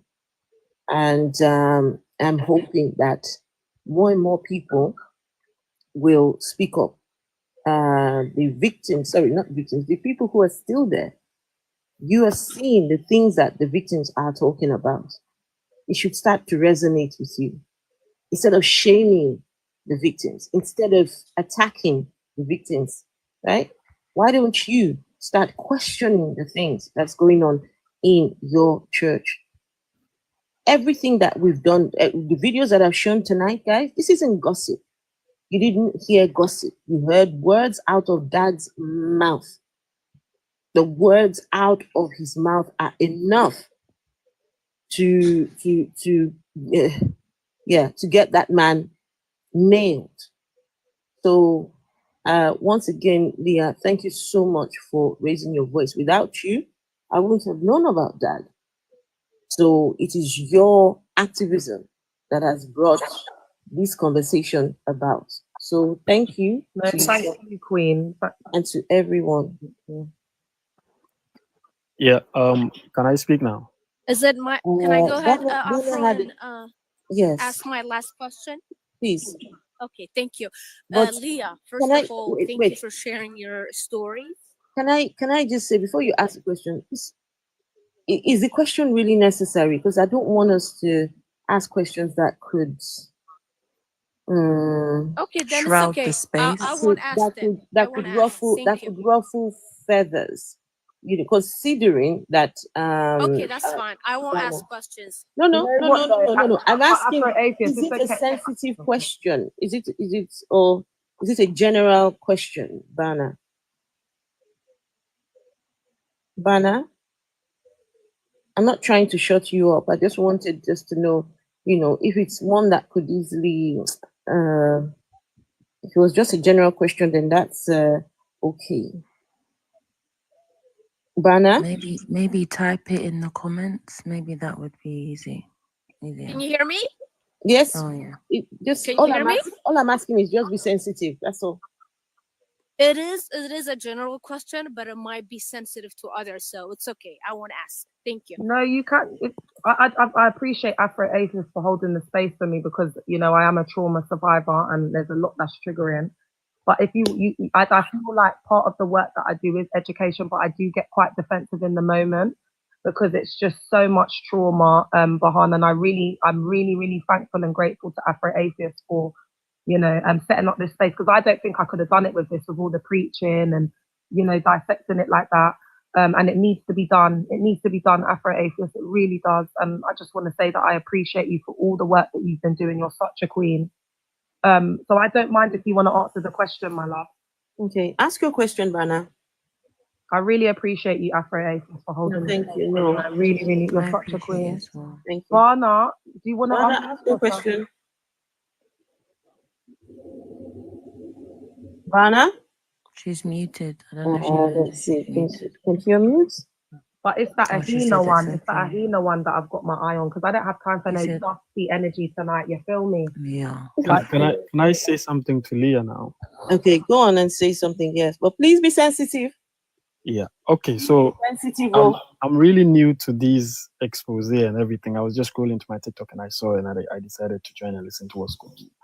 I don't know what Leah has been through because when she was talking, she said she threw away 18 years of her life. 18 years, if it would have been me, honestly, I wouldn't be alive because throwing away 18 years of your life, it's a very sad thing. And I pray she finds the peace she's looking for and the peace she deserves and everything. I'm really new to these stuff. I just came here to address it. That is when you guys landed me fine. Maybe there's a problem with me calling or addressing someone who I think is a father figure that fine. Babe, what you're giving that you're indoctrinated. That's the vibe. Because we've said, Jay, please don't do that. Can you just mute for a minute as well, babe, because your background's a bit loud. Ahima, what I'm going to say to you is we have already addressed this on more than several occasions. Vessel of Dishonor has already come in and said to you that we're not going back and forth with the rhetoric of father, dad, whatever. We've moved on from that. Yes, so why you're still bringing it up, I have no idea. Like, what is your question for me? Can you just It's not a question. It's not a question. I'm just saying. So why are you addressing me, bro? I'm saying I pray you find the peace you deserve, because if I threw away 18 years of my life, I don't think I would still be alive. I don't think. One second. Wait, 1 second. 1 second, please.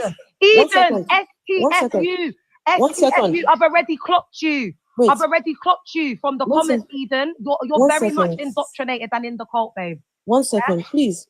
1 second. Can we not say that she threw away 18 years of her life? Okay. She didn't go to the church to go and throw away 18 years, right? Yeah. They wasted 18 years. Okay. Took advantage of her. And I'd never heard her say once, I threw away 18 years of my life. It just makes it sounds like you are putting it on her. Yeah. I get it. I get what you're saying. Let's be sensitive. Please. Yeah, I get what you're saying. We have moved on past the. You don't understand. They're not in the cult. If they haven't been in the cult, they're going to be. That's what I'm saying. I've not been in her position, so I wouldn't understand what she went through. If you don't have the experience, come on. That's what I'm saying. Hello. If you're not a cult survivor, respectfully, because this is like I was there for 18 years, and this is to everyone on the panel. I respect everyone's views and opinions, but please, you weren't there. You're not. You don't know, innit? So if you're coming in, hello, I'm talking. If you're coming in and you're having an opinion, that's absolutely fine. But please, can you keep it separate because you haven't experienced it? So when you're coming on and talking and speaking in a voice or in a way that you're speaking for survivors, that's when I have a problem. Because no one can speak on this topic from a truth lens apart from people who have walked that out. So when you're coming in and saying things with this rhetoric, it is very triggering. That's what I'm trying to say to you.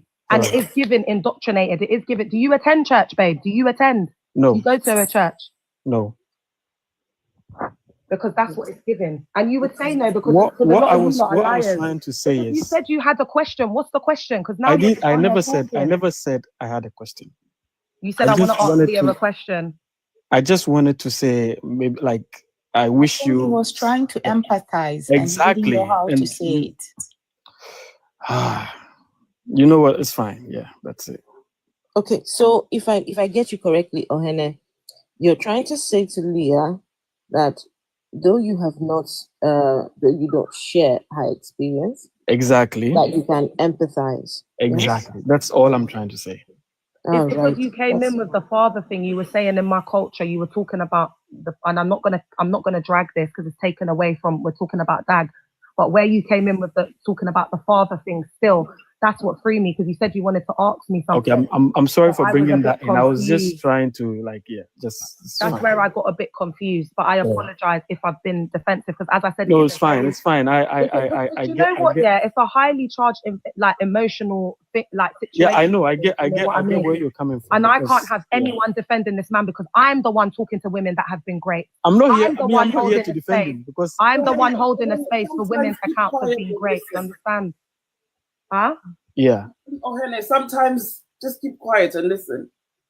Because it is Okay. about holding the space for me at the same time. It's not about people jumping in and saying, oh, Leah, it is about holding the space because you have to remember, I've only been out of this cult a couple of years.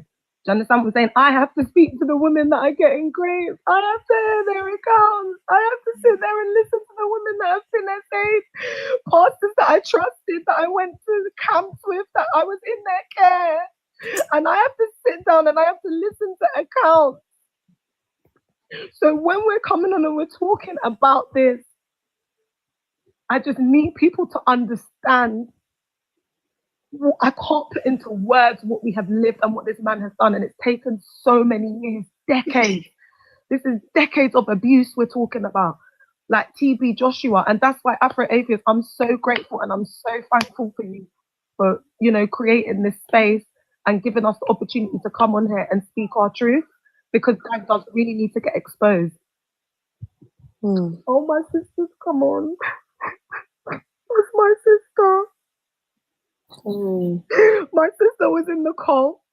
I was treating her in from a child, and she was a sister wife to my ex-husband. She did absolutely everything apart from being intimate. But I tell you something now, if that is why you hear stories of sisters sleeping with their sister's husband.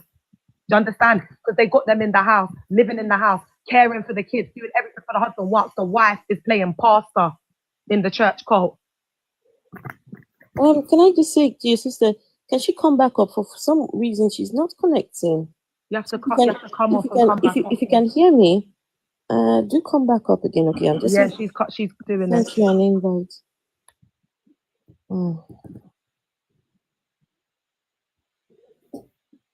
Guys, Leah, this is not your main account, but anyway, just look for Leah Loader. She's got a few accounts and she's always live, talking about this man and all the other. You see, guys, like it or not, if you're in the UK, there are many cults in the UK you didn't know about. There are cults, and the sad part is a lot of them are capitalizing on the youngsters. They're taking advantage of young people. And this whole thing of, the young people, they're getting into, the violence and, they use the rhetoric in the news to take advantage of young people. They make people feel like they're caring for these young ones. They're doing good things. Oh, they're doing community work and they're doing football. They're doing makeup and doing, when a lot of this is just cult. They're just luring these young people into cults, and Dag is just one of them. His is on a big scale. It's bigger than anybody thinks. Guys, Dag's atrocities, they are bigger than what any of you, any of us here even think. And his goes back a long, long way. That guy is devious. Dag is devious. I'm telling you, the people in that church, you better do your investigations. If you're there and you've got a voice and something is happening to you, you better speak up, because I'm telling you, we see it. We see it. We see it. If you don't speak, guess what? Somebody will say something. Somebody. The man himself, he gives himself up. Every single time he opens his damn mouth, the man is just, my goodness. How have people let this man get away with so much? Churches in 190 countries, we need to put a stop to that nonsense. We need to put a stop to that nonsense and clip his wings. It's a deviance.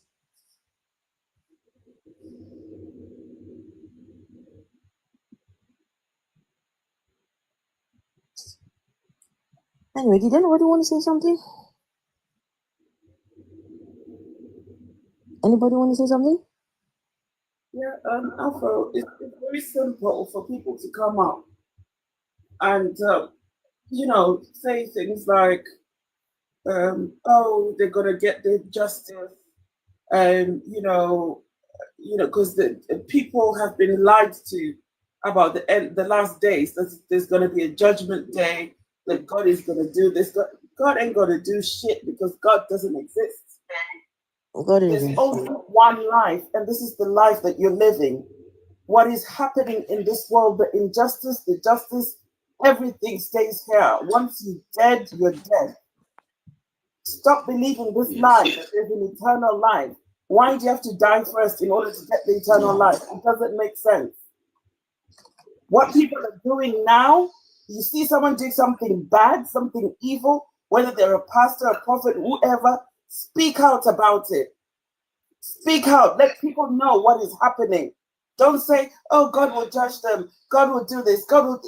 That's not going to happen. Help other victims. I think it's important that we speak up, but Excuse I do me. not think it's the concept of eternal life that made this man like that. He does talk about he's a criminal. one Let's second. leave it there. 1 second. He I does mean, talk about he's a eternal life. manipulator. Hold he's on. a criminal. Hold on. He does talk about eternal life. He talks about eternal life. I mean, Leah He herself uses it as a scare. He uses has become their Bible. Excuse so it's me. a new doctrine. Excuse me. I have heard him talk about eternal life. I have heard it. He uses it to keep them in check. He uses it to tell them that, look, you've got to behave, otherwise there is this place. I saw him demonstrate eternal life to these people. He got out his bottle of water and said, there is a place there's a place that people go to that they will be asking for one drop. One drop. Brought out his bottle of water and put his hand inside his bottle and must be one drop.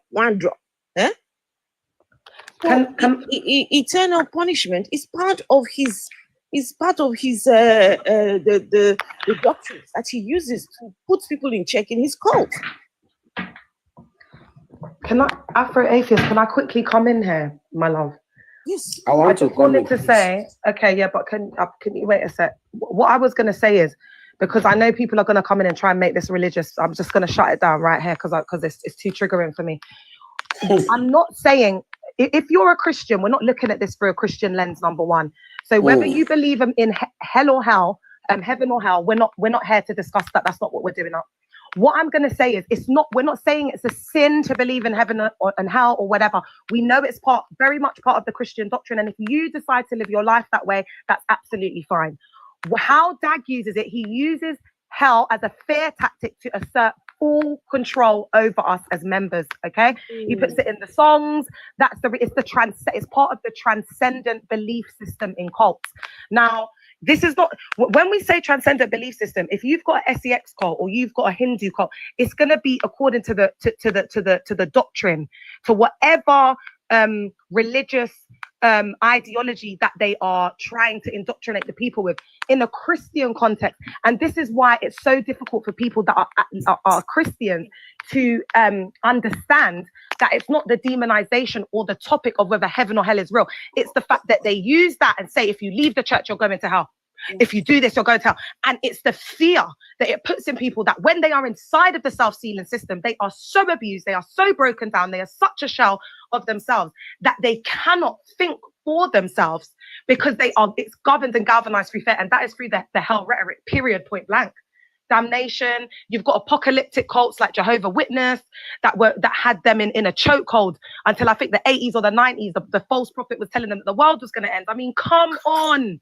It's a huge fear tactic that's used in cults. Huge.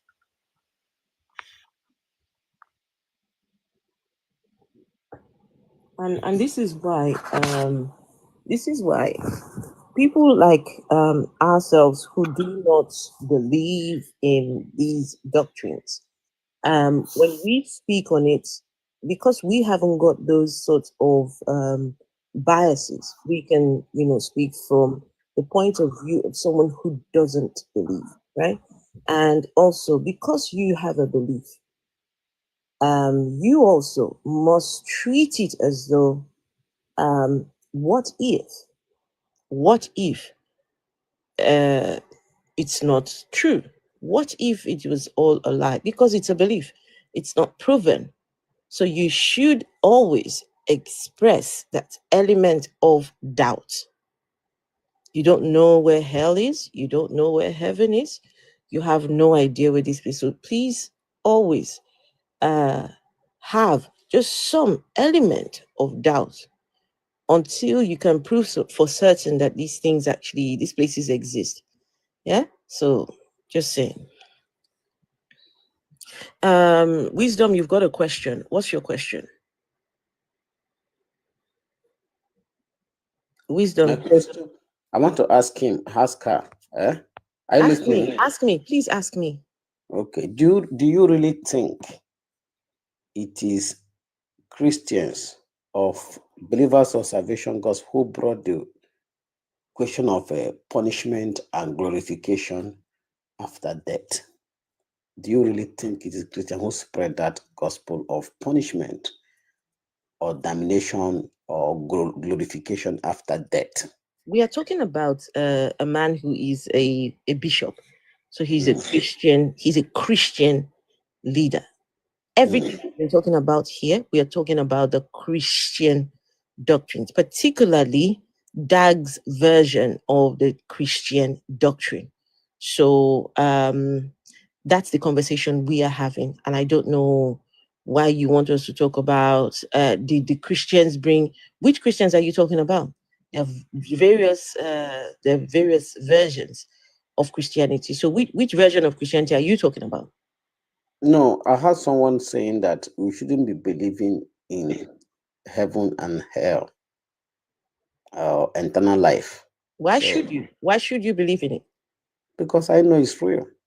If I go to sleep, I just woke up. I just woke up from sleep. And I know I was somewhere, and my body is somewhere. You know that heaven and hell is real. Yes. We are making the same excuses for the man. Auntie, you can hear me speaking now. Auntie, please, you can hear me speaking. Wisdom, can you tell me where is heaven and where is hell? Is where no one can say where it is, as Jesus said. No, you say it is real. No, look at it this way. I told you. Excuse me. Don't tell me. Just you say it is real. If it is real, where is it? Show us the destination. Where do we go to go and find these places? It's not where somebody can point out. Then where do you go to go and find heaven and hell? You, Wisdom, where do you go? I told you I just woke up from sleep and I dream. I didn't know where I was. Why dreaming? So you mean that you were sleeping and you were dreaming? Yes, and I know I was somewhere. So your hell and heaven is in your la la land, eh? Huh? It's in your dreams. Something of that nature, because it will not be in your body. Because Wisdom, please. We are not trying to enter into the dreamland of wisdom. You see, we're not trying to enter into your dreamland. We don't share your own dreamland with you. Keep your dreamland to yourself. If it But is do you real, dream? it is real for yourself and yourself. I do dream, yeah. When you are dreaming, are you dreaming inside your body, inside the same room you slept? Absolutely. I am dreaming inside my body. I am dreaming inside my body, not outside my body. What the fuck? You dream outside your body? Okay, have you have a I'm dream? asking you a question, please. Do you dream outside of your own body? Yes. You dream outside of your body? I dream while flying on the sky. Then, my inside my room is not in the cloud of the sky. Can we go back to the topic, please? This one is watching too much Harry Potter. This one watching too much Harry Potter. Coming sky. It's not. I'm telling the truth. I'm not saying the truth. I dream while eating, and I know I didn't cook that food. Yeah. Wisdom. In my bed. It's not true. It is very true. But unfortunately for you, Wisdom, you are the only one who has that experience. Other people have shared their own experience too. Well, here you are the only one who has that experience. Afro, I have a dream. My dream is I took $20 million and I took you out for vacation. You know we still love each other, right? Yes. So, that dream is going to come true. Right. But when I woke up in the dream, I had nothing to eat in the morning. Oh no. Yeah. So you woke up a broker. Yes. So reality will hit him when you wake up. This is delusional talk. You dream and you come up here to tell us that your dream is real. And that is where you get a concept of heaven and earth. My brother, whatever you smoking, send me some. I want to enjoy myself. He's just repeating what his cult leader has told him. That's all. Terrible. A grown man will come on a live stream and be talking about his dreams outside him, and he is on top of his style. You see what's happened in Los Angeles. You see what happened in Los Angeles and California? We are not in Los Angeles, neither are we in California. Good. Do stop doubting God.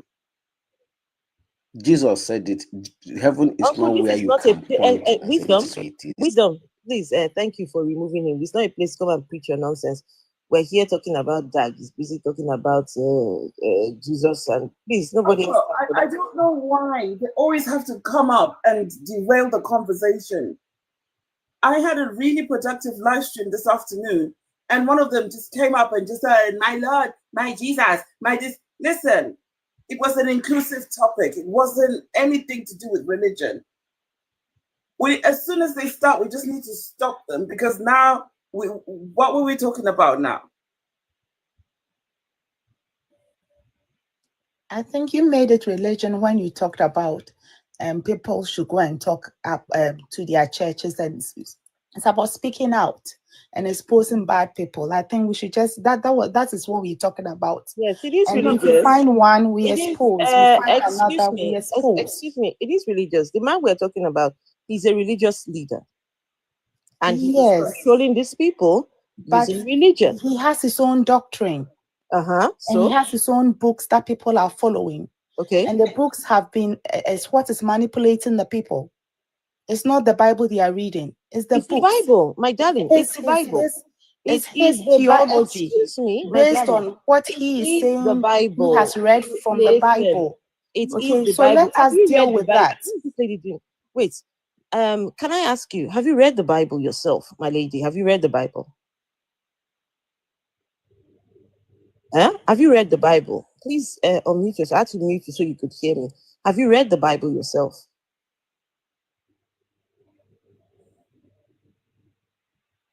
Ed, have you read the Bible? We just need to go back to the topic, please. I want to know if you have read the Bible. Please, can you unmute yourself? Now she's not speaking. But Afro, you see, I don't get this. Are these people realizing that these preachers and all this, it started from the Bible. They use Bible to do whatever they're doing. So what are these people talking about? I don't get it. I really don't. They'll even bring Bible scripture to back up and to support what they're doing. All the hurt they're causing other people, they'll bring up Bible verses to condone it. Exactly. And I think most of these people that are saying all these things that is not the Bible, they don't even know their own book. They don't know what is in the book. They don't. I am open to all ideas. Can you answer my No, question? see, I'm open to all ideas. I've been listening to everything for a long time because I am open. I asked a question. Yes, please. I asked you, have you read the Bible? And I said I have read the Bible through several times, and it's not for a religious purpose. The way I've read other books through and through, I pick what I want. I know what is culturally inappropriate, what is not meant for me. I will not accept. The way I read other books and the way I'm open to everything, I'm open to listening to you. But you see, the fact that somebody has read the Bible doesn't mean. Pause for a minute. So yeah, you know that there are things in the Bible that are not culturally exactly. Right? Okay. Exactly. You have and it's learned. not everything in the Bible that I would take Why are you talking for truth. Why are you talking over me?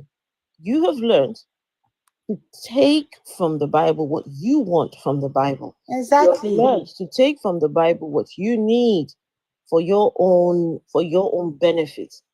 Now, other people are not like you. They take those things that are culturally inappropriate and then use it to manipulate others from the Bible. From the Bible, they use text in there, and I can prove it. I can prove this to you. I can prove it to you. Even Jesus, some of the way that Jesus operated, people use that to control and manipulate people today. Yeah, so that only happens when somebody else tries to interpret things to you. When you have a preacher, when you have a pastor who is telling you his own ideas from the Bible and you are accepting it. So whose idea am I supposed to be getting? You should be open to find all information. Okay, whose idea? And make use of it. Not to be shepherding under a man who is a man like you. Whose idea? Excuse me. Whose idea? My own ideas. I read and then I can be objective. Excuse me. Excuse me. I said my ideas. Excuse me. So if I read the Bible and I want to know what is the correct way to read the Bible, right? The correct interpretation of the Bible, where do I need to go for that?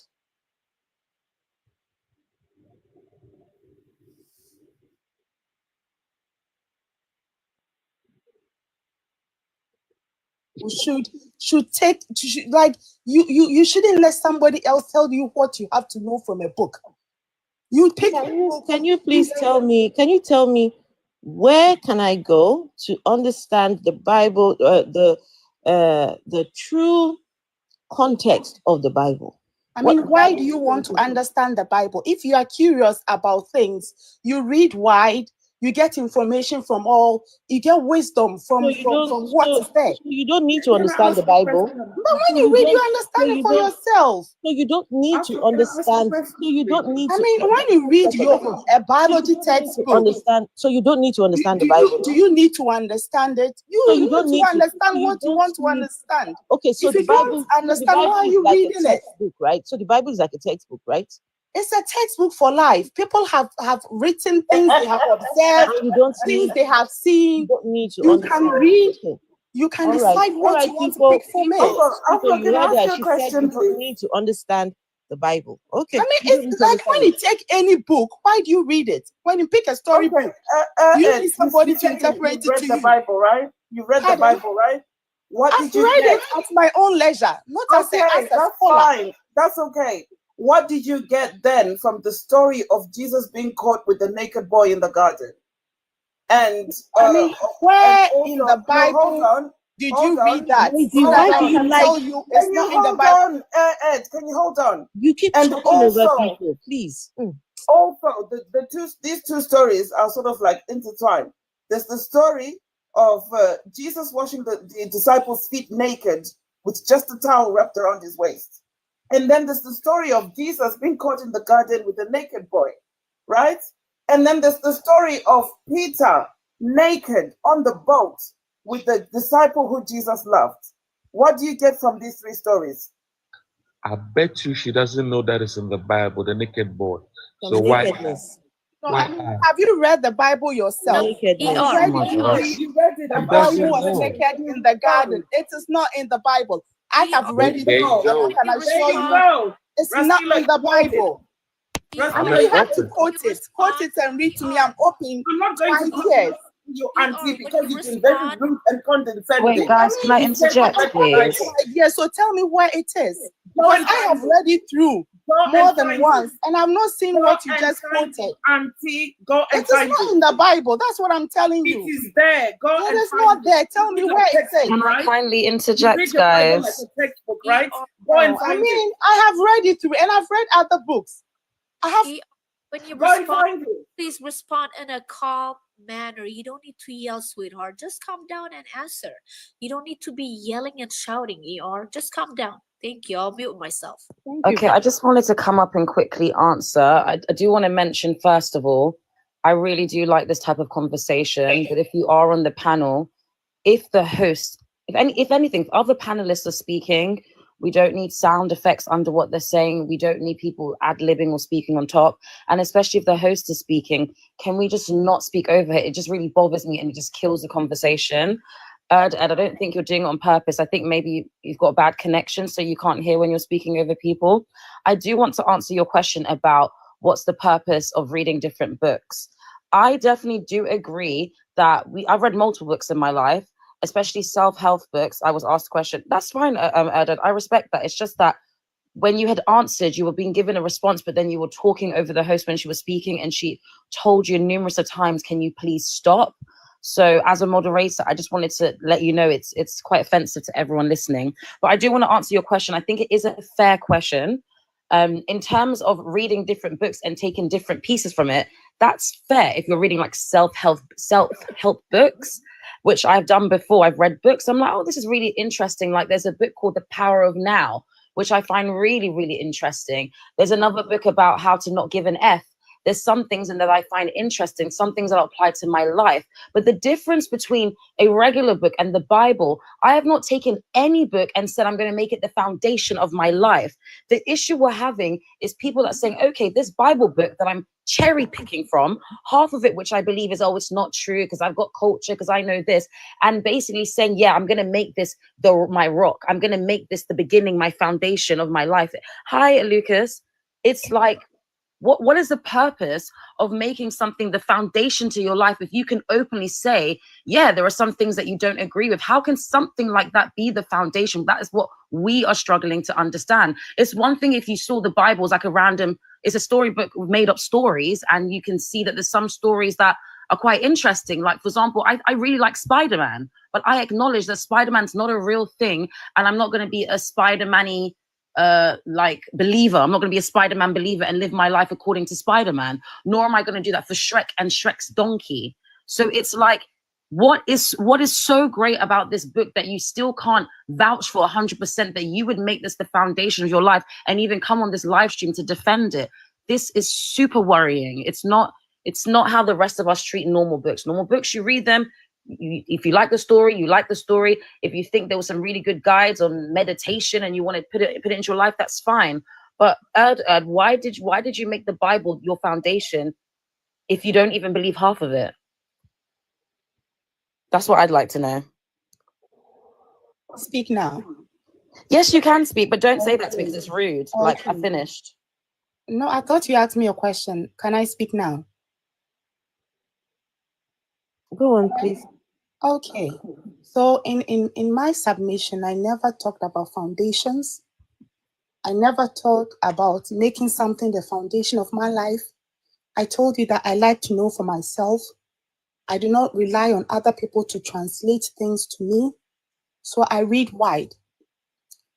And for the Bible, how I see it is that it's a number of books, different authors that has been put together.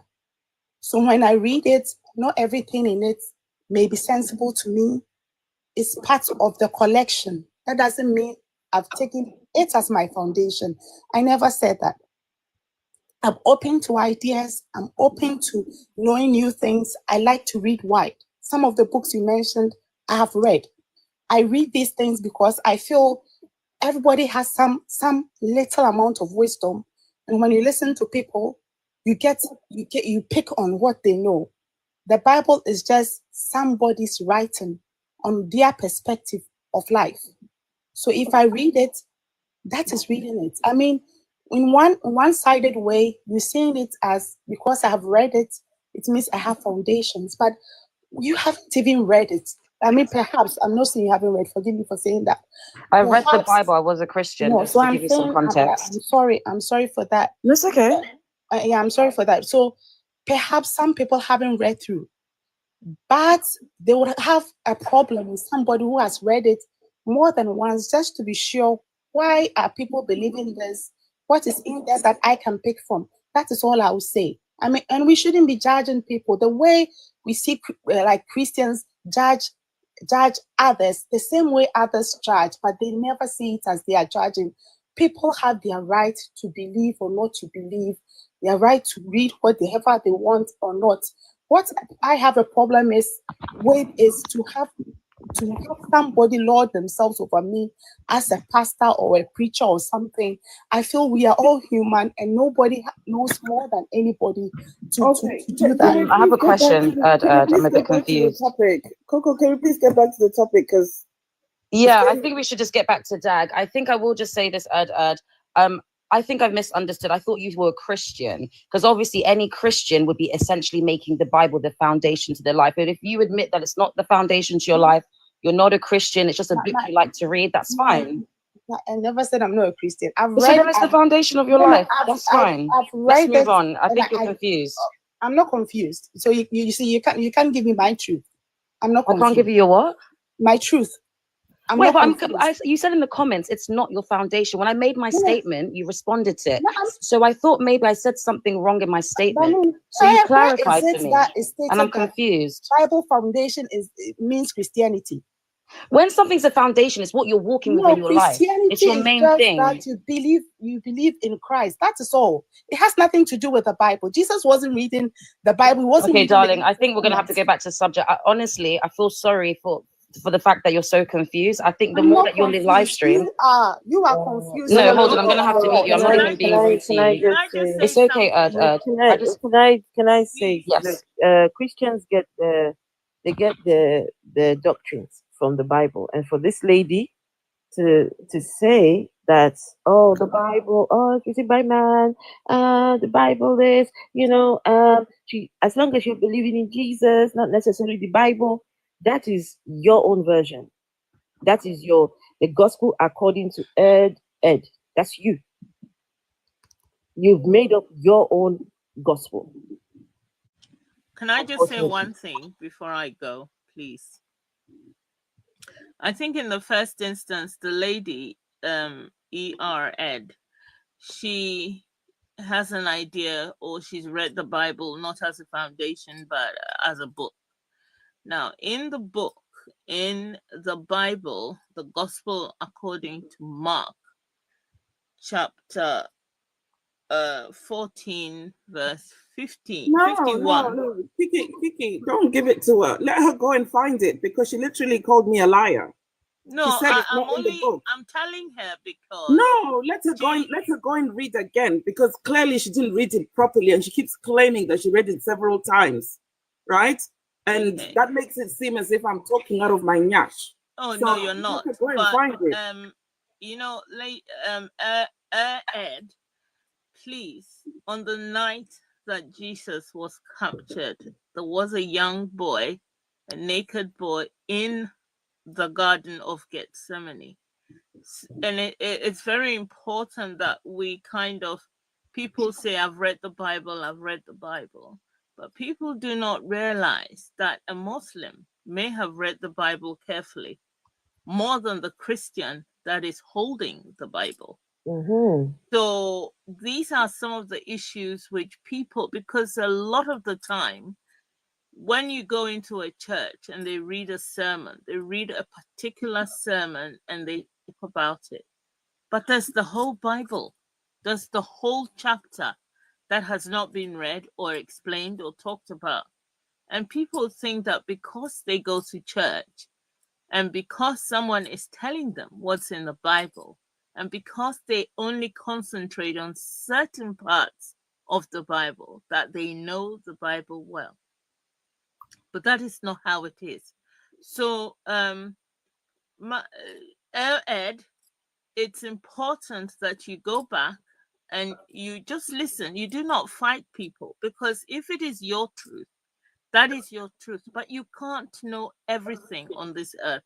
And especially the confusion of the Bible is not enough for you to stand and argue it out on the hill.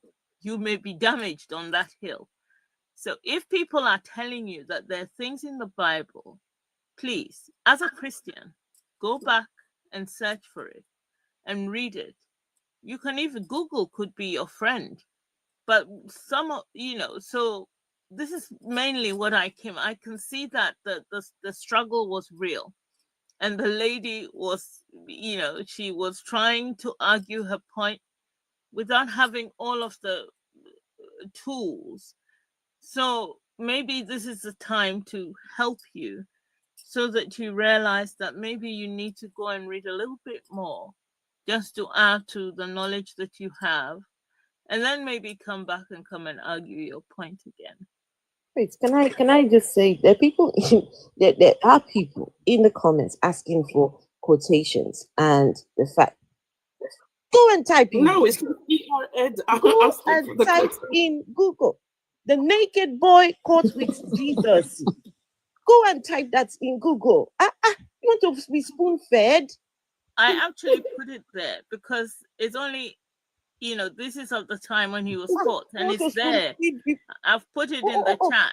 Ed says it's not in the Bible. It's in the Bible. Ed, I'm sure Ed doesn't even know that there are two creation stories, right? Never mind. I'm sure they don't know that the sun was only created on day 4, yet God created light on the first day. I'm typing. Nah, Ed, but you are making more. You don't want to learn. My intention to learn. I said, why you do not want to learn because you're no, arguing. You do not want to teach. That is your problem.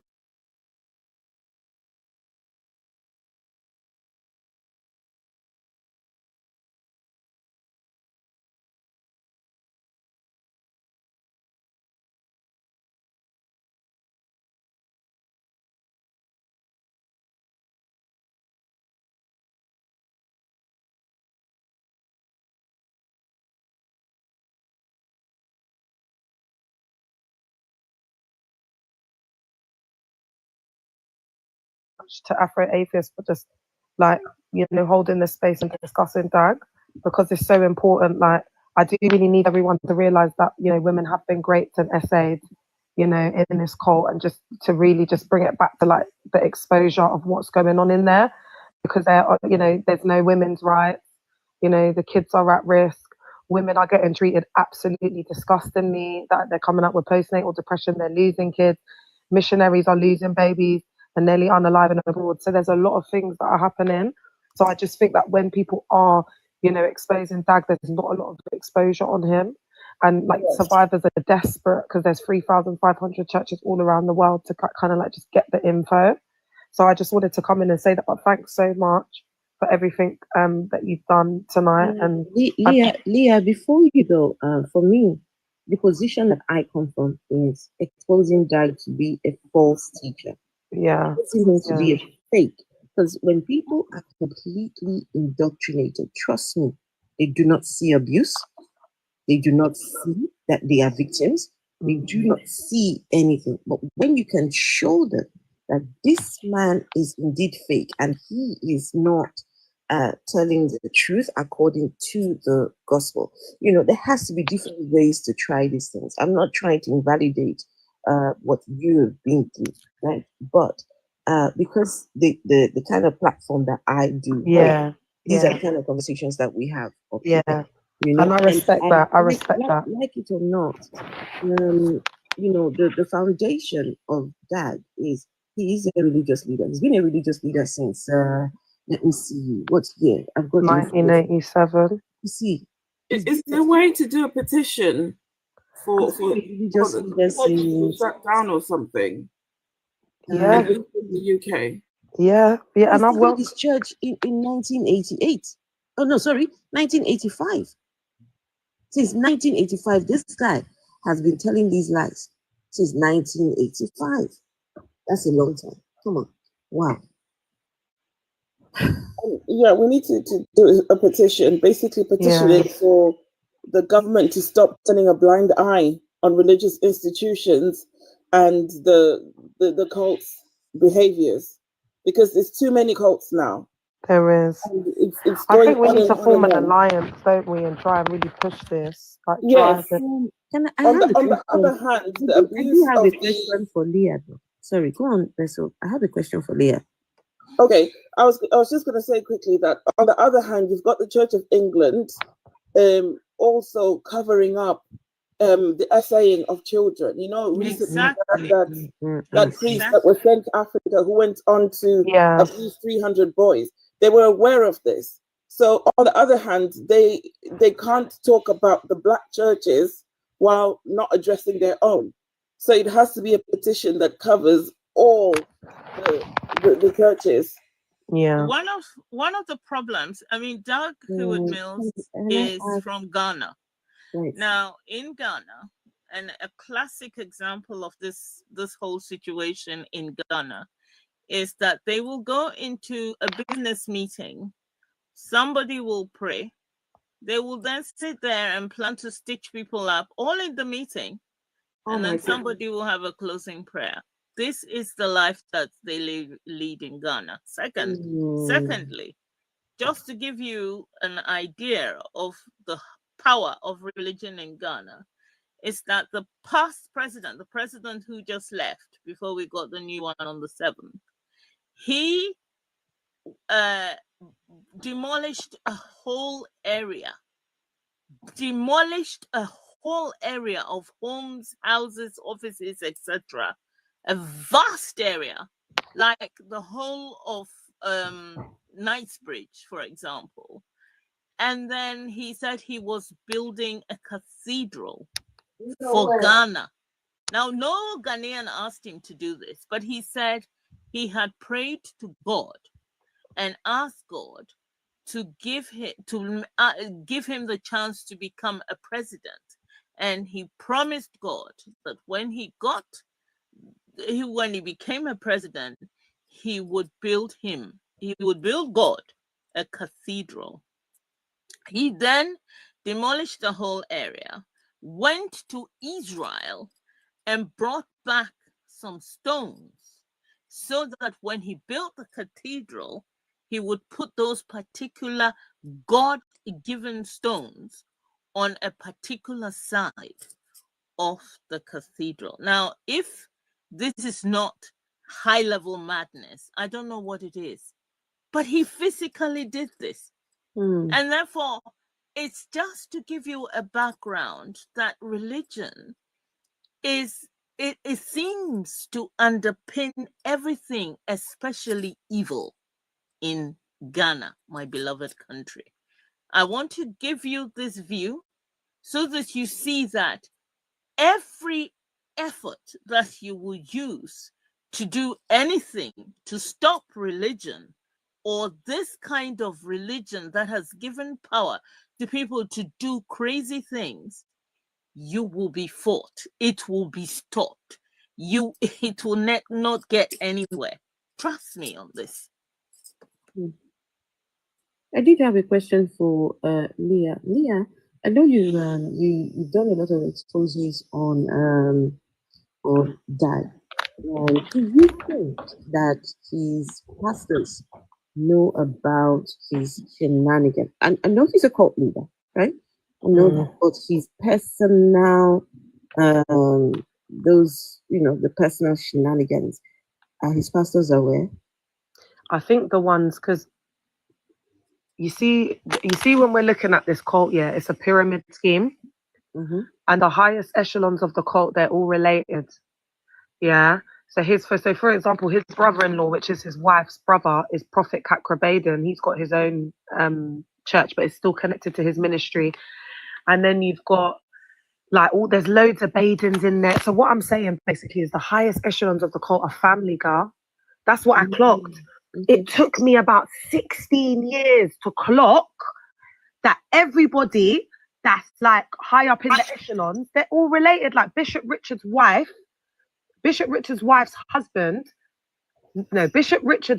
brother is married to Bishop Richard's right hand, like his slave, like his secretary, LP Jane. Like, so all the Hydes, oh God, it's such a simple question, but it's not a simple question because I need to explain the different layers of the cult. So in the cult in the UK, yeah, we've got Bishop Richard I. This is another man you need to speak about, yeah? But I'll speak to you offline. He's the god of the UK. So Bishop Richard your pastor, one that was your pastor. Yes, he's my spiritual father and the god of the UK. So he was sent in the 90s to come here and start the UK branches. Now we have over 1,500, but he's worshipped here because the main doctrine, the main transcendent belief system is loyalty and disloyalty. Did you say 1,500 in the UK? Yeah, Bishop Richard. That didn't start one branch in the UK. It's a man called Bishop Richard I, and he's another one. He's a snake boy. He moves underground, that one, child. He moves underground. That's why God had to position me as like a TSA in the group for him. Because so what I'm saying is he has his own little empire here, yeah? The Hydes. So his wife is a Hyde. Oh my God, there's so much. Like his wife is a Hyde, yeah? And her nephew married Bishop Dag Heward-Mills' daughter, Paula, the other day. So Bishop Richard's, what would that make him? Bishop Richard's nephew-in-law through marriage is married to Dag Heward-Mills' youngest daughter. Yeah. So they're all related there. And then the two men that he started the cult with are two men called Bishop Saki and Bishop Adi. And they were like brothers. Like they've been with him since the days of the church starting in the cafeteria in Ghana in Korlebu, yeah. And these guys, they carry Dag's secrets. That's why they haven't been discarded. And Bishop Saki is a well-known essay. He essays women. He was having an affair with a woman for 14 years, and all three of the kids are his, allegedly. His wife put an Apple tag in the car and found him in the act, allegedly. So yeah, girl, they had to put Bishop Saki in a church that was all glass, child, so they could see what he was doing. So yeah, allegedly. So there's a lot. So if someone like that, who is Dag's Code D, been moving with him, yeah, and there's another alleged, apparently Ida was sleeping with Bishop Saki, allegedly, and his son, allegedly. But anyway, I digress. LP Ida, that's another person you need to look into, sweetheart, because that's Bishop Dag's TSA, his talented solo artist. LP Ida has spent more time traveling the world with Bishop Dag Heward-Mills than his wife, because you see, Lady Reverend Adelaide doesn't travel with Ida, allegedly. So there's a lot to unpack here, girl. So they're all carrying each other's secrets. Because the cult. LP Ida, was that the girl who was saying, yes, daddy? No. So so basically in the cult, they have this culture where they have what we call talented solo artists. It's basically that role, TSA, is the most elitist role like in the cult, because you are the closest person to the pastor. So you travel with the pastor. You're like a trusted person, like you're just around the pastor. That's why Pastor Daniel from First Love Aston was essaying his TSA consoler. If you go on YouTube and put in First Love is a cult, she's on there talking about it, child. And then we've had another survivor that's come out exposing the same branch. Anyway, I digress. I was a TSA. That was my role. I was a minister of song for 18 years, yeah. So that is the most demanding, high-pressured ministry that you can have in the cult. And basically, she's the one who sings every time before Dag preaches. But because Dag, remember, he writes the lyrics, his own Christian lyrics over worldly songs. So the TSA is like sings for him. Do you get it? Because it's his voice again through song. So he takes this woman everywhere, all around the world, no matter where he's going, whether it's from Fiji to Dominican Republic to the UK. Like when you see Ida, you see Dag in it. So the question we need to be asking is what that little relationship's about, because his wife does not attend his church. She attends, I think, the church in Kadesh. I think it's Kadesh Family Church. Since I was in the cult, Lady Reverend Adelaide, and let me just quickly give you lot some tea here. Dag is obsessed with a South Korean cult leader called Yonggi Cho. This is the guy that he took as a spiritual father to get mega church growth. So how he built the church historically was through cells. It's through the doctrine of cells. Yonggi Cho is another scammer from Korea. That one. Yeah, South Korea. I've got pictures of them two together, everything. He quotes him in his books. Yeah, God can give you everything. He quotes him in his books. He absolutely worships him. He mentions him in mega church a lot, yeah. And basically, Yonggi Cho's he's unalive now. But Dag went there to go and do up some preaching the other day. But pre the tea, you lot, yeah, I didn't see LP Ida there, chair. But Lady Reverend Adelaide Heward-Mills was. Ida was not. And Ida goes everywhere with Dag. She sings before he preaches. So there is, when you come out of this cult, the first thing you start questioning is, what was that relationship between Ida and Dag about? Because everyone in that cult has been discarded in some type of way, apart from that woman. She doesn't fit in. Like, First Love is full of 18-year-olds. You've got Ida there, you know what I mean? Like she's an auntie, like singing. Her voice is not estated. But Dag can't discard her. Why? That's the question. Why can't Dag discard her? Why hasn't he discarded her?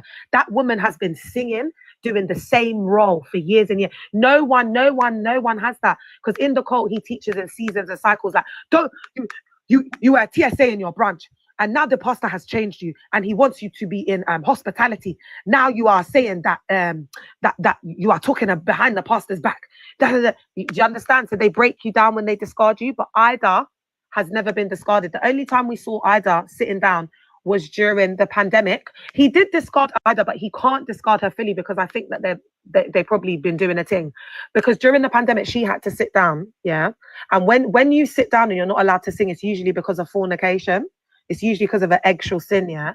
So we don't actually know the actual tea. But then he started to introduce Jorlyn and Keziah, which is two younger girls. Girl, there's so much to this, as like punishment for Ida. And she had to sit throughout quite a bit of the pandemic. So these are the things that they do. I hope it's making sense, but I just really felt like I needed to expose this. I've been bursting. So everyone is connected. They're sleeping with each other. It's like a SEX cult. Do you know what I mean? It's a breeding ground in there, child. So they're all like the highest echelons of it. They'll carry their secrets to the grave. Do you understand? It's like an Illuminati. Thank you. That's why it took me 18 years. Do you understand? Because I wasn't I wasn't Ghanaian. I wasn't born Ghanaian. They can't trace my family lineage. Do you understand? They don't know me. I'm not known. Even though I'm known in the cult, I'm not known. And then I'm married. I recruited a guy. Remember, I recruited the guy from the cult, got engaged in 2 months and married and had a baby in under a year. Do you understand? So I had to prove myself again. So it took me like a good 14 to 15 years for them to really trust me and start letting me. So I would say the last 2 to 3 years that I was in the cult, that's when they started to see me as, okay, we can trust Leah with anything. That we're just, I was helping my pastor braid Bishop Richard's wife's daughter's hair. I was moving with LP Linda. That's Bishop Dag's wife. I was driving LP Linda to other churches, because there wasn't many. It was just like, because they're very culty, to go and represent the church.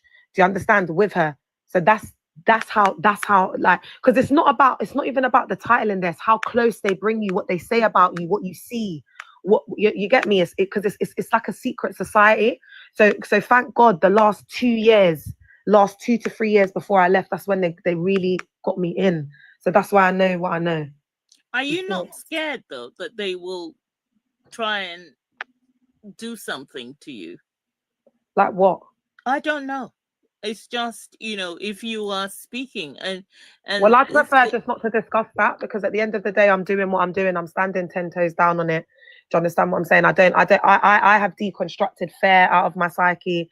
I don't have that. So whatever, do you know what I'm saying? I don't really want to discuss if I'm scared or this, that, and that, because I'm doing what I'm doing actively. Do you understand? So it's not that rhetoric isn't useful. But what I will say to you is, people that know me know in it. They know about my past. They know what I've been exposed to in the cut. I've never been afraid of no one a day in my MF life. Do you understand me? Do you hear what I'm telling you? Like, I've never been afraid of no one, babes. Do you get me? I have seen hell. I have unalived and come back to life so many times. I had to go and view the shelling of my boyfriend at 90. Do you not know my story, girl? Like, my boyfriend was unalived in police custody. Listen, babes, I'm a survivor of child criminal exploitation. Do you understand? Do you know I was heavily affiliated with gangs, baby love? So when you're asking me, do I fear? I'm like, bitch, I can walk in these streets anyhow, any day, any London street I want to, babes. That's all you need to know. Yeah, I think she was just showing concern. Well, I'm letting her know she doesn't need to be concerned for me because I'm absolutely safe outside in these streets. No, I've never heard of. I've never seen you. I've never heard of you. So if you are talking now, it just struck me suddenly that if they are that powerful, I wonder. I'm Ghanaian, but I do not live there. I've never lived there, so I'm just.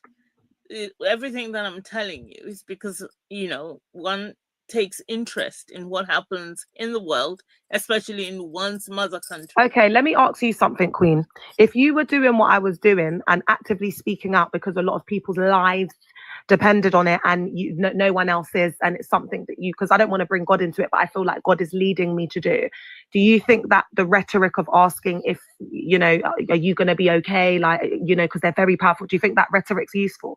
Because what I'm saying is, even though I've said it, you're still bringing it back there. And I'm just saying, for like, because I don't want to, I know we're all on the same team and I know my emotions are highly strong, but just, you know, rhetoric like that isn't useful for me because I'm doing what I'm doing regardless. And I just need everybody to know I'm not afraid of the MF1. I've never been afraid of no one a day in my life, never will be, never have been. I stand 10 toes down, and anyone that knows about me knows that I'm speaking MF facts all day from Labrador Grove W10. So everyone knows what it is. I don't need to tell a lie. So as for this, I don't give a F. What I need everyone to understand is me not care. Me not care. Because do you know what? They took everything from me, Jal. I can't even fly to another country to take my kids. Do you not understand what I'm saying? I live with a chronic illness, babes. I don't even know how long I've got. Do you understand what I'm telling you? So do you think I care about they've taken everything away from me, bro? Like, if you were going to do that, you're doing me a favor. Do you not understand? I'm fighting for my life every single day. I've got nothing to lose. Do you not understand? I've got nothing to lose. This cult took everything away from me. 18 years. Do you think I give a damn if they're going to do this, do that? Do it, babe. Like, what? You've taken everything away from me already. There is a man. They've taken everything away from me already. Do you think, like, what more can they do to me? What? And then you want to take? Listen, I believe in God, babes. So even if I go tomorrow, I'm good. I've done my time. I'm done. I'm not afraid of no one. I'm not afraid of no. I'm not a respecter of persons, babes. So I don't care what power this, that, and the third. You know, I'm not trying to get into religious rhetoric, but I'm protected, and that's all people need to know outside in the car. Oh, guys. Oh, guys, I feel like this has been intense. And Leah, once again, you know, thank you for the work that you do. I appreciate what you do. And you know, guys, you please follow Leah. She is heavily, when I say heavily, like she said, she stands 10 toes down. He stands 10 toes down. No, it's listen. Leah can single-handedly bring down this cult.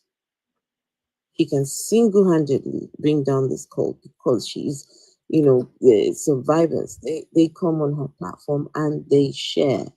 And the good thing about her platform is it is now extending to not just her, the calls that she was in, to others as well. The other day it was about Spark Mason. The other time it was RPF and NGRM. It's like these cults are just, you know, coming up, the survivors, they're coming, they're speaking, and my goodness, it is, look, in the UK, it's just alarming that there are all these cults that are, you know, hiding in plain sight. And yeah, it just takes one person who's bold and brave, like Leah, to start speaking. So thank you, Afro Aphid. I really appreciate you. And I'm going to drop down now, babe, but I really appreciate you for holding the space and creating. Whenever you speak about that, girl, I'm going to be here. But sometimes you might have to not let me up there because, you know, I hope I haven't hogged, guys. Yes, I hope I haven't hogged the space. Oh, thank you. And I just want to say, first of all, Dishonor, you're such a sweet soul. I absolutely adore you. And you too, Afro Atheist. You know that? Like, you're such a queen. I was looking at your YouTube today. I like the blonde on you, man. You know, the short blonde. When I was looking at you, I was thinking, ooh, yes, Afro Atheist. Yes, girl. I was like, yeah, your YouTube is professional, girl. I was like, yes, queen. So I just love everything about you, what you embody. You know, you shared your story the other day, and it just allowed me to see a different lens from you and the work that you do and why you do it so passionately and why you drive to do what you do. You're an absolute inspiration. And I just want to say thank you so much for everything that you're doing and for raising awareness with Dad, because this guy absolutely destroyed my life, child. So anytime you're talking about him, I'm hair in the cut. But next time, let me know earlier so I can put it up everywhere. Did you know someone did a video of you on YouTube? Yeah, the guy tagged me afterwards. Yeah, he did a commentary in it. I didn't quite like his rhetoric because he's very much he's a Christian YouTuber, and he was trying to say, oh, the churches, don't let people commit all this time because they will go on to. I didn't like where he took it. I didn't like the way, but never mind. I didn't like where he took, no. Yeah. But yeah. That's his perspective. So. I didn't really know what the channel was. I just saw the subscribers and I thought, oh, maybe this will give it a good, because you know me, girl. I'm like, anything with Dag out there that's exposing it, Jar. I'm just like, you get me, like I just leave Dag exposed. But I think, and then people are asking, saying, oh, it's not going to be enough speaking out about it, girl. I don't think you understand. It's been a miracle that people have started to speak their truth. That's the first step. We need to move as a collective. Listen. All the political arm of it, the law side of it, that will come. But survivors need to be empowered to take their power back and speak in their truth, because the power is in numbers and the power is in the collective. And I want to say, we are the collective. We will be doing up a lot in 2025 that I don't want to say, but Afro Atheist, I'll speak to you about it outside of the live. But thank you so much, my love, honestly. And keep doing these lives, man, because I like coming on and, you holding the space for me as well. So we love you, Leah. I love you. You guys are queen. You're absolutely amazing. Best of luck, Dishonor. You're such a queen. I love you guys. Thank you so much. Thank you, Leah. Thank you, darling. Love you, Afro Atheist. You're my hero. We say Dag's my hero. You're my hero. Oh my gosh. I love you, girl. Thanks, Leah. It's been nice. Right. Oh, Coco, my queen. I didn't see you on air. Sorry, I dropped and came back up because I was off the screen for a while. Oh but my love God, you. Coco, I've been kicking off, girl. You know when I'm kicking off, I don't see no one, ja. I think you're all right. I think you're just still going through the motions of everything. But it's quite brave that whilst you're still going through everything, that you're still willing to wake people up. A lot of people wait till it's way too long after that. So we appreciate it. Oh, I appreciate all of you, man. If no one was listening, I hope Jay is okay, because you just you was you. Oh, what with me on it? Oh, I've just been like in tunnel vision. I think this live. I just think it's so hard because I know everybody's like coming on the lives and has an opinion and is learning and things. But I think when it comes to like just the intricacy of when we're talking about this cult, it's so important like that people that have had experiences really do speak on it, because it's like a secret society. And it's just, I don't know, maybe I'm being too precious with this, and this is something, because I don't really do lives outside of mine. No, Leah, you're not at all. What we need to do is to just get one or two media houses involved. Get the word out there, because right now we're just restricted to only a few people. Say, for example, if BBC picks it up or Huffington Post or something, we could do a petition maybe. That's a good idea, like a petition. Earlier that we need to do a petition about it. Okay, yeah. I do have a petition for Toby Adeboyega though. Does people know about? It's in my bio up here, up in TikTok bio. Yeah, I've got a petition to get the guy out of UK. Or better still, let the police open that case again, please. Yes, I don't know why it's still here. I'm suspecting that they can't get a travel document for him, because that's the only thing that would delay. Eventually they'll get it, but it needs to go ASAP, because he's losing it now. While they're getting the document, can they open the case again? Well, I don't know. Leah, have you seen his latest stuff? What he's preaching about? To take a little break from SPAC because they were drawing me out, girl.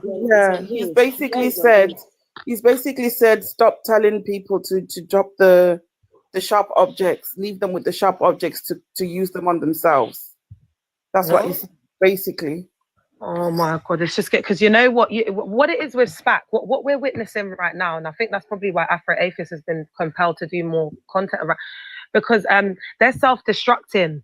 So you see that, they're actively like when you see SPAC, you lot need to watch it through the eyes of like you're observing, almost like they're guinea pigs and you're on the outside looking in, because that is literally how a cult starts to act. And you know, they're just displaying a lot of characteristics of a self-destructive cult right now, because you know Toby's got the government on him, he doesn't know whether he's coming or going.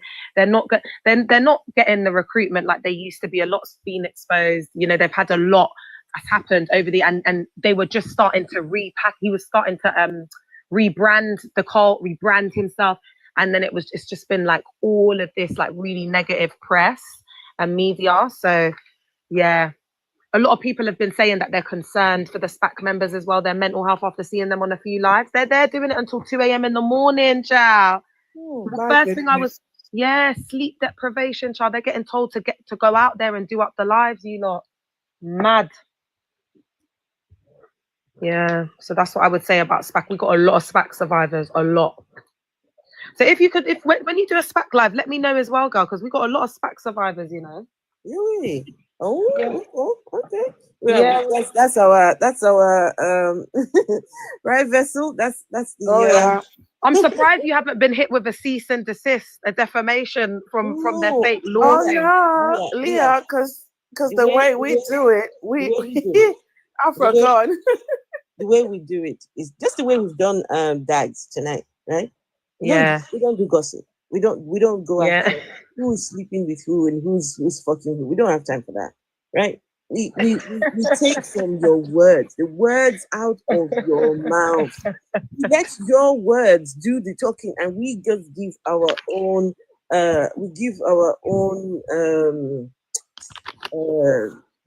viewpoint. Yeah, we give our Point of view. points, right? So if you send a cease and desist, or you try to take us to court, you just be nailing yourself, because you just end up shooting yourself in the foot. It's your words. So that's the way we do it. It's gonna be hard though.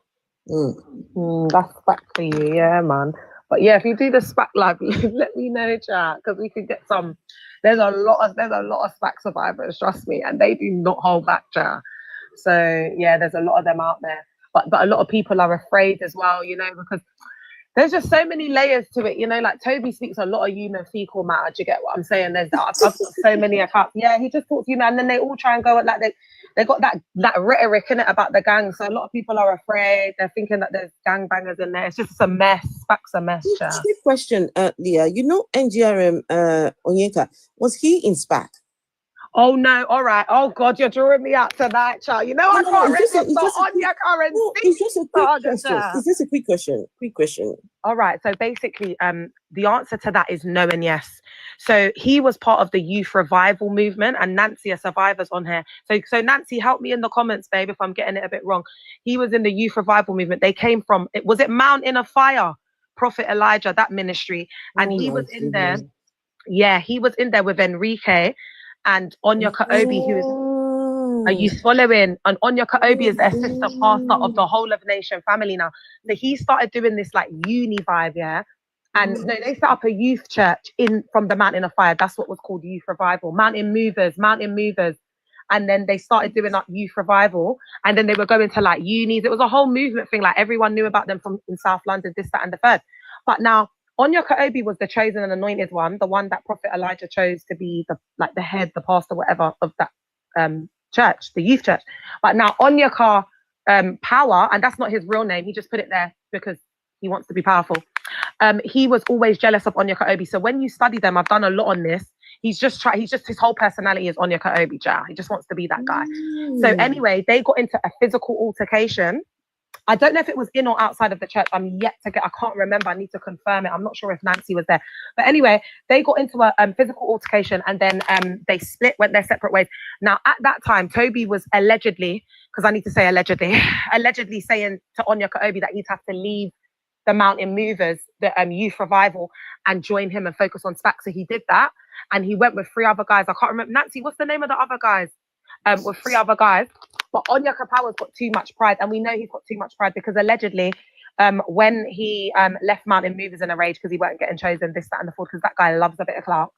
When he went RPF, apparently Pastor Austin told him that he needed to work on some stuff with his mental health and his ego, and he's not ready, this, that, and the third, allegedly. So after he wasn't successful in RPF, he then went to a church cult called KLM. Kingdom Life Ministries with Bishop David Answer, Bishop Emmanuel Answer, if my memory serves me correctly. And he wormed his way in because KLM at the time were going through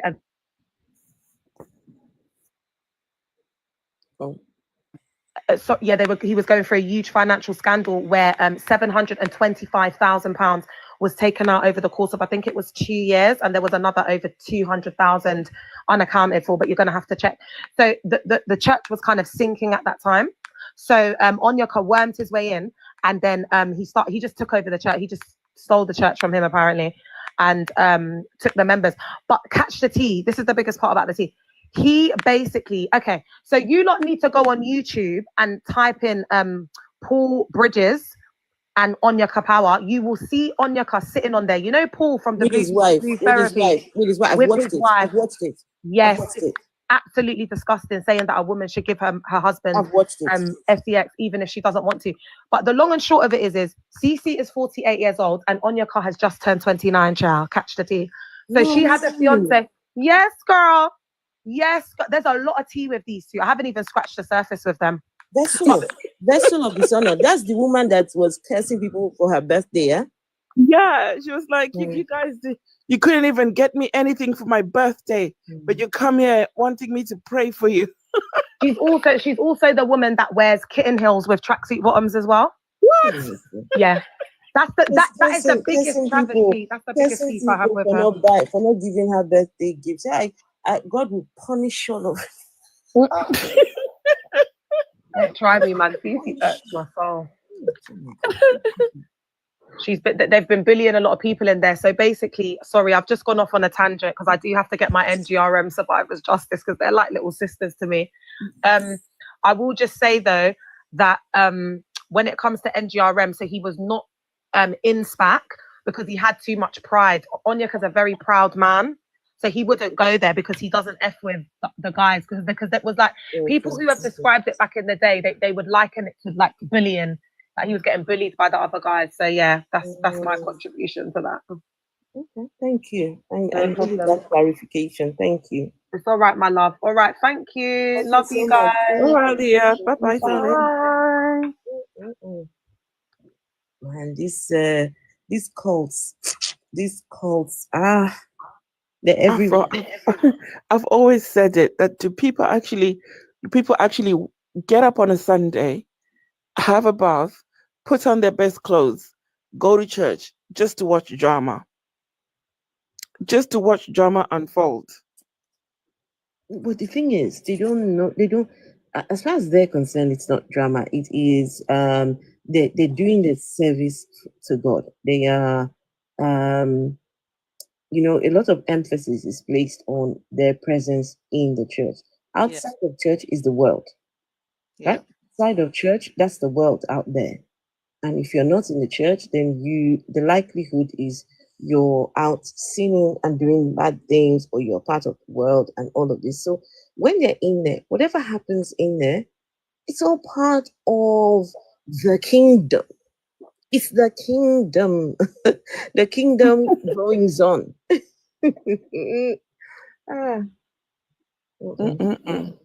problem with these cults really is, and in fact, most churches, is that they make you, you could go out. I went out somewhere the other day, and this woman came and stood beside me, and then she asked me, so where do you worship?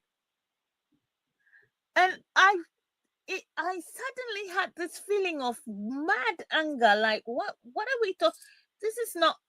We're at a child's christening, and you're asking me where do I worship? What does that got to do with anything? You don't even know me. She's about But to recruit you. yeah, so I said why, and she said, well, you know, she started talking about God, and I said, Madam, please, I don't do that, and I don't know you, and it's my personal business, and I walked off. But people know how to bully you into doing things that they make you feel like their way is the way, and you know, it drives me crazy. It drives me crazy. But that's the thing, though. Everybody gets up on a Sunday and they go to church. And every time you say somebody, you say, oh, how are you? They say, oh, God is my provider. Oh, they can't say I'm fine. And all of this is a kind of, it's a slow, you know, it kind of gets into your psyche. And this is how, so sometimes I wonder, why is it that some of us don't get into it? Why am I still kind of outside of it? I don't know. Why can I not just say God is the provider? And when someone says hello, and then we say the usual thing, everybody agrees. Why am I not saying it? Is that why these people want to ask me, where do you worship? I just feel sorry for the people that are sent out to recruit. Like you said, that lady's asking you, what church do you go to? Listen, it shouldn't matter what church you go to. You're all part of the body of Christ. It shouldn't matter. This is when you see one building, one 4-story building with different churches on each floor, with the ushers waiting downstairs, fighting for people to come. No, come to my church. No, come. No, come. I don't get it. And these people are given quotas. They're given quotas. Either raise £1,000 a week or bring 10 people to church. And you see people under so much pressure, struggling to make these numbers, right? And then when you ask them, what did the pastor preach about? They can't even tell you, because they're under so much pressure, and they're not getting paid for this, by the way. No, for me, the thing, the cultism will never stop, because that's how they've been. You know, it's the stealing other Christians' customer for me, because every time a Christian is trying to talk to you, they are trying to steal customer from another Christian family. I don't understand. They bully themselves within the same cult. So it's very wild. And talking about the Toby case, I really like it that Afro is saying that she literally has a pet. Like, we need more of that, because this guy's the family here, oh wow, they've been doing the most. When that whole thing was getting hot, they were busy even donating money. They were doing charity for him. Yeah, they were raising money. Tell me more. They were raising money in Nigeria. They were raising money for him. In fact, when he did the, I think, crossover or Christmas, whatever, I think he had this whole thing where he said he raised, is it 500,000? Yeah, people are pledging. Yeah, and it was like, yeah, when he was doing that thing, it was so funny, because everybody kept saying, how are you doing something that is public and the money is so accurately 500,000? Why is there like no. You need to visit Personality. You need to visit Afro's YouTube channel. Wow. We have done so many. No, I think I've joined you guys like 2 or 3 times. Okay, maybe I'll watch the replays. Yes, some of them that you need to watch. Personality highlights. Yeah. Let me tell you why you, of all the people, need to be concerned about the Toby case, right? Vessel, when Toby was asked yesterday, this was only yesterday, when Toby was asked, what's the way forward for him? What was his response, Vessel? Was he like defensive or something? Did he not say he wants to be president of Nigeria? Oh yes, he brought that up. Oh wow, yes. Really? Yes, he brought that the up. audacity. But most of the questions In the he middle of the wasn't answering scandal. directly. Yeah, imagine. Oh wow. Ah, you see. It's coming for you. Okay. But America has, a convicted person. He's a president. He's going to be the president. Toby Nah, aligned nah. with Trump. We can't even be comparing America. That White House crest. He went and got a rug made similar to that. He even has his pulpit, his podium, whatever, has got that same crest. Yes. And then he's got the two flags behind. Yes. Right? And then he's got portraits of his pastors dressed in American Army general uniforms. Oh wow! So it's in his head. Something's not correct in his head. He lives in a different Wow. I don't know, cloud cuckoo land. That's all I can say about him. No, I'm just very happy that we have a lot of like religious, like pastors. Like, yeah, I think you guys have seen the other girl who came out, pastor's daughter. We have a pastor's son. I think yesterday there was also another bishop's daughter who did a live. And then she's like, oh, I'm going to start talking more about. So I just love it that they're children, because I can't wait to, like, this is when the trolling needs to start with all the pastors' children who literally have this whole thing. Like, I think at the end of the day, they will be disgraced, because if more people can keep, I don't know, but there's this spell around our people where they don't even see, like, imagine Toby having that whole situation, right, in the UK. And over in Nigeria, they're doing a fundraising for him on X. Like, I look at so many spaces, they're like, oh, we need to raise money just to be able to fight the forces. Personality, please, if you have links to it, can you? Like, when I came across that thing, I was so mad. I'm like, what is wrong with these people? Like, what was it for? Yeah, I'm gonna go, because I was so disgusted that they were raising money for this. I was so mad. That was in the middle of that whole buhaha. Okay. No, but what was the money for? What and they were busy raising money. It trended in Nigeria for like 3 days. No, wait. Because is it they the were like, 500K? it was now like, Are you talking about the 500K? No. Before that 500K. Is it the 1 million? When that whole deportation thing was really going on, the 1 right? million? The 1 We million. had his members. The 1 I million. don't know how much they raised, because I don't know how much they raised. I know they did like an X space. I know, because where I get his gist more is on Twitter, not even on, like, I don't know if, it's only on Afro Space I see that, like, people are really talking, and then maybe randomly, I've seen like 2 documentaries of people who were SPAC members and are sharing, but like on X, he trended for like 3 days. SPAC Nation trended, Toby trended for like 3 days, and that was because his people were all over. They were like, oh, that the people that are against them in the UK, whatever, they need to be able to be ready to fight it legally, whatever. So he had his whole gang member on X. They were trolling people like so badly that if you say something, they will come in numbers in your post. It was a very wild thing, and they were getting ready, like, because we were feeling like, oh, the deportation. Me, I was even waiting to see the day they're going to say, oh, they're coming to the airport, and maybe me, I can go and do one small vlog there. But I came on the internet and saw that people were really raising money, trying to make sure that, oh, they could be able to fight for him no matter what is happening, because I think one of their concerns was maybe his accounts can be frozen and whatever. Which and they needed to be able to. Which account? He doesn't have accounts. Which accounts? See, I don't know. Nigerians are the most delusional. I listened to that.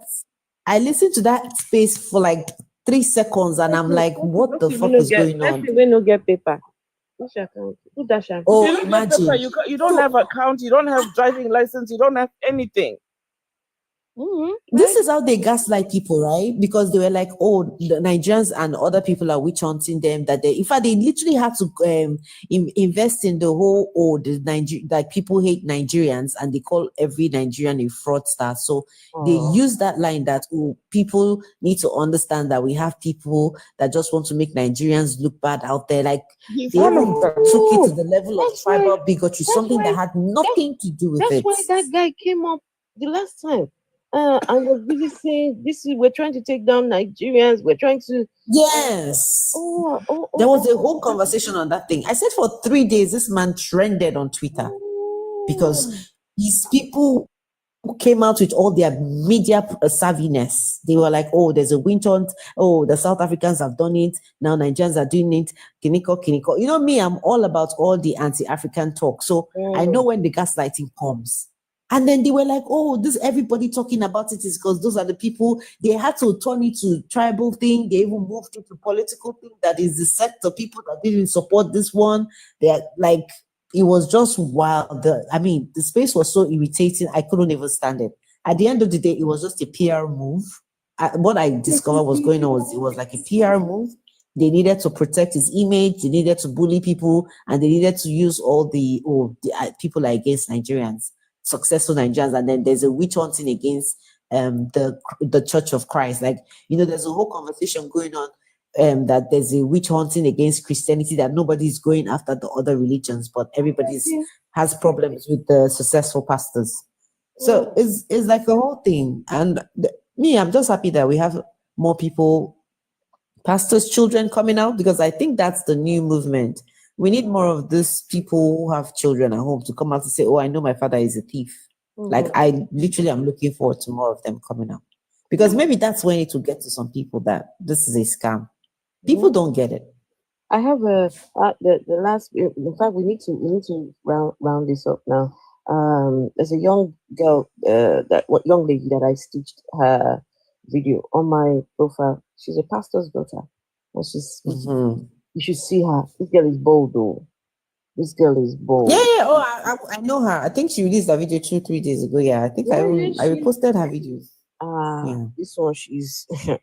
These are the people. There's another one. There's another pastor's son that did his own too. So I like it. They started the new year with the exposing their parents. I think I like it. Really? So I think with that, yeah, there's another guy. So, like I said, there's one that just had a live. She said she's a bishop or whatever, and she's gonna expose. There's a story. You guys don't know. There's a story in Nigeria where this man impregnated 30 nuns. He's a Nigerian reverend or bishop or whatever. I did a live the other day about it. Oh, really? I don't know. I've not been seeing vessels. I don't know why I've not been seeing you guys. I don't know. Shadow bans, I think. I don't know why. Are you following her though? Maybe you have to be sharing your life. Yeah. Is it possible to ask something? Yes, ask. Go ahead. Yeah, thank you very much. And the point is that what makes you, to deconstruct from your post, I can understand that you are drifting away from the Christian belief, and what makes you to tend to deconstruct Christianity? I mean, is it the practice of what I mean? The practice is it the behavior of your dad, or you see something? I'll tell you. In short, yeah, that's my question. Yeah, I'll tell you. The God is fake. The God is fake.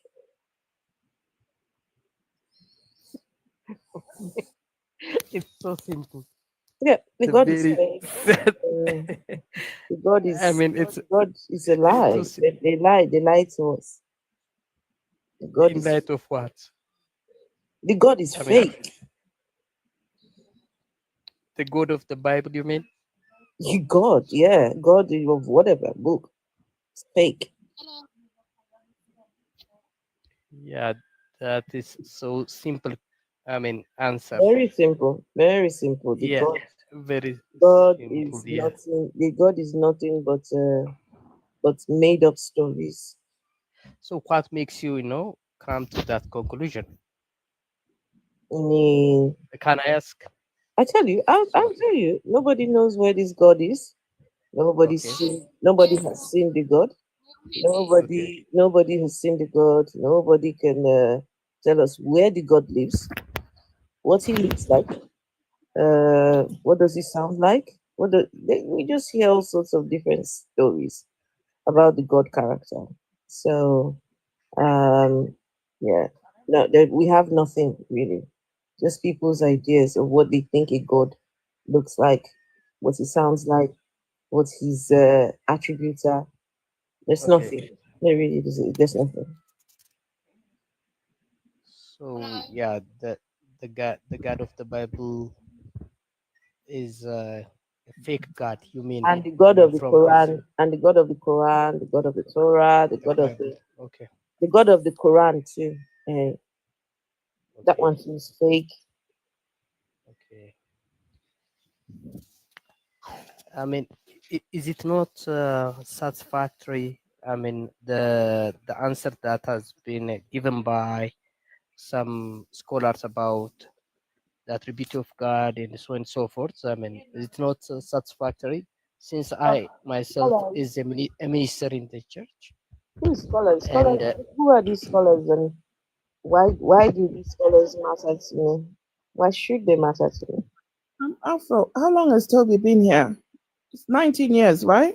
Nearly 20. Hey. Now, wow. 19 years? Nearly 20 years. 18? Yeah. So since he came, right, he's not left the country. So his visa expired almost 20 years ago. Wow. He had a 6-month visitor's visa. That's when it expired, 20 years ago, not 10. Visitors visa.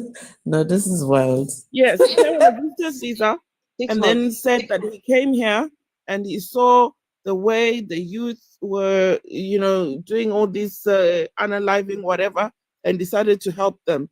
And then because of that, he forgot to go back to Nigeria. Because he was helping the youth, the London youth. Queen, you wanted to speak, and then we need to. I don't know if you guys can hear me or not. You sound very low, bro. Yeah, I don't know, my speaker's not working properly. You can't hear me? I can hear you, but just speak closely. Speak close. Can you hear me now? You can't No. just go on. Go on. I think I can hear you faintly, but go on. But I'm just gonna try and say something. That's better now. That's better now. That's better. Go on. Yeah. Okay, so I just wanted to touch base on Pastor Toby and young people currently in this Black Nation. And for the past week or so, I've been listening on their lives, and I think like the police need to be involved at this point because it's really concerning their mental health. Like they're just acting so weird, being so defensive. Like you can see in their eyes, it's not normal anymore. Like when they're talking, it's almost robotic. And it's quite sad because it's like people are coming on their lives trying to say their opinions and stuff like that, and they don't even let people speak. And it's like they're just so quick to defend, and they'll just block you. And it's like at this point, I think like I don't know, the people's families, the police, whoever needs to go in there and like do something about it because it's not right. Exactly. And this is why I've got a petition. I have a petition in the in my bio up there. Please go sign the petition. The last time I checked, there's almost 200 and something signatures. We need to, there must be something someone can do. It's really sad. Like you can see that he's really just gonna betray them in the end.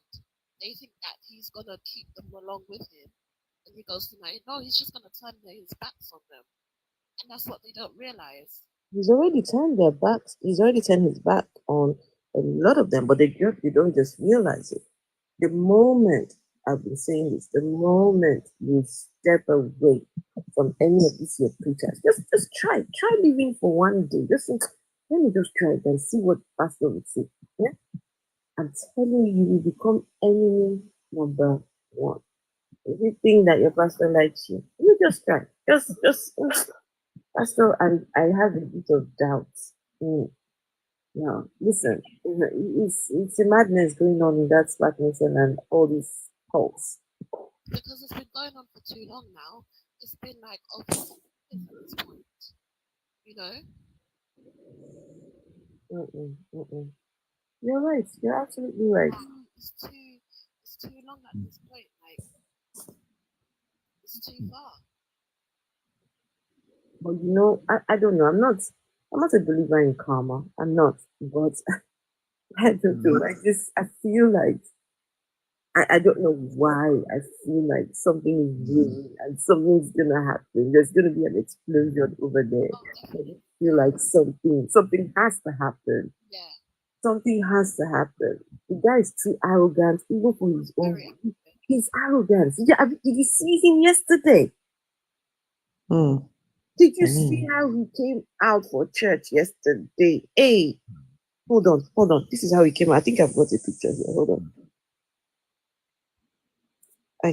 For me, hearing him say he wants to be Nigeria's president is wild. Look at now. Look at.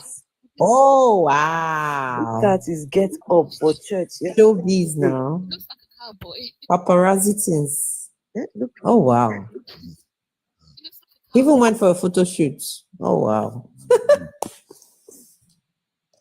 Absolutely ridiculous. It's embarrassing. Oh wow! This is the designer pastor. The church yesterday. Look at this. It's very audacious. And this is the thing is this is the fetish movement where people would not see they will not see Tobio. They are seeing his boots, they are seeing his bags, they're just checking how much it is worth, and they're like, oh wow, this guy is rolling in money. All we need to do is stay connected and we'll be like him. So it's on their lives. Like when people ask them what's the point of Black Nation, it's all the answers are we see how PT is living, so we want to live like him. Literally what you just said is how they answer. Yeah, it's idolatry. That's literally what they're doing. So he has to look like the idol every time. He has to look good because this is what he's selling. Of course, he's selling Gucci. Guys, I'm sorry. I'm sorry. I'm so sorry. I need to go. I need to try and catch some sleep. Just say your last words and we'll be back again. But Afro, I wanted to ask: Are you still? Is it you do more of YouTube lives, or because I've not been seeing you? I try to do both. Oh no! I'm not. Oh, okay. It's just sometimes I jump on now and again. Okay. Yeah. Okay. Yeah. What I tend to do, personality highlights, is when I'm streaming on YouTube, I will turn on TikTok and just let people know that I'm over on. Oh, okay. Okay, that's good. Because I mean, TikTok is already blazing hot and is about to go down. It's going down. Yeah. Oh, you've not been following this. Oh, especially for the ones in America. I don't know. There's something going on. People are moving to new apps. It's in the US, no? Yeah, I know. Not here, but it's like the conversation, the controversies around them is wild, and they just be banning people and closing people's accounts. Like people are just getting irritated with the space. That's all. So I mean, anywhere that's safer and nicer. The bans are just terrible on TikTok. So this is why I have to keep my YouTube space active, just in case. I've lost 2 pages already. So yes, on my third one, and even the third one is already, Anyway, people, gotta go. Thank you. Yeah, go catch some rest, Jerry. Well done. Well done. Well done. Thank you so much. Good night, everybody. Good night. Alrighty. Good night, everyone. Good night.